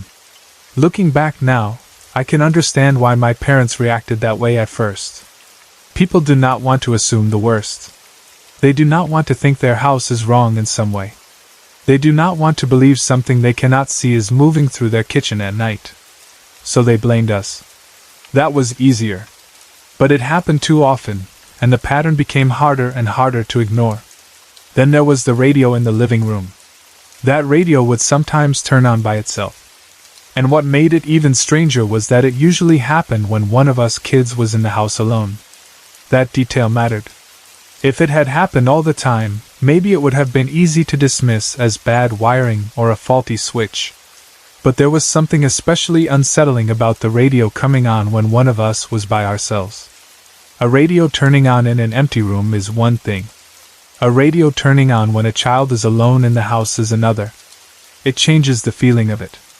It makes it feel less like a random problem and more like something trying to announce itself. By then, the whole house had started to feel different to me.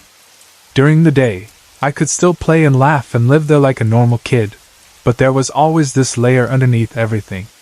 A sense that the house was not entirely ours. A sense that something was happening just outside of understanding. Nothing was fully dramatic yet, but the small things were piling up. The bobby pins. The scratching above my closet. The kitchen doors. The refrigerator. The radio. All of it made the house feel less safe, even if I did not know exactly why. Then Halloween night happened. And that was the moment everything changed for my parents too. It was one Halloween night, and yes, I know that sounds cliché, like the kind of setting people use when they want a ghost story to sound more dramatic. But that is really when it happened. My sisters and I were out trick-or-treating with our friends, enjoying the night the way children do. We were focused on costumes and candy and running from house to house with all that excitement kids have on Halloween. My parents were at home handing out candy to the trick-or-treaters who came to our door. The layout of the house matters here. The front door led into the living room. Then there was a side door that led into the kitchen. The kitchen and living room were separated by a bar, so from one area you could still be aware of the other. On that night, the front door was open, because my parents were answering it repeatedly for the neighborhood kids. The side door, however, was shut and locked. That part was important. At around 8:30 that night, while my parents were there in the house, the side door to the kitchen opened. And in walked our cat. Not pushed open by wind. Not found already open. Not half opened in some uncertain way. It opened, and in came the cat. Both of my parents saw it. That is what made it so important. This was not a story coming from one frightened child. This was not me telling them later that I thought something strange had happened. They both witnessed it at the same time. They looked at each other immediately, because they knew what that meant. The side door had been locked. The front door was the one open. There should have been no way for the cat to come in through the side unless someone had opened that door. Without even really needing to discuss it, my parents reacted. One of them ran out the front door. The other ran out the side. They met around the back of the house. No one was there. No person. No prankster. No neighbor fooling around. Nothing.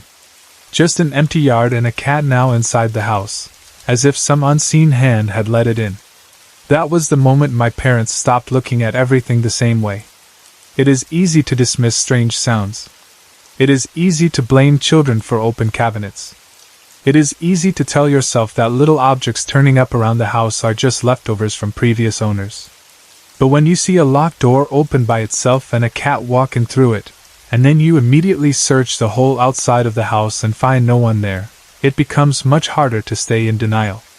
The next day, my parents did what any reasonable adults would do first. They tried to find an ordinary explanation.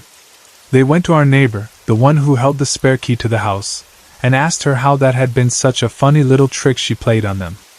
They assumed maybe she had quietly let herself in and done something to scare them as a joke. But she had no idea what they were talking about. She had been out of town since the morning before and had only just gotten home. That answer took away the easiest explanation. No neighbor. No prank. No ordinary person with a spare key. After that, the house no longer felt like something my parents could simply explain away. And not long after that, we moved. Only about a month later, we were out of there. I have never been back. That in itself says a lot to me, even now. My parents were not dramatic people. They were not the kind to pack up and leave a good house in a nice neighborhood over a few weird sounds. There had to be enough fear, enough frustration, enough accumulated unease in that house for them to decide it was no longer worth staying. Looking back, I can understand why some people might think the story does not sound very frightening. No one was dragged out of bed. No ghost stood at the foot of the stairs in a white dress. No voice whispered in the middle of the night. But that is not what fear felt like when I was 11. Fear was more subtle than that. It was lying in bed and hearing scratching over your head, right where the attic opening sat in your closet. It was waking up and being blamed for things you did not do, because nobody could imagine the house was doing them instead. It was the radio coming on when you were alone and trying to pretend it did not matter. It was seeing your parents, who had always been calm and practical, finally lose that confidence when a locked door opened on its own. That kind of fear gets inside a child differently. It makes the ordinary parts of the house dangerous. A closet, a hallway, a kitchen cabinet, a refrigerator door, a radio, a bed. Things that should feel familiar stop feeling safe. And once that happens, the whole shape of childhood changes. You start listening more, watching more, feeling the house around you in ways you should not have to. Even now, many years later, I still wonder about that house. I have always wanted to know whether anyone else who lived there experienced the same things we did. I have often thought about the people who came after us. Did they find bobby pins too? Did they hear scratching above that closet? Did they wake up to open cabinets and an open refrigerator? Did they ever stand in that kitchen and feel something was off? Did the radio come on for them when they were alone? Did a locked door ever open by itself while they were watching? Part of me has always wanted answers. Not because I need proof anymore, but because I want to know we were not alone in it. When strange things happen in a house, especially when you are a child, part of the fear comes from feeling isolated inside the experience. Even if your family goes through it with you, there is still a loneliness in not understanding why it happened or whether it happened to anyone else. I think that is one of the reasons this house stayed with me. It never really gave us answers. It only gave us incidents, and then it let us leave with questions. I have also wondered, many times, who or what was there. The bobby pins have always stood out to me. They were such a small thing, but such a specific thing. If no one in the house used them, then where were they coming from? Why did they keep appearing in such intimate places like the beds? That does not feel random to me even now. It feels personal, almost domestic in a strange way, like some remnant of another woman's life lingering through a tiny, everyday object. Something about bobby pins makes the whole story feel feminine somehow, as if a woman's presence may have been tied to the house. I cannot prove that, of course, but the thought has crossed my mind more than once. Then there is the attic. Maybe my father was right, and maybe there was a squirrel up there sometimes. That is possible. But I do not believe an animal explains everything. It does not explain the rest of the atmosphere in the room, or the way I used to feel lying in bed listening. Sometimes fear tells you something before evidence catches up. A child may not understand why a place feels wrong, but that does not mean the feeling is meaningless. And then the Halloween incident. That one is still the strongest piece of it all for me, not only because it happened, but because it changed my parents. Before that, they could still defend the house against our fears. After that, they could not. The image of that locked side door opening and our cat casually walking in is such a simple thing on the surface. But that simplicity is exactly what makes it hard to dismiss. A cat came through a locked door. My parents both saw it. They both checked. No one was there. And that was enough. Enough to make them admit that something was wrong. Enough to leave. Sometimes I think haunted houses are not always about one huge terrifying event. Sometimes they are about steady pressure. About little things happening often enough that the house itself begins to feel hostile to the life you are trying to build inside it. You stop resting properly. You stop trusting the sounds around you. You stop feeling at home. And eventually, without one giant dramatic moment, you realize you cannot stay anymore. That is what I think happened to us. We did not flee because of one ghostly vision. We left because the house had worn down our sense of normal. That can be just as frightening. I still remember being 11 and trying to act brave about it. Children do that. We try to pretend we are okay because adults are already stressed, because moving is hard, because maybe if we say less then the fear will somehow stay smaller. But inside I was scared. I was scared of going to bed. Scared of hearing that scratching again. Scared of walking into the kitchen in the morning. Scared of being alone with the radio. Scared of the possibility that something in the house was moving around while all of us slept. And yet, for all that fear, there is also curiosity in me even now. I want to know what the house was hiding. I want to know who left the bobby pins. I want to know if the attic was just an attic or something more. I want to know if the people who moved in after us lasted longer than we did or if they left quickly too. I want to know if anyone else ever told the story of the locked side door opening on Halloween night. Maybe someday someone who knows that house will hear this story and recognize it. Maybe someone else will say they lived there too and strange things happened to them. Maybe they will describe the same fear, the same odd little events, the same feeling that the house was full of things just slightly out of place until you realized it was not your imagination at all. Or maybe the house is quiet now. Maybe whatever was there moved on. Maybe it only wanted to be noticed, or maybe it wanted the house back to itself, or maybe it was simply trapped in some loop of habit and presence that had nothing to do with us personally. I do not know. All I know is that when I was 11 years old, that house was frightening. And sometimes fear does not need to be dramatic to be real. Sometimes it comes in small metal hairpins lying where they should not be. Sometimes it comes in scratching above a closet in the dark. Sometimes it comes in a radio turning on when no one else is there. And sometimes it comes in a locked kitchen door opening by itself while your parents watch in silence, and then run outside to search for someone who is not there. That was enough. Enough for us to leave.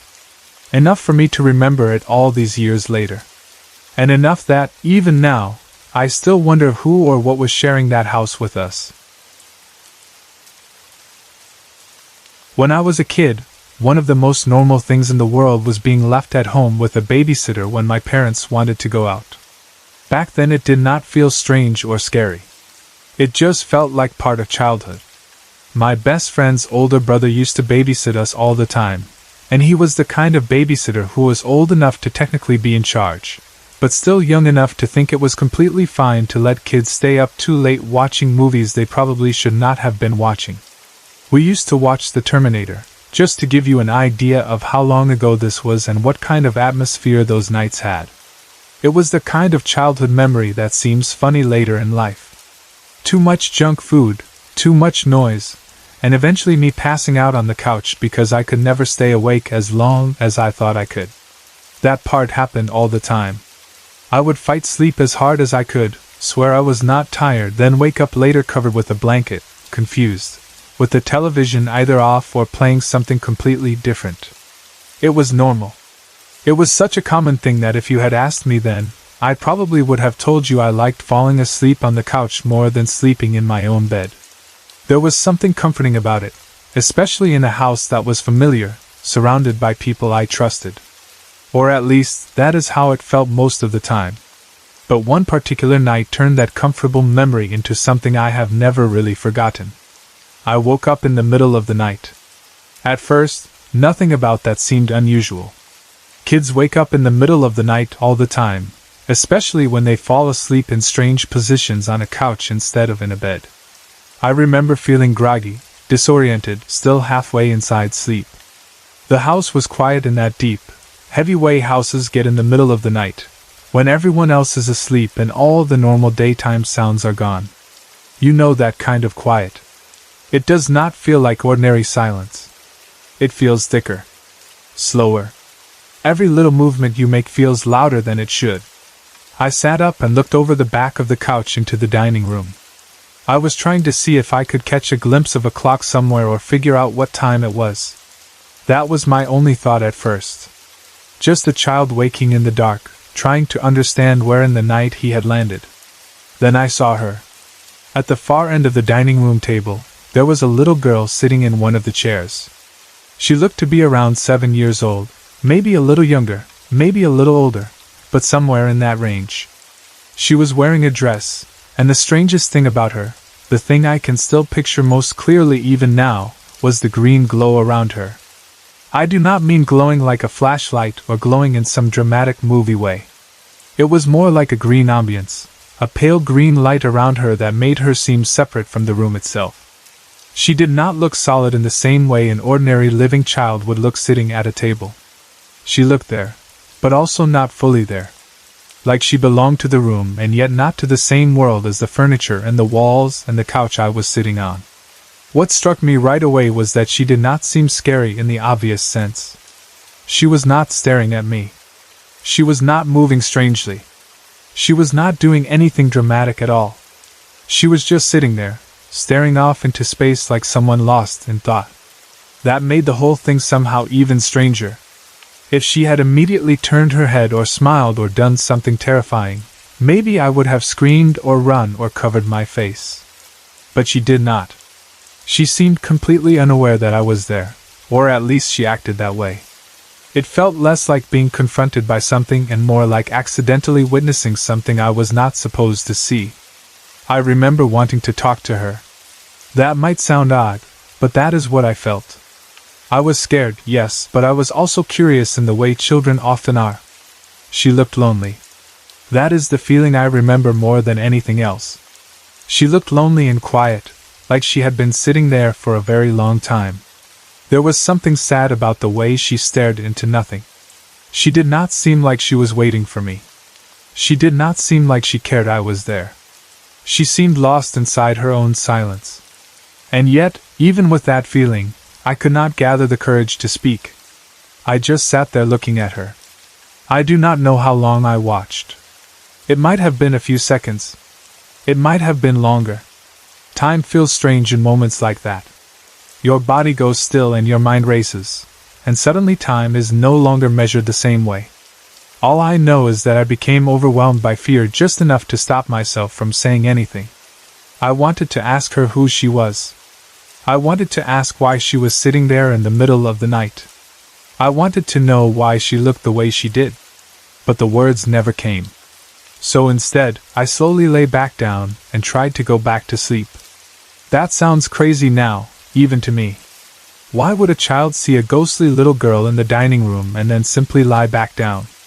But that is honestly what happened. I think sometimes when children are faced with something too strange to understand, they do the simplest thing they can think of. They hide. They pretend it will be gone if they do not look at it. Adults do that too, in different ways. We close our eyes to what we do not know how to face. So I lay there, awake, heart beating hard, trying not to think too much. After what felt like about an hour, I looked up over the couch again. She was still there. But this time she was sitting in a different chair. Now she was facing more in my direction, though her head was bowed down as if she were looking at something on the table in front of her. That change alone frightened me more than when I first saw her. It meant she was not frozen in one place like a strange image. She had moved. Quietly, naturally, without me seeing it happen. The fact that she had changed chairs made her seem more real and less explainable, if that makes sense. It made the whole thing settle deeper into me. I watched her again without making a sound. Part of me still hoped she would do something that would somehow explain everything. Maybe turn into a normal child. Maybe say something. Maybe disappear in a way that would make it feel like a dream. But she did not do any of that.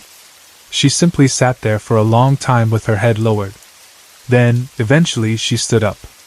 And she walked through the wall into the backyard.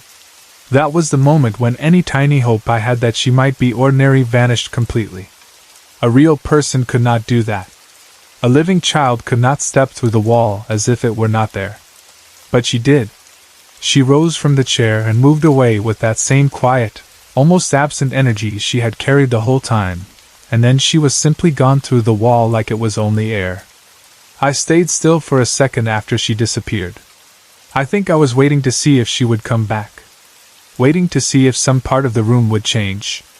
Waiting for my own mind to catch up. Then, once she was gone, I found the courage to move. I got up and turned on the lights. The dining room looked normal. The table was still there. The chairs were still there. Nothing had been knocked over. Nothing seemed touched. But the room felt colder than the living room. Not freezing, not in some impossible way, but definitely colder. Enough that I noticed it immediately. That chill made the whole place feel wrong. The kind of wrong that sits under your skin. Even with the lights on, it still felt like some part of her had not fully left the room behind. I looked around at the chair where she had been sitting. I looked at the table. I looked toward the wall she had walked through. But there was no sign of what she had been doing, or why she had been there. Nothing on the table. No marks. No explanation. Just an empty room with a chill in it, and the memory of a little green girl who had sat there silently in the middle of the night. Eventually, I went back to sleep. And that was the last time I ever saw her. That part has always stayed strange to me. No repeated sightings. No long haunting where she kept returning every night. No big dramatic follow-up. Just one night, 2 glimpses, and then nothing again. If it had happened repeatedly, maybe I would have had more chances to understand it. Maybe I could have gotten details. Maybe I could have asked questions. But because it happened only once, it remains suspended in my memory exactly the way it was then, quiet, green, sad, and unexplained. That would have been enough to stay with me for life by itself. But there was one other incident from childhood that always sat beside that memory in my mind, even though it was very different. In our backyard we had a trampoline, and like a lot of kids, we thought sleeping outside on it was the best idea in the world. We would drag out a bunch of blankets and pillows and camp there with the neighbor kids, staying up late, telling jokes, talking nonsense, and acting like the backyard was our own little world. Those nights had their own kind of magic too, the kind that only exists when you are young and the ordinary world feels a little bigger after dark. Our backyard had 2 very large oak trees. One of them had a beehive in the trunk. At some point, somebody had tried to deal with it by cementing the holes shut, which I assume was their way of trying to trap the bees inside or at least stop them coming out. Looking back now, it sounds awful and stupid, but back then it just made the tree more interesting to us. And because we were dumb kids, we used to mess with it for fun. We would throw rocks into the hole. We would taunt the bees. Then we would run away laughing, trying to avoid getting stung. That was our idea of entertainment at the time. Children can be cruel in the absent-minded way that comes from not understanding consequences and just wanting excitement. We did not think deeply about the hive. We just treated it like part of the game. One night, while all of us were sitting on the trampoline under the blankets and pillows, talking late and being silly, something happened that I still cannot explain. We heard a loud boom. And then a bright ball of light shot out of the tree. I can still see that moment in my mind too. The light did not drift. It did not hover gently like a lantern or some floating glow. It shot upward fast into the sky, then came arcing back around high above us, then slammed back down into the tree. The whole thing happened quickly, but not so fast that we could question whether we had really seen it. We all saw it. All of us. It scared the life out of us at first. We stopped joking immediately. No one laughed. No one tried to explain it right away. It was just too strange. Too sudden. Too unnatural. What made it even more bizarre was how deliberate the movement felt. It was not like lightning. It was not like a firework. It did not move randomly. It came out of the tree, went up, curved around, and came back into the tree. Almost like something leaving and returning. Or something released, and then drawn back again. I know how odd that sounds, but that is the best way I can describe the movement even now. We stayed up the whole night after that, half because we were scared and half because we desperately wanted to see it happen again. When something that impossible happens in front of a group of children, you do not just shrug and go to sleep. You wait. You stare. You whisper. You start making up explanations and then rejecting them.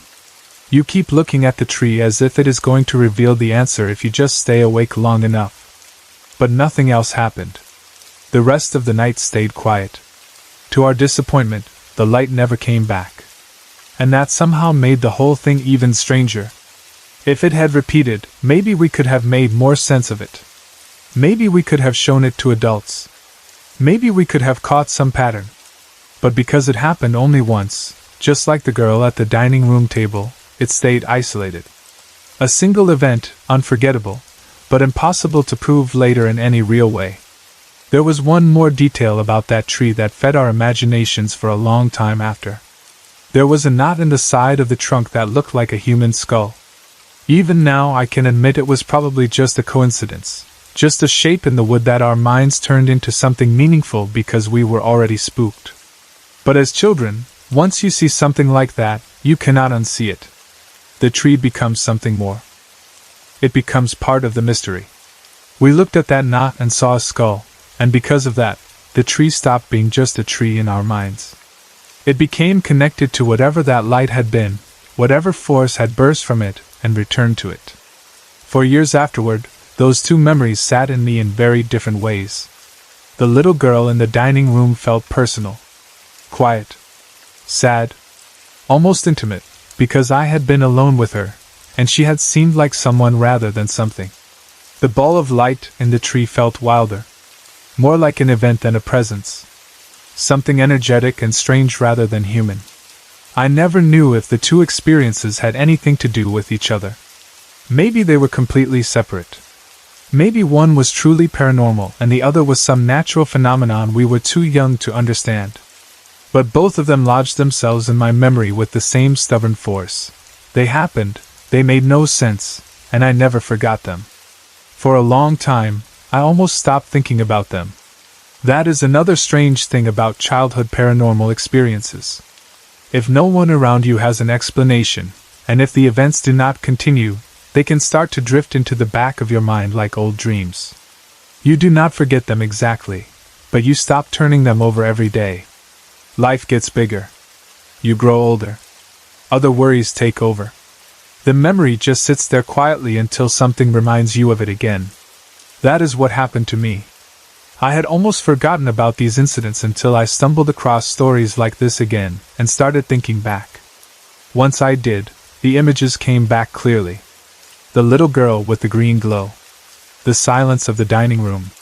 The way she moved chairs. The way she lowered her head. The way she stepped through the wall. The coldness of the room after she was gone. Then the trampoline, the oak tree, the boom, the bright ball of light, and the skull-like knot in the bark. I do not know if anyone else has seen anything quite like either of those things. I know a lot of people talk about orbs, lights, and spirits, but I have always been a little skeptical about some of that. Especially when it comes to orbs and photographs. Most of the time, the people who capture them are not even trying to photograph them in the first place. They just show up later in the image, and to me that often feels more like a trick of light, dust, reflection, or something to do with the camera lens than real evidence of anything supernatural. That has always been my feeling. I am not the kind of person who wants to call every weird light a ghost just because that sounds exciting. But what I saw with my own eyes is different. That girl was not a camera mistake. She was not a reflection. She was not sleep confusion in the ordinary sense, because I saw her twice, in two different chairs, doing two different things, over a long enough stretch of time that I had to face the reality of her presence. She did not behave like a dream. She behaved like someone who was occupying a room while I happened to witness it. And that ball of light in the tree was not some blurry photo I looked at later and tried to turn into a story. It happened right there in front of all of us. It moved in a way I have never seen anything natural move. So even though I remain cautious about what people call evidence, I cannot dismiss what I personally experienced. Sometimes I wonder who that little girl was. That question has stayed with me more than any other. Why was she there? Why was she sitting at the dining room table as if she belonged there? Why did she seem so unaware of me? Why did she look lonely? Why was there that green aura around her? And what was she looking at when she lowered her head toward the table? I have asked myself all of those things many times. The feeling I keep returning to is sadness. Not because she frightened me in a harsh way, but because she did not. If she had been violent or clearly threatening, then maybe fear would be the strongest emotion tied to her. But what I remember most is that she seemed quiet and removed, almost like she was replaying something that no longer belonged to the living world. It felt less like I was being haunted and more like I had wandered by accident into someone else's lingering moment. That is maybe why I wanted to speak to her at first. She did not seem monstrous. She seemed alone. And then there is the way she walked through the wall into the backyard. That detail still feels strange even now because it gave the whole experience this soft, but absolute finality. She was there, then she was gone in a way no living person could leave. And once she left, the room was only colder and emptier for having had her in it. I also wonder sometimes if there was something about that house or that land that I never knew. Children rarely get the full history of places. Adults move into houses, rearrange furniture, repaint rooms, and go on with life without always telling children what came before. Maybe someone once lost a child there. Maybe a family lived there long ago whose story never made it into the lives of the people who came later. Maybe nothing so dramatic happened at all, and maybe what I saw was not tied to the house in the way we usually think. But the fact remains that she was there, and I saw her.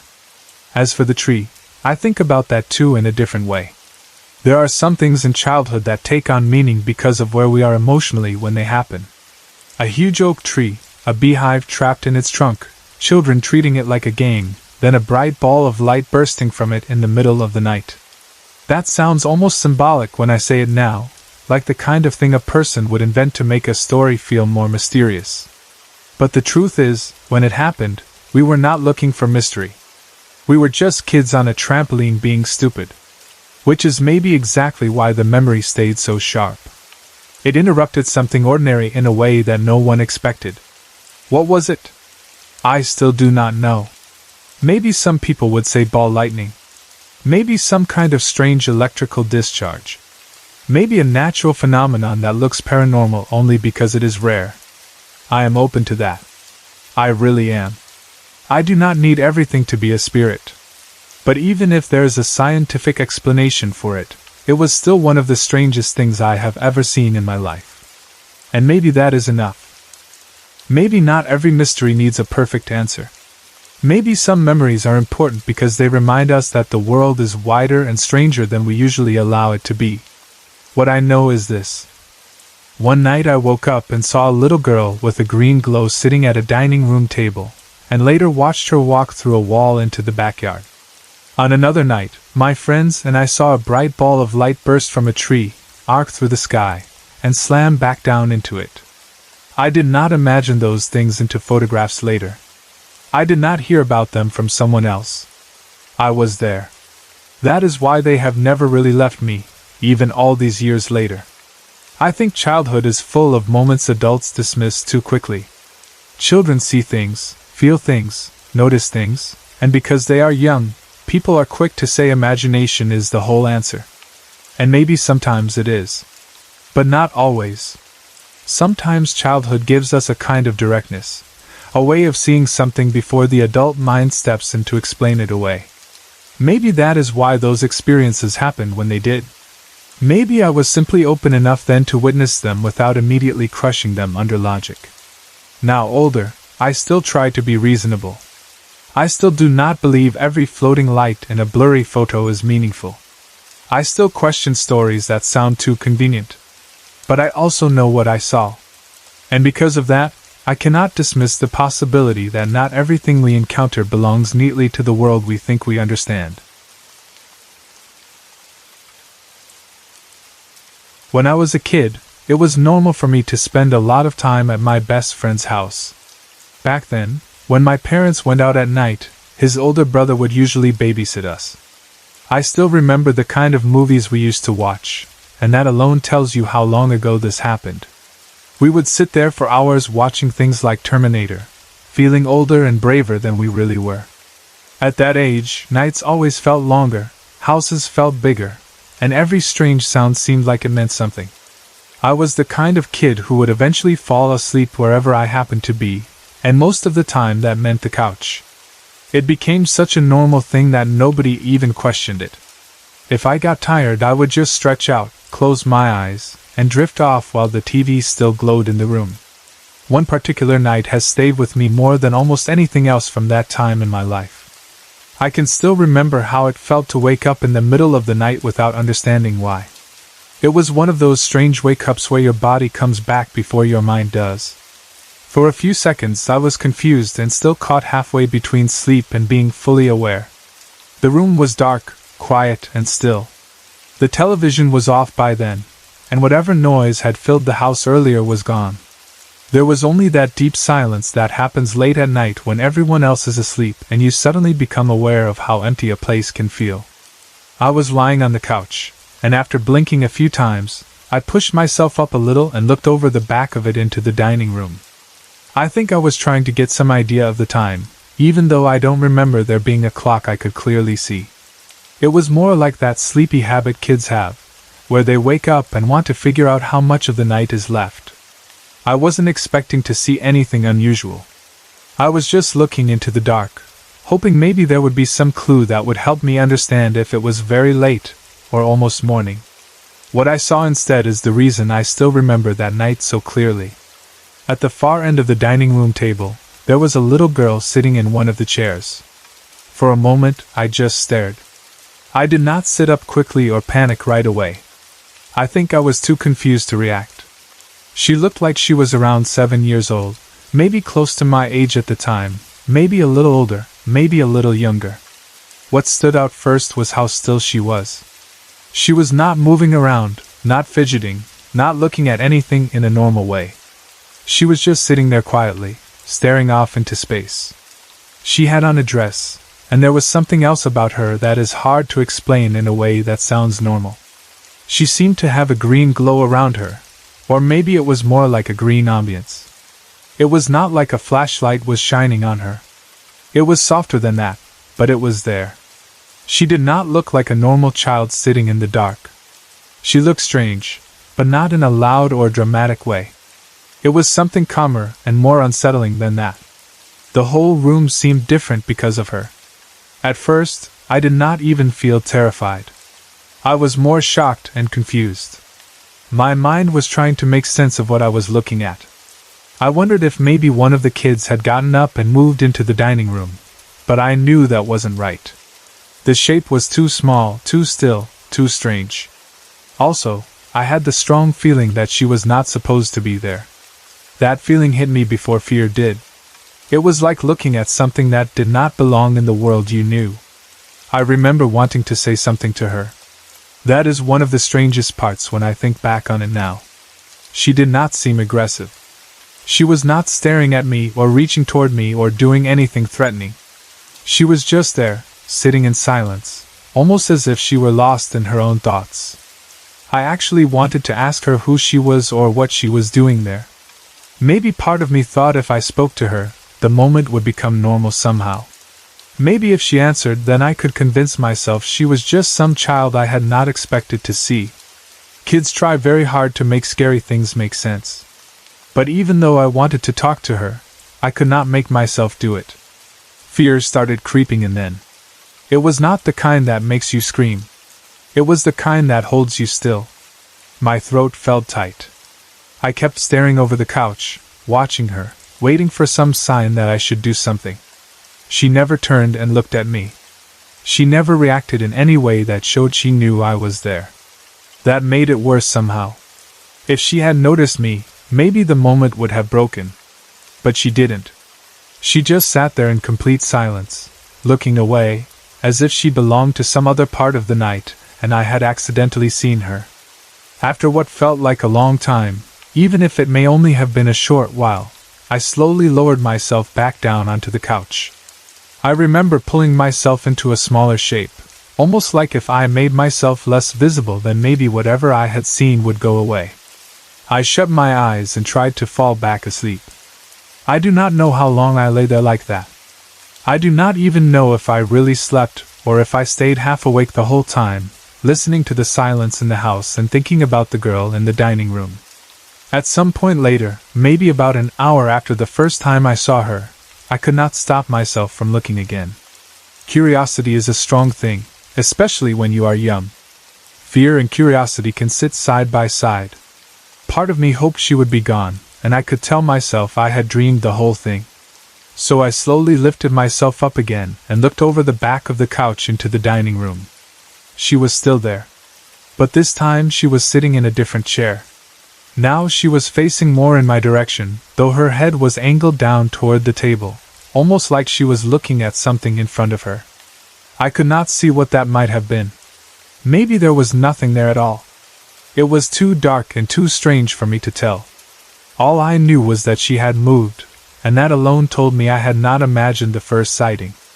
If I had been dreaming, why would the dream continue in such a quiet, specific way? Why would she now be in a different chair, in a different pose, still surrounded by that strange green feeling? I watched her silently. I remember being more afraid the second time because now there was no easy explanation left in my mind. Before, I could still hold on to the idea that maybe I had been sleepy, maybe I had seen something wrong, maybe my eyes had played a trick on me in the dark. But when I looked again and saw her in another chair, that possibility slipped away. I knew what I had seen. The room felt heavy with that truth. She stayed like that for a long time, her head lowered motionless, as if she were studying the table or thinking deeply about something. I did not dare move. I did not dare make a sound. The whole house felt as if it were holding its breath. Even now, what stands out to me is not any dramatic movement or loud noise. It was the stillness. It is amazing how something quiet can be so much more frightening than something loud. Then, after sitting there for what felt like forever, she finally moved. She stood up from the chair.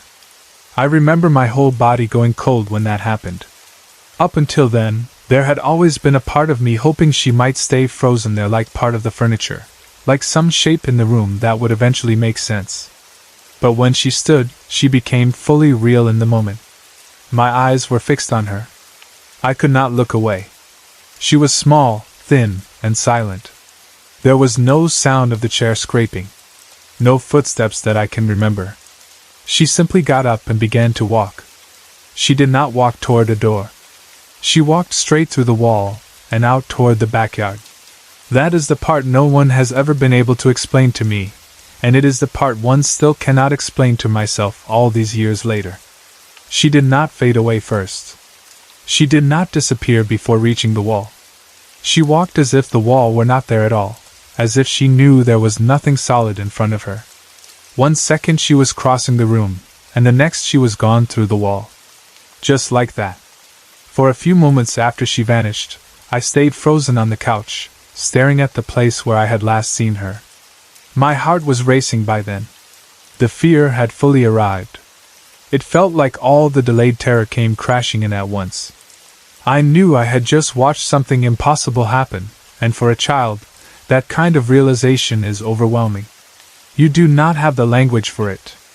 You only know that something has happened that should not happen, and now the whole world feels less safe because of it. Eventually I forced myself to move. I turned on the lights and went to investigate the dining room. Even that took courage, more than I probably understood at the time. But I had to look.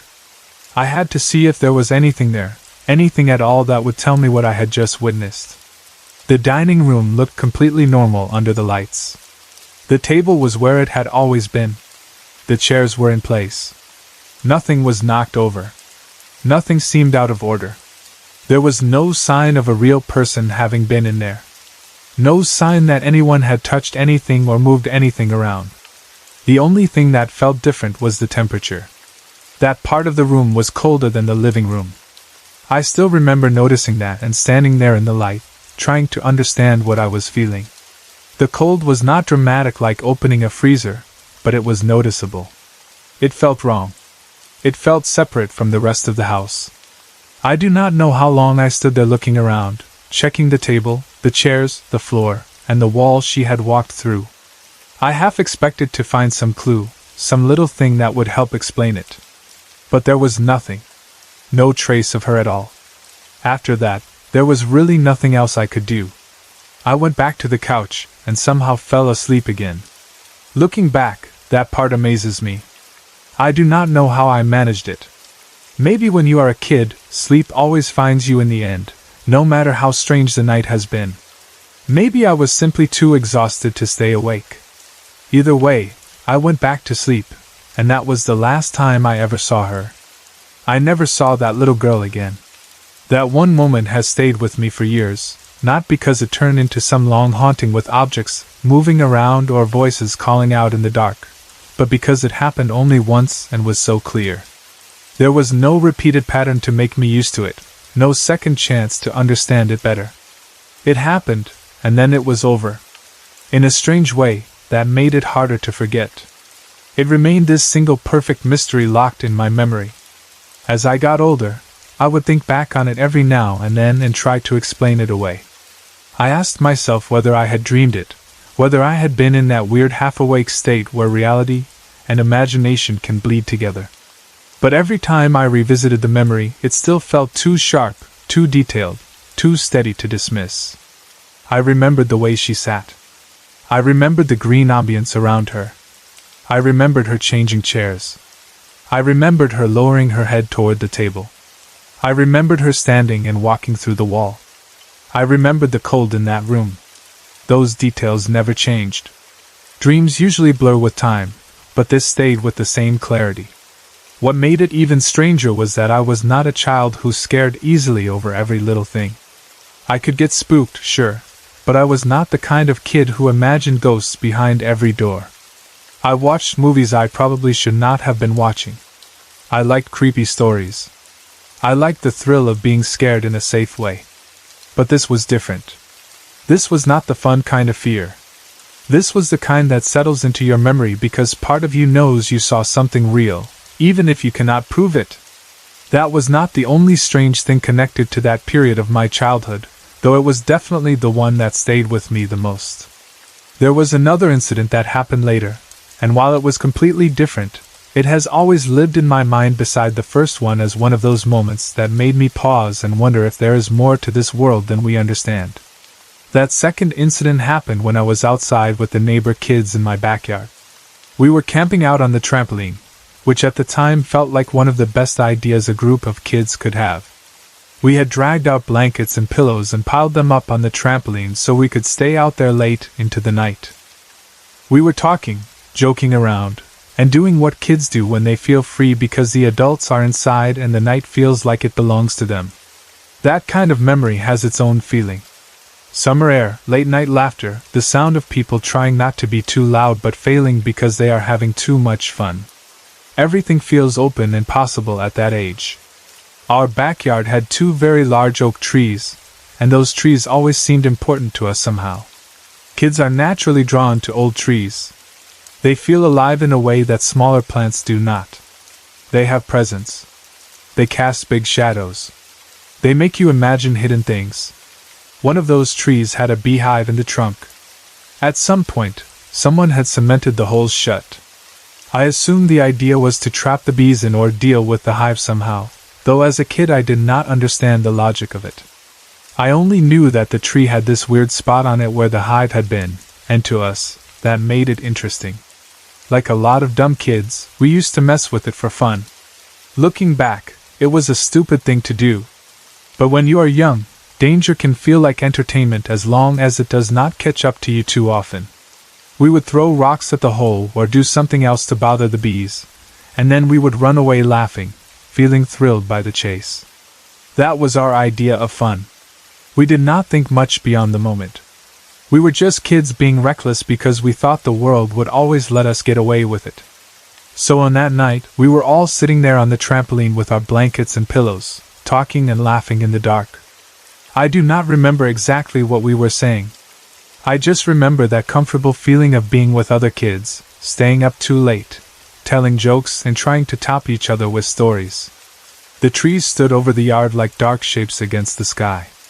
Everything seemed normal. Nothing in the air suggested that anything strange was about to happen. Then we heard a loud boom. Not a small pop. Not a rustle. A boom. It was loud enough to instantly cut through all our talking and joking. The kind of sound that makes every head turn at the same moment. Before we could even fully react, we saw a bright ball of light shoot out from the tree and go up into the sky. That image has stayed with me almost as clearly as the little girl in the dining room. The light moved fast. It shot upward from the tree, rose into the sky, then looped back around high above us before coming slamming back down into the tree again. It all happened so quickly and so strangely that none of us had time to process it while it was happening. 1 second we were just kids on a trampoline, and the next we were watching something that looked impossible. It scared us badly at first. There is a difference between hearing a weird story and seeing something with your own eyes. We all saw that light. That mattered. This was not one of those things where later you wonder if maybe it was only your imagination. There were several of us there. We all reacted. We all watched it happen. That gave the moment a kind of weight that made it hard to ignore. I remember us staying up all night after that, waiting to see if it would happen again. That is such a kid response in a way. We were scared, but we were also fascinated. We did not run inside and forget it. We stayed there watching, waiting, talking about what it could have been, replaying it over and over. Maybe some part of us thought that if we kept our eyes on the tree long enough, the mystery would give us another look at itself. But nothing else happened. The yard stayed still. The trees swayed the way trees do. The night slowly moved on. No second ball of light appeared. No second boom came. The world went quiet again, as if the strange thing we had just seen had never happened at all. That almost made it more frustrating than if it had repeated. We were disappointed, honestly. Once the first fear faded, curiosity took over. We wanted it to happen again so we could understand it better. But it did not. It was just that one burst of light and sound, and then nothing. There was one other detail about that tree that made the whole thing feel even stranger to us. On the side of the trunk, there was a knot that looked like a human skull. It probably was just a coincidence. Trees form strange shapes all the time, and people are good at seeing faces and patterns in random things. I know that. But when you are a kid, and you have just watched a bright ball of light shoot out of a tree and slam back into it, a skull shape in the bark does not feel like a meaningless detail. It feels like part of the mystery. That knot became a kind of focus for our imagination after that. We looked at it differently. We talked about it. We wondered what the light had been, whether it came from inside the tree, whether the tree itself was somehow strange, whether the hive had something to do with it, whether we had done something by messing with it so often. Kids can build a whole mythology around one weird thing, especially when there is a physical object in front of them that seems to support the idea. That skull-shaped knot became our symbol for the mystery, whether it truly meant anything or not. Even years later, I still do not know what that bright ball of light was. I have thought about it many times. I have considered lightning, but it did not feel like lightning. I have considered some kind of electrical event, but that also does not fully fit what I remember seeing. It was too focused, too direct, too much like a solid ball of brightness. Maybe there is a natural explanation. Maybe there always was. But if there is, I have never heard one that satisfied me. That is probably why these two memories remain linked in my mind. Both events happened when I was young. Both involved seeing something I could not explain. Both happened in ordinary places that should have been safe and familiar. One happened inside a house while everyone else slept, and the other happened outside in a backyard while a bunch of kids were joking around. Neither place was somewhere I would have expected anything strange. That is often how these memories stay alive. They do not happen in creepy castles or abandoned hospitals. They happen in living rooms, dining rooms, backyards, and ordinary nights. Over time, I mostly stopped talking about these things. Life moves on. Childhood gets buried under everything that comes later. School, work, family, responsibilities, and all the normal weight of growing older have a way of pushing strange old memories into the back of your mind. Years can pass without you thinking much about them. Then something small brings them back. A conversation, a photograph, a website, a random late-night thought. Suddenly the memory is there again, fresh in a way that makes no sense after so long. That is sort of what happened with me. I had almost forgotten about these experiences, or at least forgotten how vivid they were, until something reminded me. And once I started thinking about them again, I realized how deeply they had stayed with me. Not because they turned me into someone who sees ghosts everywhere or someone who believes every strange story they hear, but because they never fully left me. They stayed in that quiet part of memory where the unanswered things live. I should probably say that I am not the kind of person who believes every claim about paranormal experiences. In fact, I am pretty skeptical about a lot of things people insist are supernatural. For example, I have never really been convinced by photos of orbs. People take blurry pictures, or they notice strange lights later in the image, and then they decide the photo captured something spiritual or mysterious. But most of the time, it does not seem like they were even trying to photograph something unusual in the first place. It just looks like light bouncing in a lens or some common visual effect that people want to turn into evidence. To me, that has always seemed more like wishful thinking than proof. So I do not come at this from a place of believing everything. If anything, that is partly why these two experiences stuck with me so strongly. They were not things I wanted to see. I was not searching for them. I was not trying to convince myself that every strange moment meant something supernatural. The little girl in the dining room was not a story I created out of shadows in the dark. The ball of light in the tree was not a rumor I heard from someone else. These were things I personally experienced, or in the second case, something a group of us witnessed together. That makes them harder to dismiss completely, even if I still do not know what to call them. Sometimes I wonder about the little girl and who she might have been, if she was anything more than some impossible image caught between sleep and waking. I wonder why she looked the way she did, why she sat so quietly, why she seemed unaware of me, why she moved through the room the way she did, and why that part of the house felt colder afterward. I wonder if she had some connection to the house, or if she was just passing through in some way I cannot understand. Of course, those are the kinds of questions that never get answers. Still, they remain. And sometimes I think about that tree. I think about us being foolish kids, throwing rocks and teasing a hive we should have left alone. I think about the loud boom and the bright light shooting up into the sky before crashing back into the trunk. I think about the skull-like knot in the bark and how perfectly it fit the story our imaginations wanted to tell. I think about the fact that nothing happened again, and yet one moment was enough to make the whole yard feel different in memory forever. Maybe there is a simple explanation for both things. Maybe one day someone could tell me exactly what I saw and why it happened. Maybe they could explain how a half-awake child can see a figure so clearly that it feels real decades later.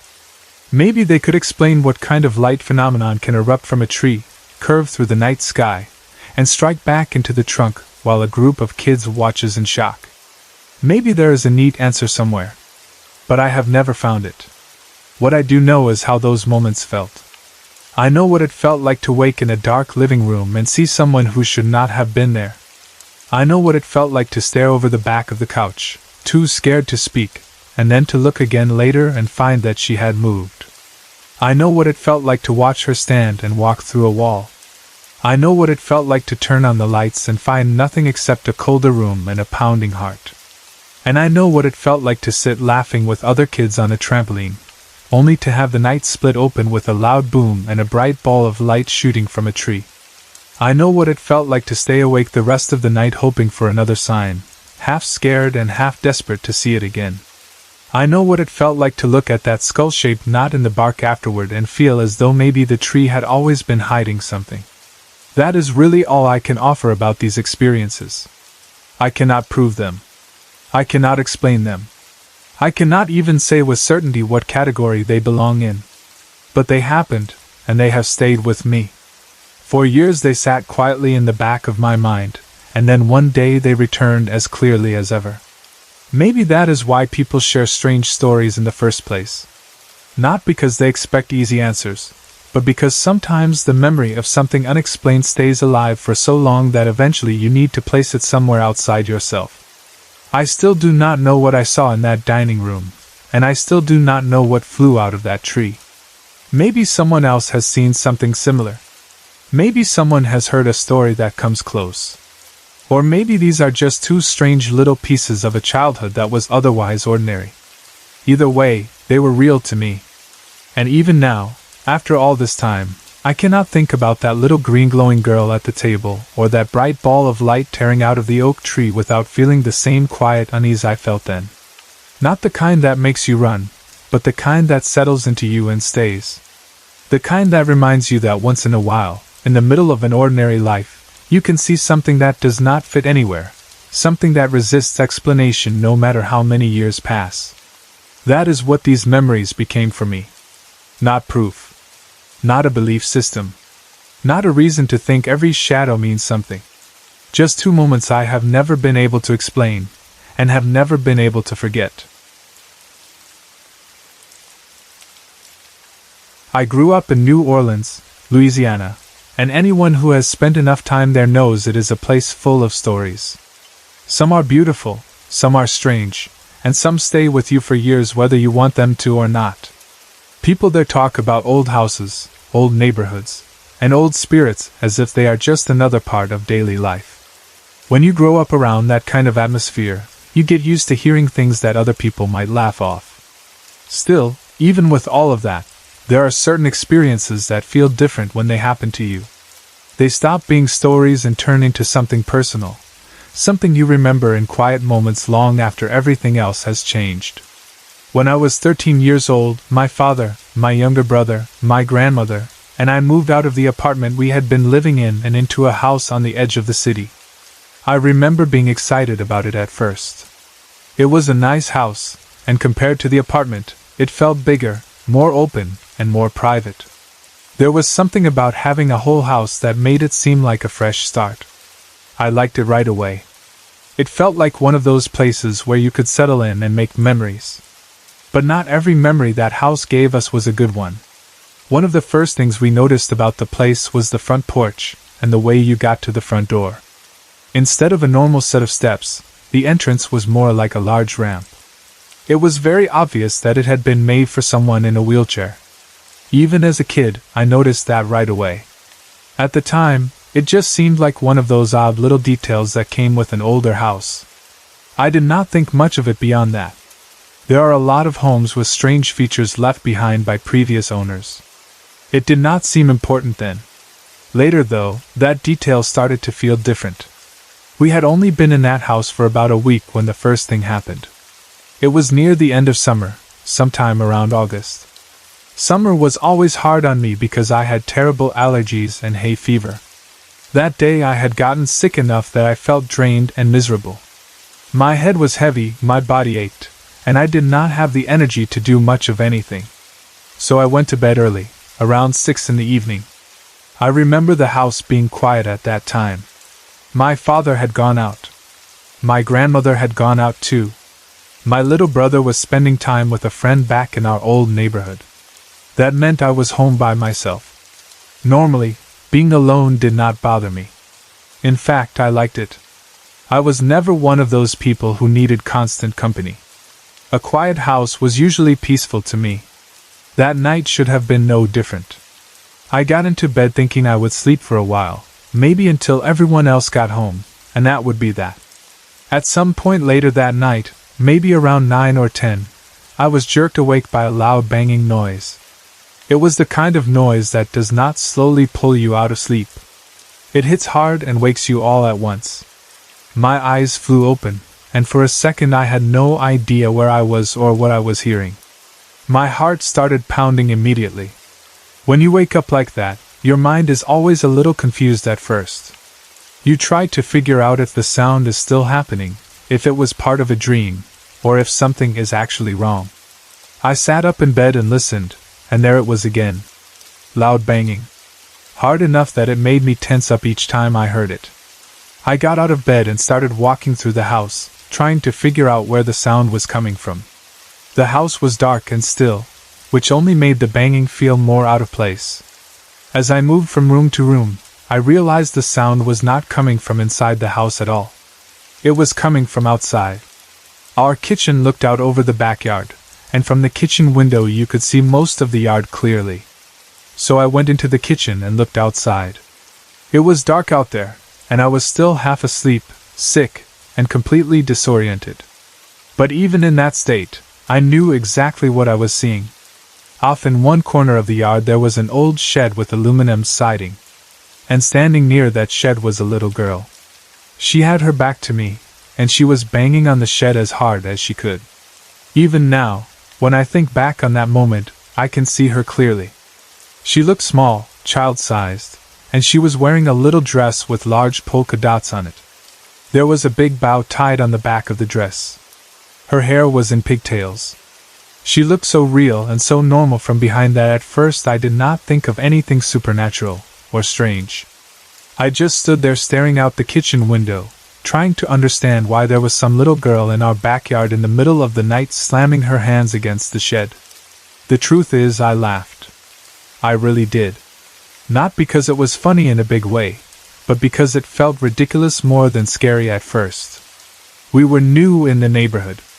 That was the first explanation that came into my mind. I figured some neighborhood kid was just messing with us because we were the new people on the block. Kids do weird things, and from where I stood, that seemed like the simplest answer. So I did not panic. I did not run outside. I did not wake anyone up, because there was no one there to wake anyway. I just shrugged it off, turned away from the window, and went back to bed. I never even mentioned it to anyone. That is what makes the next part of the story so disturbing to me all these years later. If that had been the only thing that ever happened, I probably would have forgotten it. I would have filed it away as some weird moment from childhood, maybe some prank I misunderstood in the dark. But it was not the only thing. It was just the beginning. A month or two passed after that. Summer ended, and school had started back up. Life moved into its normal routine again. We were settling into the house by then. The strange sighting in the backyard had faded from my mind because nothing else had happened to make me think about it. It was just one odd moment that I had ignored. Then one night, on a school night, I was asleep in my room when my little brother came running in and jumped onto my bed with me. The moment he landed, I knew something was wrong. You have to understand what my brother was like back then. He was not afraid of anything. I mean that. He feared absolutely nothing. He was one of those kids who acted brave without even trying. He did not get shaken easily. He did not cry over every little thing. So when he came into my room that way, climbing onto my bed, shaking and crying, I felt cold all over. He was terrified. At first he could not even tell me what had happened. He was crying so hard and shaking so badly that he could barely get words out. I just sat there holding him and trying to calm him down, but the longer it took him to speak, the worse my own fear got. Whatever had scared him badly, and because I knew his personality, that meant something. Eventually he started to calm down enough to talk. He told me he had woken up because he needed to go to the bathroom. As he got out of bed, he said he suddenly felt cold. Not just normal cold, but the kind that makes your body go tight. He said the whole room felt wrong. He felt like someone was watching him. So he reached over and turned on his little lamp to look around his room. That is when he saw her. He said there was a little girl standing in the corner of his room, staring at him. And then he described what she looked like. He said her face was messed up, like someone had beaten her with a bat. Half of her face looked smashed in. He said she was wearing a polka dot dress, but now it was dirty, muddy, and torn. She was not doing anything dramatic. She was just standing there, staring at him. The second he said polka dot dress, every bit of blood seemed to drain from my body. I knew right away that it had to be the same girl I had seen that night outside by the shed. Up until then, I had never thought of what I saw as a ghost. I had just assumed it was some real little girl in the yard. Maybe strange, maybe out there too late, but still real. Hearing my brother describe a little girl in a polka dot dress standing in his room changed everything. There was no way to brush it off anymore. There was no way to tell myself it had been some normal explanation. I had never told anyone what I saw. My brother had no reason to invent that detail. Yet there it was, connecting his fear to that night in the backyard in the worst possible way. That was the moment the house became something different for both of us. My brother and I decided not to tell anyone. Looking back, maybe that was a mistake, but at the time it made sense to us. We were kids, and we were scared people would make fun of us or say we were lying. So we kept it to ourselves. That silence did not protect us, though. If anything, it made the whole thing feel more powerful because now the fear had nowhere to go. It stayed inside the house with us. And the more we tried to ignore it, the more active things seemed to become. It was not just a little girl either. There was something else in that house too, something I never fully saw but came to know in a different way. I could hear him late at night. I would hear the sound of a wheelchair moving, rolling across the house when everyone should have been asleep. Sometimes I would hear grunting too, frustrated grunting, like someone trying to shift their body or force themselves out of the chair. The sound would come from somewhere in the house, and even when I could not place it exactly, I knew what it sounded like. It matched the strange ramp at the front entrance in a way that made the house feel even heavier. It is hard to describe what it feels like to hear something like that late at night when you know it should not be there. It is one thing to hear footsteps and tell yourself maybe someone got up to use the bathroom. It is another thing entirely to hear the soft movement of wheels and the strange sound of someone grunting in the dark. There is something so human about it, which somehow makes it worse. Once those things started, little events became common. I would be sitting in the living room watching television and hear a little girl whisper something from somewhere nearby. I could never make out the words clearly. It was just enough to know there was a voice. Other times I would hear the sound of small feet running quickly across the kitchen floor. You know the kind of sound a child makes when they run barefoot across a hard floor? Light, quick, careless steps. I heard that more than once. Every time, it would send a chill through me. The house developed its own atmosphere after a while. It was not terrifying every second, but there was always this feeling that you were sharing the space with something that noticed you.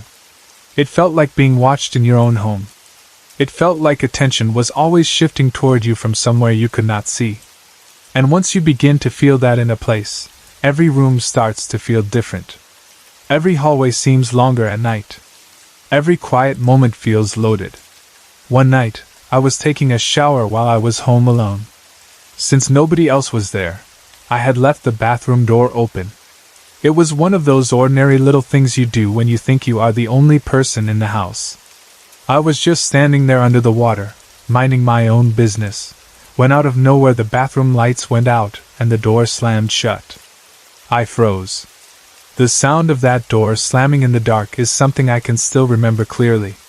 1 second I was alone in an open room, and the next I was standing in total darkness with the door shut hard. I cannot even fully explain the panic that hit me in that moment. It was not just fear.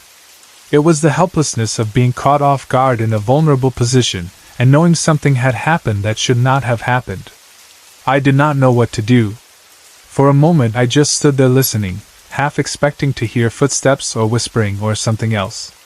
The darkness felt thick. It is amazing how much darker a room can feel when fear is already in you.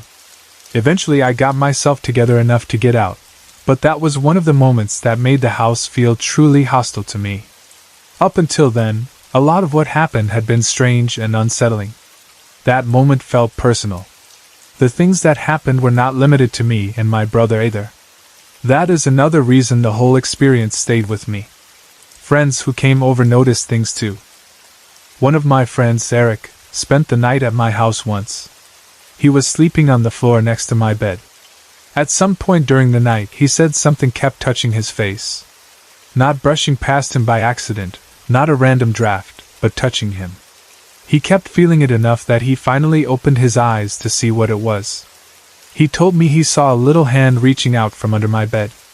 Not a full body. Not a shadow. A little hand, like the hand of a child, coming out from under the bed and touching his face.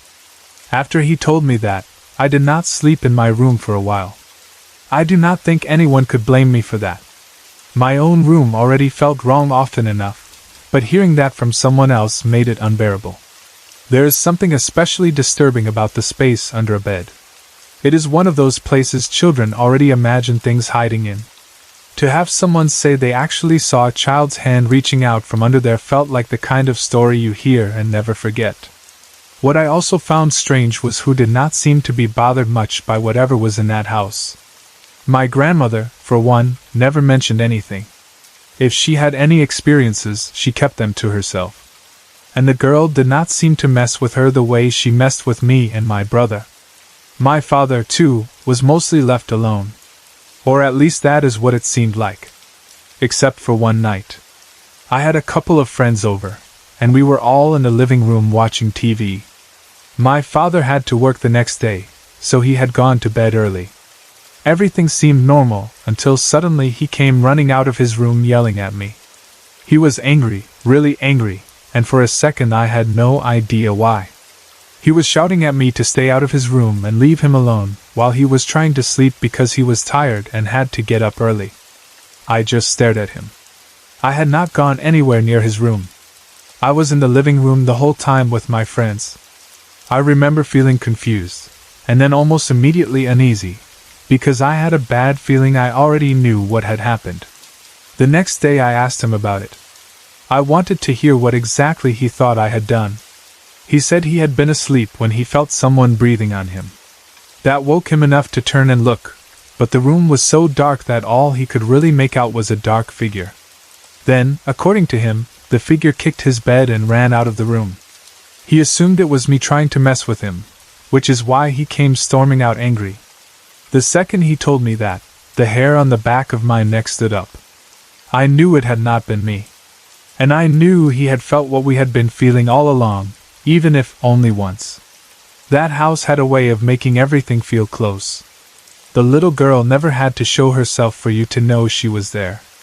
You could feel it in the way the air changed in a room, in the little noises that came from nowhere, in the sudden cold, in the sense of attention. She seemed to want to be noticed. That was always the feeling I got.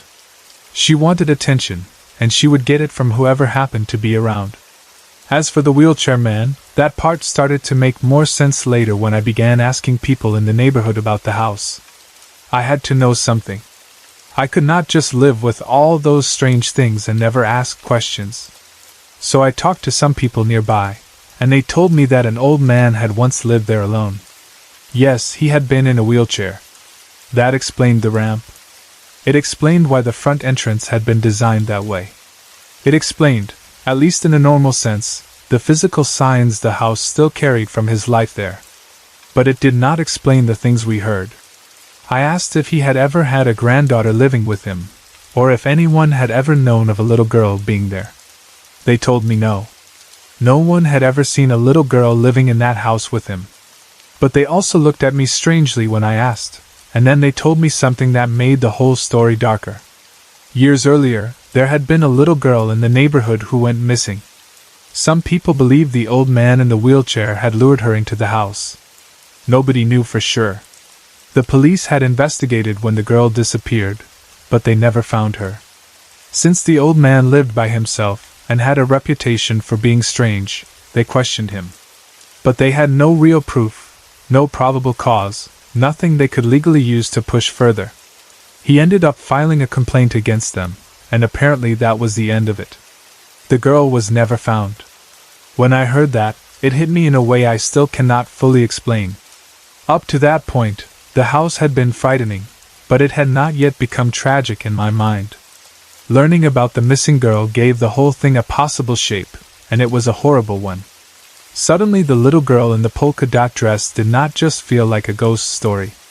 She felt like a clue, or maybe a cry for help that had been echoing in that house for years. I did not know what to think.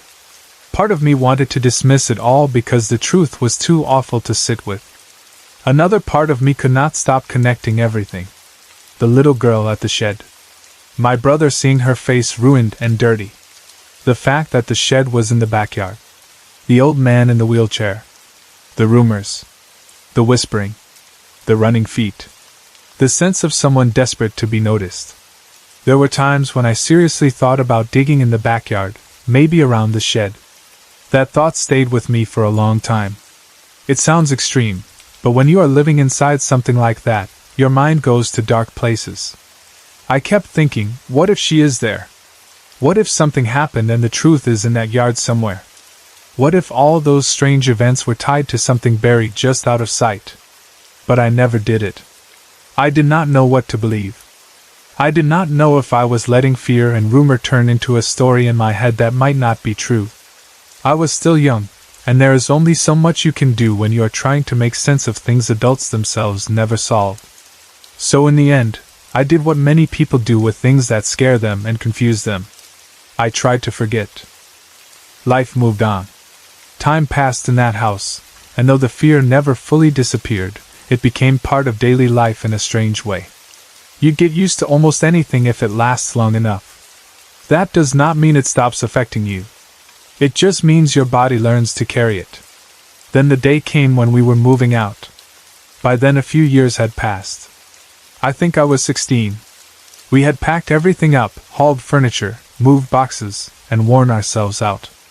By the end of the day, all of our stuff was out of the house. The rooms were empty. The place that had once felt full of noise, whispers, and attention was now hollow and bare. I was exhausted. So exhausted, in fact, that I ended up falling asleep on the floor in what used to be my bedroom. That last night in the house gave me one final thing I have never been able to explain. I had a dream, or at least I think it was a dream, about a little girl trying to talk to me. I could not really see her. She was there, but not clearly. I could barely make out what she was saying.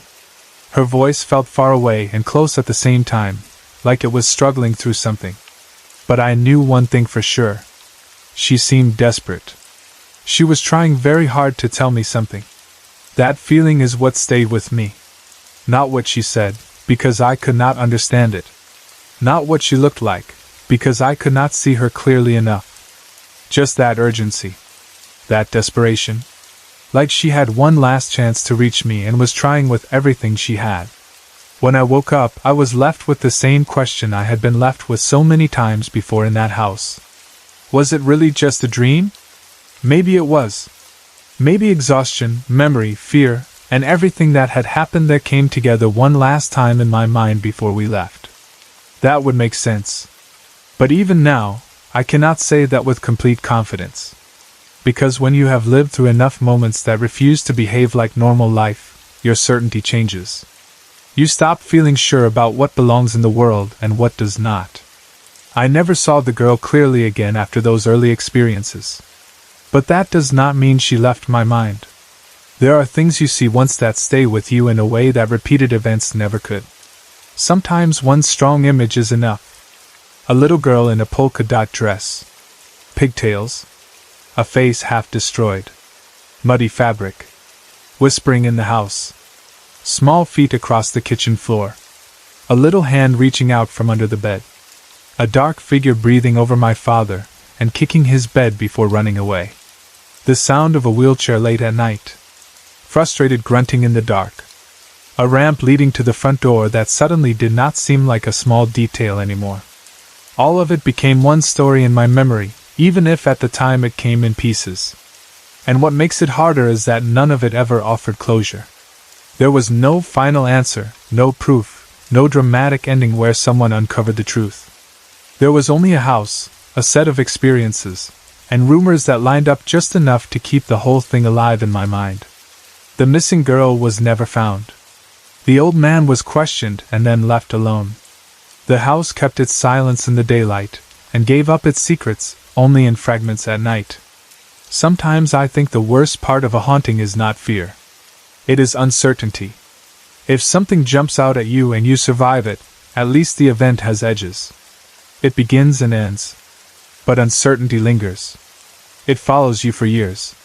It makes you go back over details again and again, wondering what they meant, wondering what you missed, wondering whether you were supposed to do something you never did. That is what this story became for me. Not just a scary memory, but an unfinished question. I still think about that shed sometimes. I think about waking up sick and sleepy, walking into the kitchen, and seeing that little girl banging on the aluminum siding with her back to me. At the time I laughed because the scene seemed so ordinary in a strange way. If I had known then what I would later hear from my brother, what the neighbors would later tell me, what the house would slowly reveal through all those little incidents, I do not think I would have laughed. I think I would have felt exactly what I felt later every time I remembered her, that heavy, helpless sense that something was terribly wrong. I think about my brother too, how terrified he was that night when he climbed onto my bed. It still affects me because he was so brave by nature. Seeing him reduced to that level of fear told me more than any ghost story ever could. He had seen something awful. And the detail that broke me was not even the damaged face. It was that dress. The polka dot dress. The little bow on the back. The same girl, but no longer looking almost normal from behind in the yard. Now she looked like something broken and abandoned. Maybe that was how she wanted to be seen. Maybe the version I saw first was just enough to get my attention without frightening me into shutting down. Or maybe none of that means anything and I am only trying to build order out of chaos. That is what memory does. It wants to make patterns. It wants to connect things. But no matter how many years pass, some details never lose their power. The kitchen whispers. The running feet. The bathroom lights going out. The slam of the door. The hand from under the bed. My father accusing me of something I had not done because some dark figure had leaned over him in the night. The strange mercy, or indifference, shown to my grandmother. The rumors from neighbors who had their own pieces of the past but no full answer. The dream on the last day in the house, with that desperate voice trying to tell me something I could not understand. Even now, I cannot say for sure what was in that house. Maybe it really was the spirit of a little girl. Maybe the old man in the wheelchair lingered there too, restless and frustrated. Maybe the house itself had absorbed something terrible and kept repeating it in small ways. Or maybe there are explanations no one ever found, explanations that would sound simple if someone laid them all out plainly. But if that is true, I never found them. And after everything that happened, I am not sure I even believe there is always a plain answer waiting somewhere. What I know is this. That house felt alive in a way no normal house should. It watched. It listened. It responded. And for a few years of my life, I shared space with things I could not understand. We left that house behind, but some places do not leave you when you move out of them. They stay in your memory, not just as buildings, but as entire emotional worlds. That house is still with me that way. I can still picture the yard. I can still picture the old shed in the corner. I can still picture the kitchen window and the angle from which I first saw her. I can still picture my brother's face when he told me what he had seen. I can still hear the way fear sounded in that house when it moved through footsteps, whispers, grunts, slamming doors, and the quiet panic of people trying not to say out loud what they knew. And maybe the saddest part is the thought that if there really was a little girl there, maybe all she wanted was for someone to understand what happened to her. Maybe that was what the dream was. Maybe that was what all of it was. Or maybe that is just the human part of me wanting this story to mean something. I never got the truth. I never dug up the backyard. I never found a body. I never heard a confession. I never got one clear final sign that explained the years we spent there. I only got fragments. And fragments are sometimes harder to live with than answers. Still, if I close my eyes and think back on that time, the house comes back to me exactly the same way. The ramp at the front door. The feeling of being watched. The sounds in the night. The little girl in the polka dot dress. The sense that the walls were holding on to something no one had ever properly uncovered. And above all, that final dream, with a child's voice trying so hard to reach me before we left for good. Maybe it was only a dream. Maybe. But after everything else, I have never been able to say that word with much confidence. About a week ago, I went back to Airdrie for a visit. It was one of those trips that you expect to enjoy more than you actually do.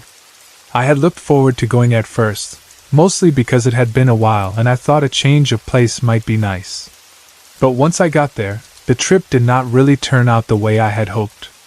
Nothing especially dramatic happened. It just was not a great visit overall. The one bright part of it, the one thing that made the trip feel worth taking at all, was getting to meet my cousin's new baby boy. That was the best part by far. Everything else felt tired, stressful, or just off in a way that is hard to explain. So by the time I got home a few days later, I was more than ready to relax. That was all I wanted. I wanted to come home, sit down, kick my feet up, watch some television, have a drink, and spend a little time working on my new Harley. Nothing big, nothing exciting. Just a few peaceful hours in my own space after being away. Sometimes that is all a person really wants after a bad trip.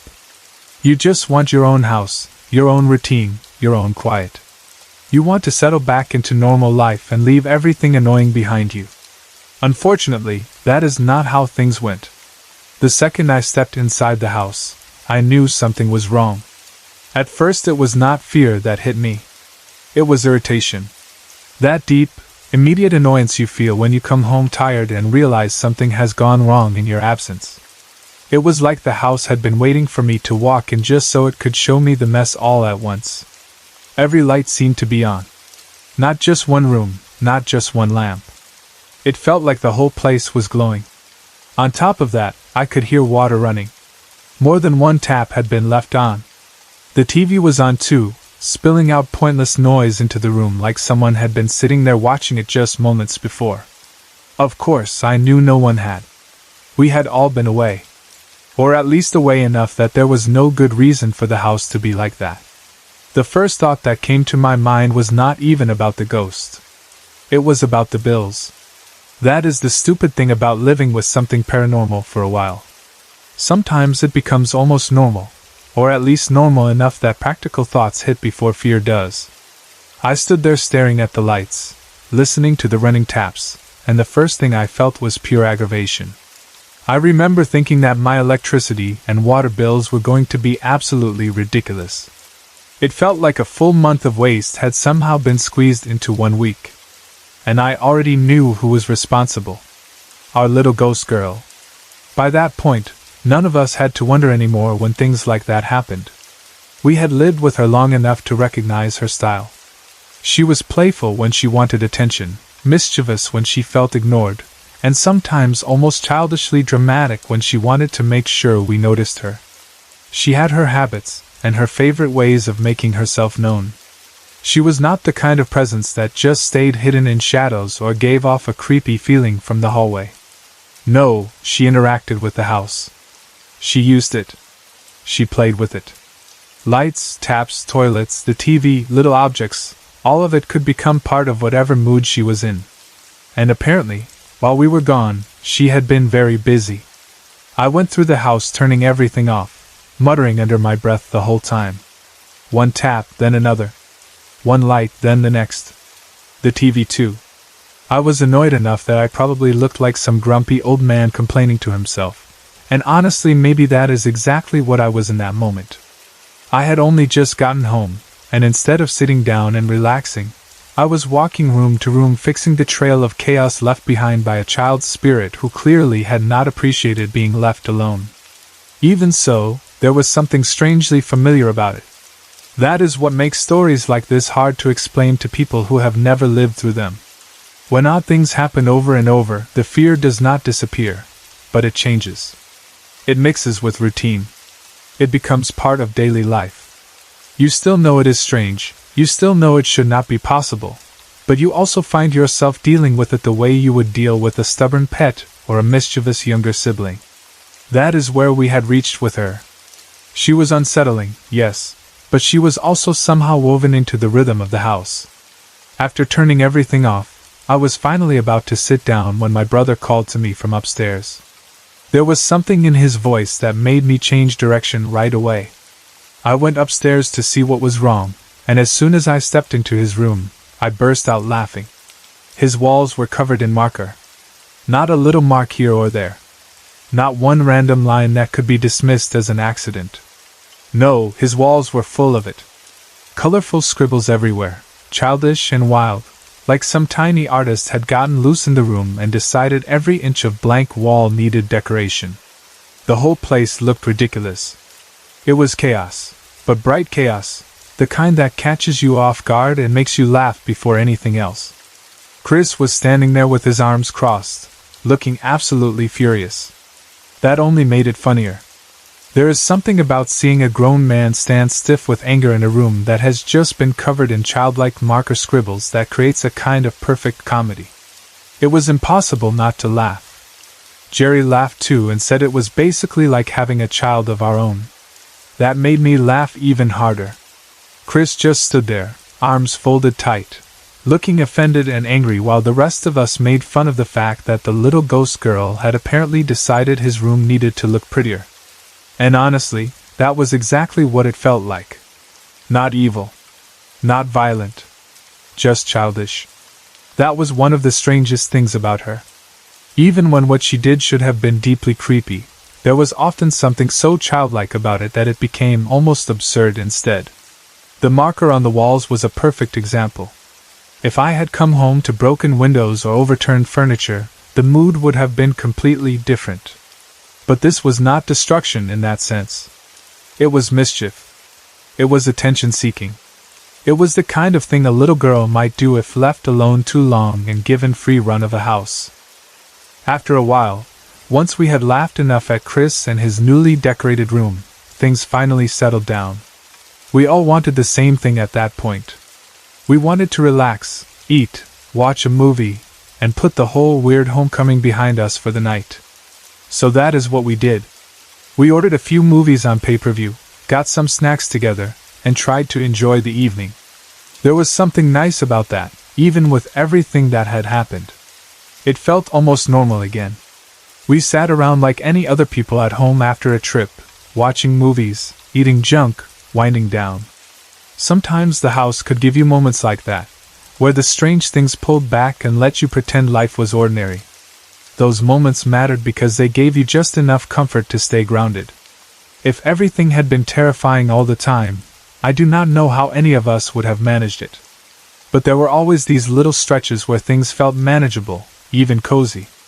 Eventually we all went to bed.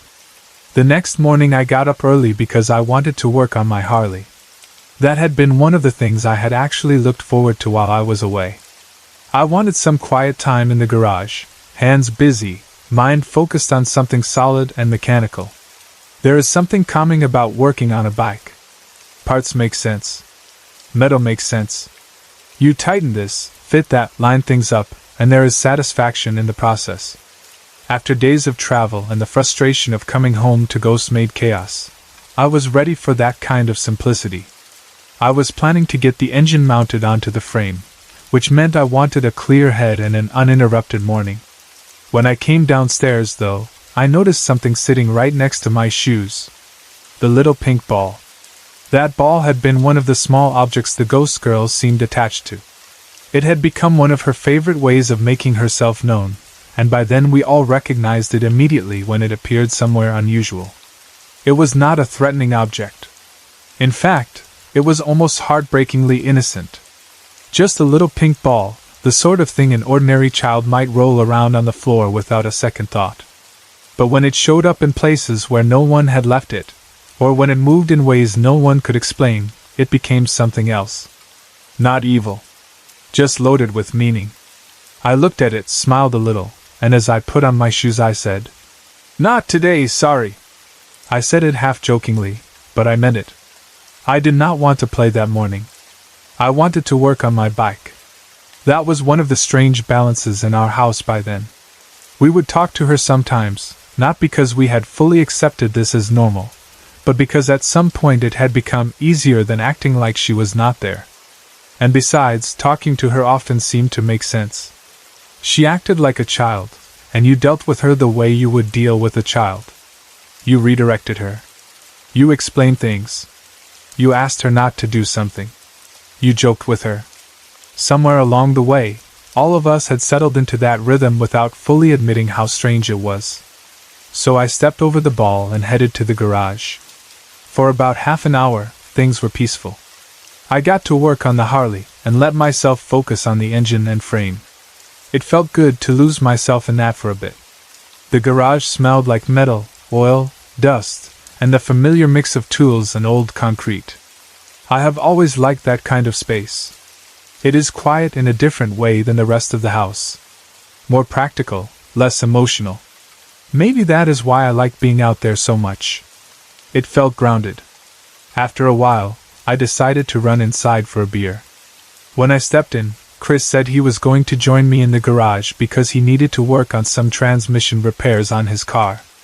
That sounded fine to me. We headed back out together, both of us expecting to just get on with our work. When we walked back into the garage, the little pink ball was sitting on top of Chris's toolbox. I laughed. What else could I do? She had listened when I said not today, but apparently she had not taken no for an answer. Instead, she had followed us out there and placed that ball somewhere impossible to miss. Right on top of Chris's toolbox, like a child standing in the middle of the room with a toy in her hand, waiting for someone to notice. I chuckled and said, "Go kick the ball into the yard." I knew exactly what she wanted. She wanted someone to play with her. That was almost always the feeling. Not anger. Not cruelty. Just the desperate persistence of a lonely child who wanted someone to engage with her.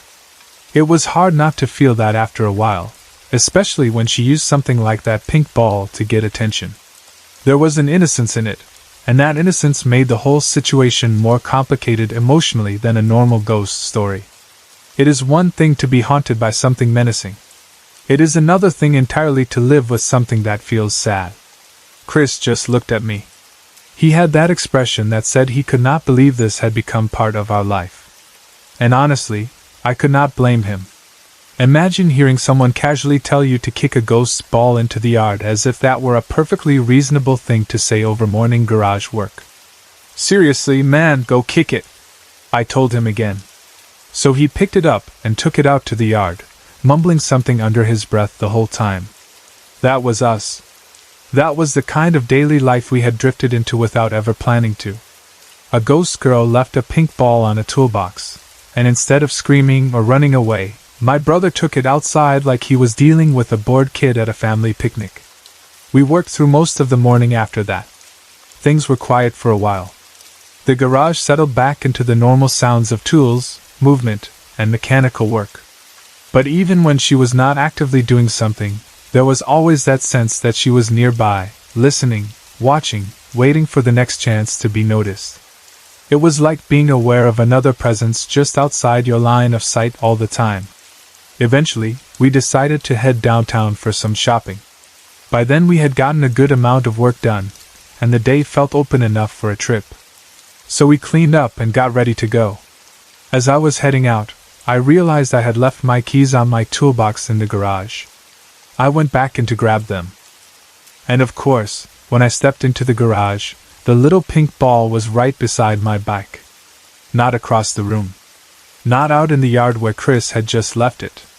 Right beside my Harley, placed there like a final little message. That was the moment my mood changed.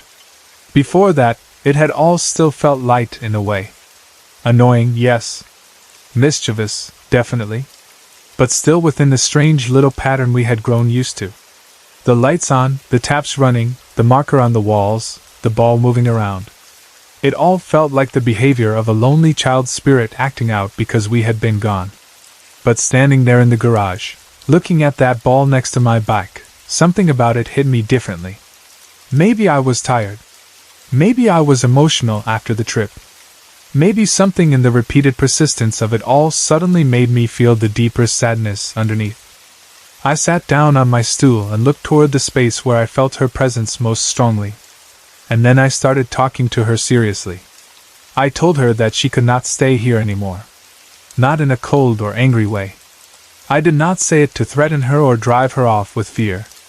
I said it gently, the way you might speak to someone you care about even though you know they need to let go. I told her that Jesus did not want any of his children trapped here on earth.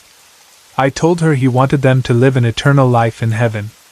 I told her that if she asked for forgiveness for her sins, she would be free. I do not know where every word came from in that exact moment. They just came out. It felt like the thing I needed to say. Then I told her that she would be loved and missed by our family, but never forgotten. That part is what still stays with me the most. Because by then, whether it made any sense or not, we had grown attached to her in our own strange way.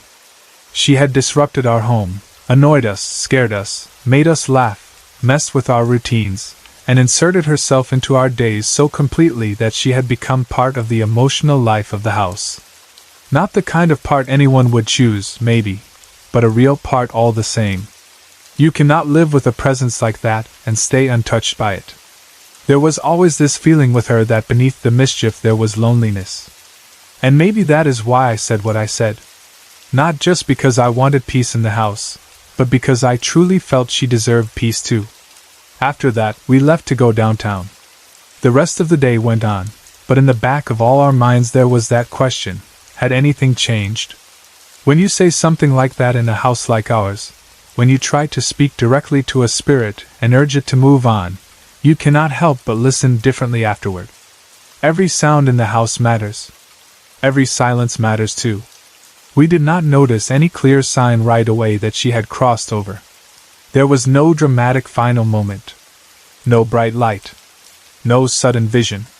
No overwhelming feeling that the house had become empty.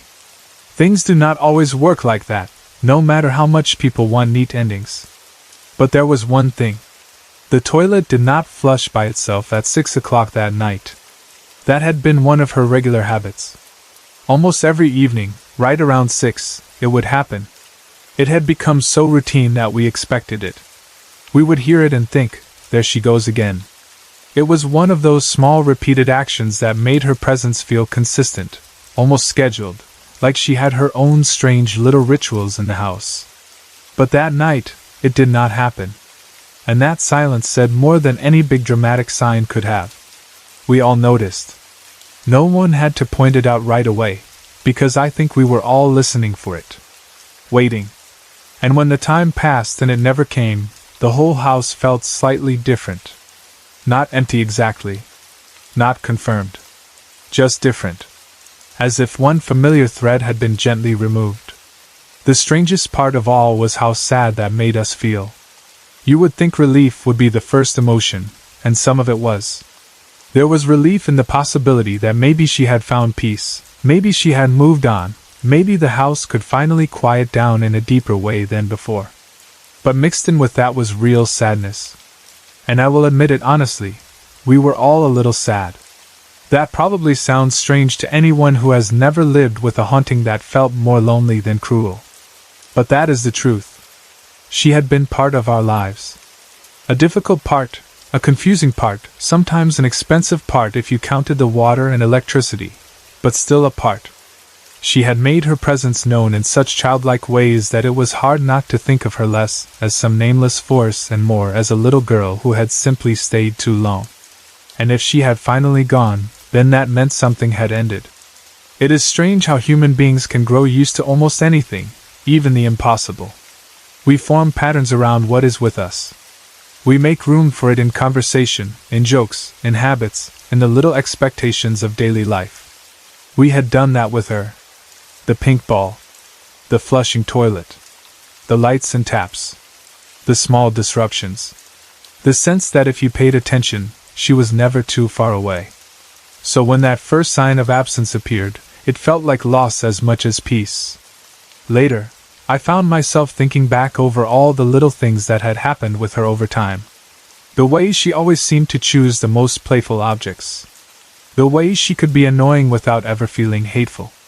The way the house sometimes felt like it had a child moving through it just out of sight. The way we had started responding to her without even thinking about how bizarre it was. I thought about the marker on Chris's walls and the pink ball by my shoes, the one on the toolbox, the one by my bike. I thought about how determined she had been, how clearly she had wanted connection. And I thought about what it must mean to be trapped like that, if that is truly what had happened to her.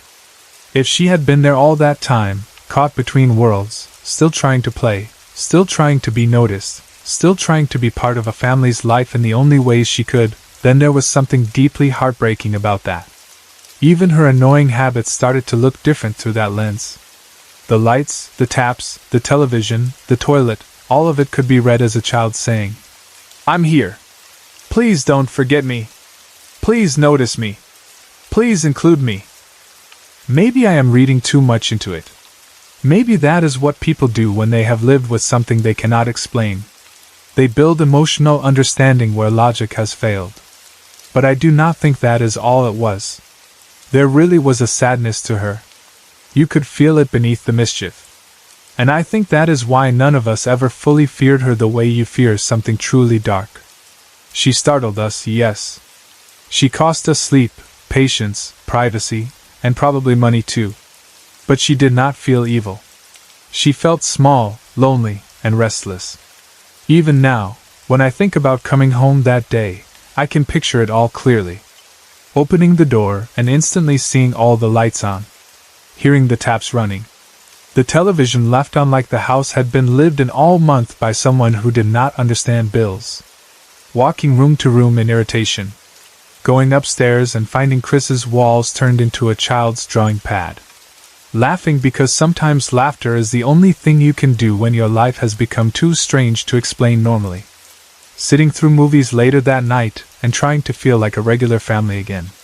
Getting up the next morning to work on the Harley, only to find that little pink ball waiting by my shoes as if she had been patiently watching for me to come downstairs. There is something almost tender in those memories, even though they were also absurd. That is probably the hardest thing to explain. Most people want ghost stories to be one thing or the other. They want terror or comfort. They want pure evil or pure peace. But real experiences, at least the ones I have known, do not always stay in one category. Sometimes they sit in the uncomfortable space between fear and sympathy. That is where she existed for us. She scared us, but she also made us laugh. She disrupted our lives, but she also became part of them. She acted out, but she also seemed to be asking for love in the only ways she knew how. And maybe that is why, when I finally spoke to her in the garage, I did not do it with anger. I did it with care. I wanted her to move on, yes. I wanted the house to rest. I wanted our lives back in a more normal shape. But I also wanted her to be okay, wherever okay was for a spirit like hers. I wanted her to be free. I wanted her to know she did not have to stay. That is what I meant when I told her she would be loved and missed but never forgotten. Those were not just comforting words I said because they sounded right. I meant them. And if she did leave after that, if that missing toilet flush really was the first sign that she had gone, then I hope those words mattered. I hope they reached her in some way we could not see. I hope the loneliness that seemed to hang around her finally lifted. I hope whatever kept her in that house loosened its grip. I hope she found the peace she had not been able to find with us. Still, there is a part of me that misses her. Not because I want the chaos back. Not because I want water running and lights blazing and marker on the walls and toys moving through the garage. But because once you get used to a presence, its absence changes the shape of a place. Even peace can feel sad when it follows a familiar haunting. The house felt quieter after that. Not suddenly hollow, not cold, not frighteningly empty. Just quieter in a way that made us all notice how much of her had been woven into our lives. The silence where the toilet should have flushed. The stillness where the ball should have appeared. The ordinary state of a room staying ordinary for longer than expected. Each of those things brought a strange mix of comfort and loss. And that is really what I remember most from that whole time. Not fear. Not even the tricks. But that final sadness. That feeling of saying goodbye to someone we had never properly met, someone who had annoyed us, amused us, followed us through the house, interrupted our routines, and somehow become part of the family story. Someone who, for all her troublemaking, still felt like a little girl who had only wanted to be noticed and loved.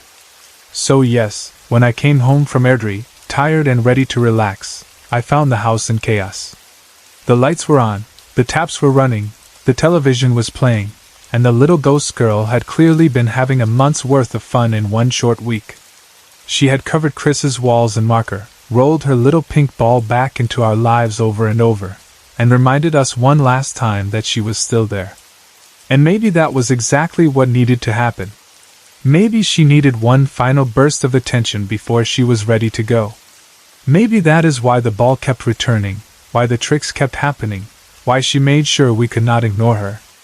Maybe she needed to be seen one last time. Maybe she needed to hear someone tell her it was all right to leave. I cannot know that for sure. All I know is that after I spoke to her, one small nightly sign disappeared. And in that quiet, all of us felt the same thing. Relief, yes. But also sorrow. Because somehow, against all logic, we had come to care about her. And if she truly crossed over that night, then I hope wherever she went was bright, peaceful, and full of the kind of love she seemed to spend so much time searching for in our house.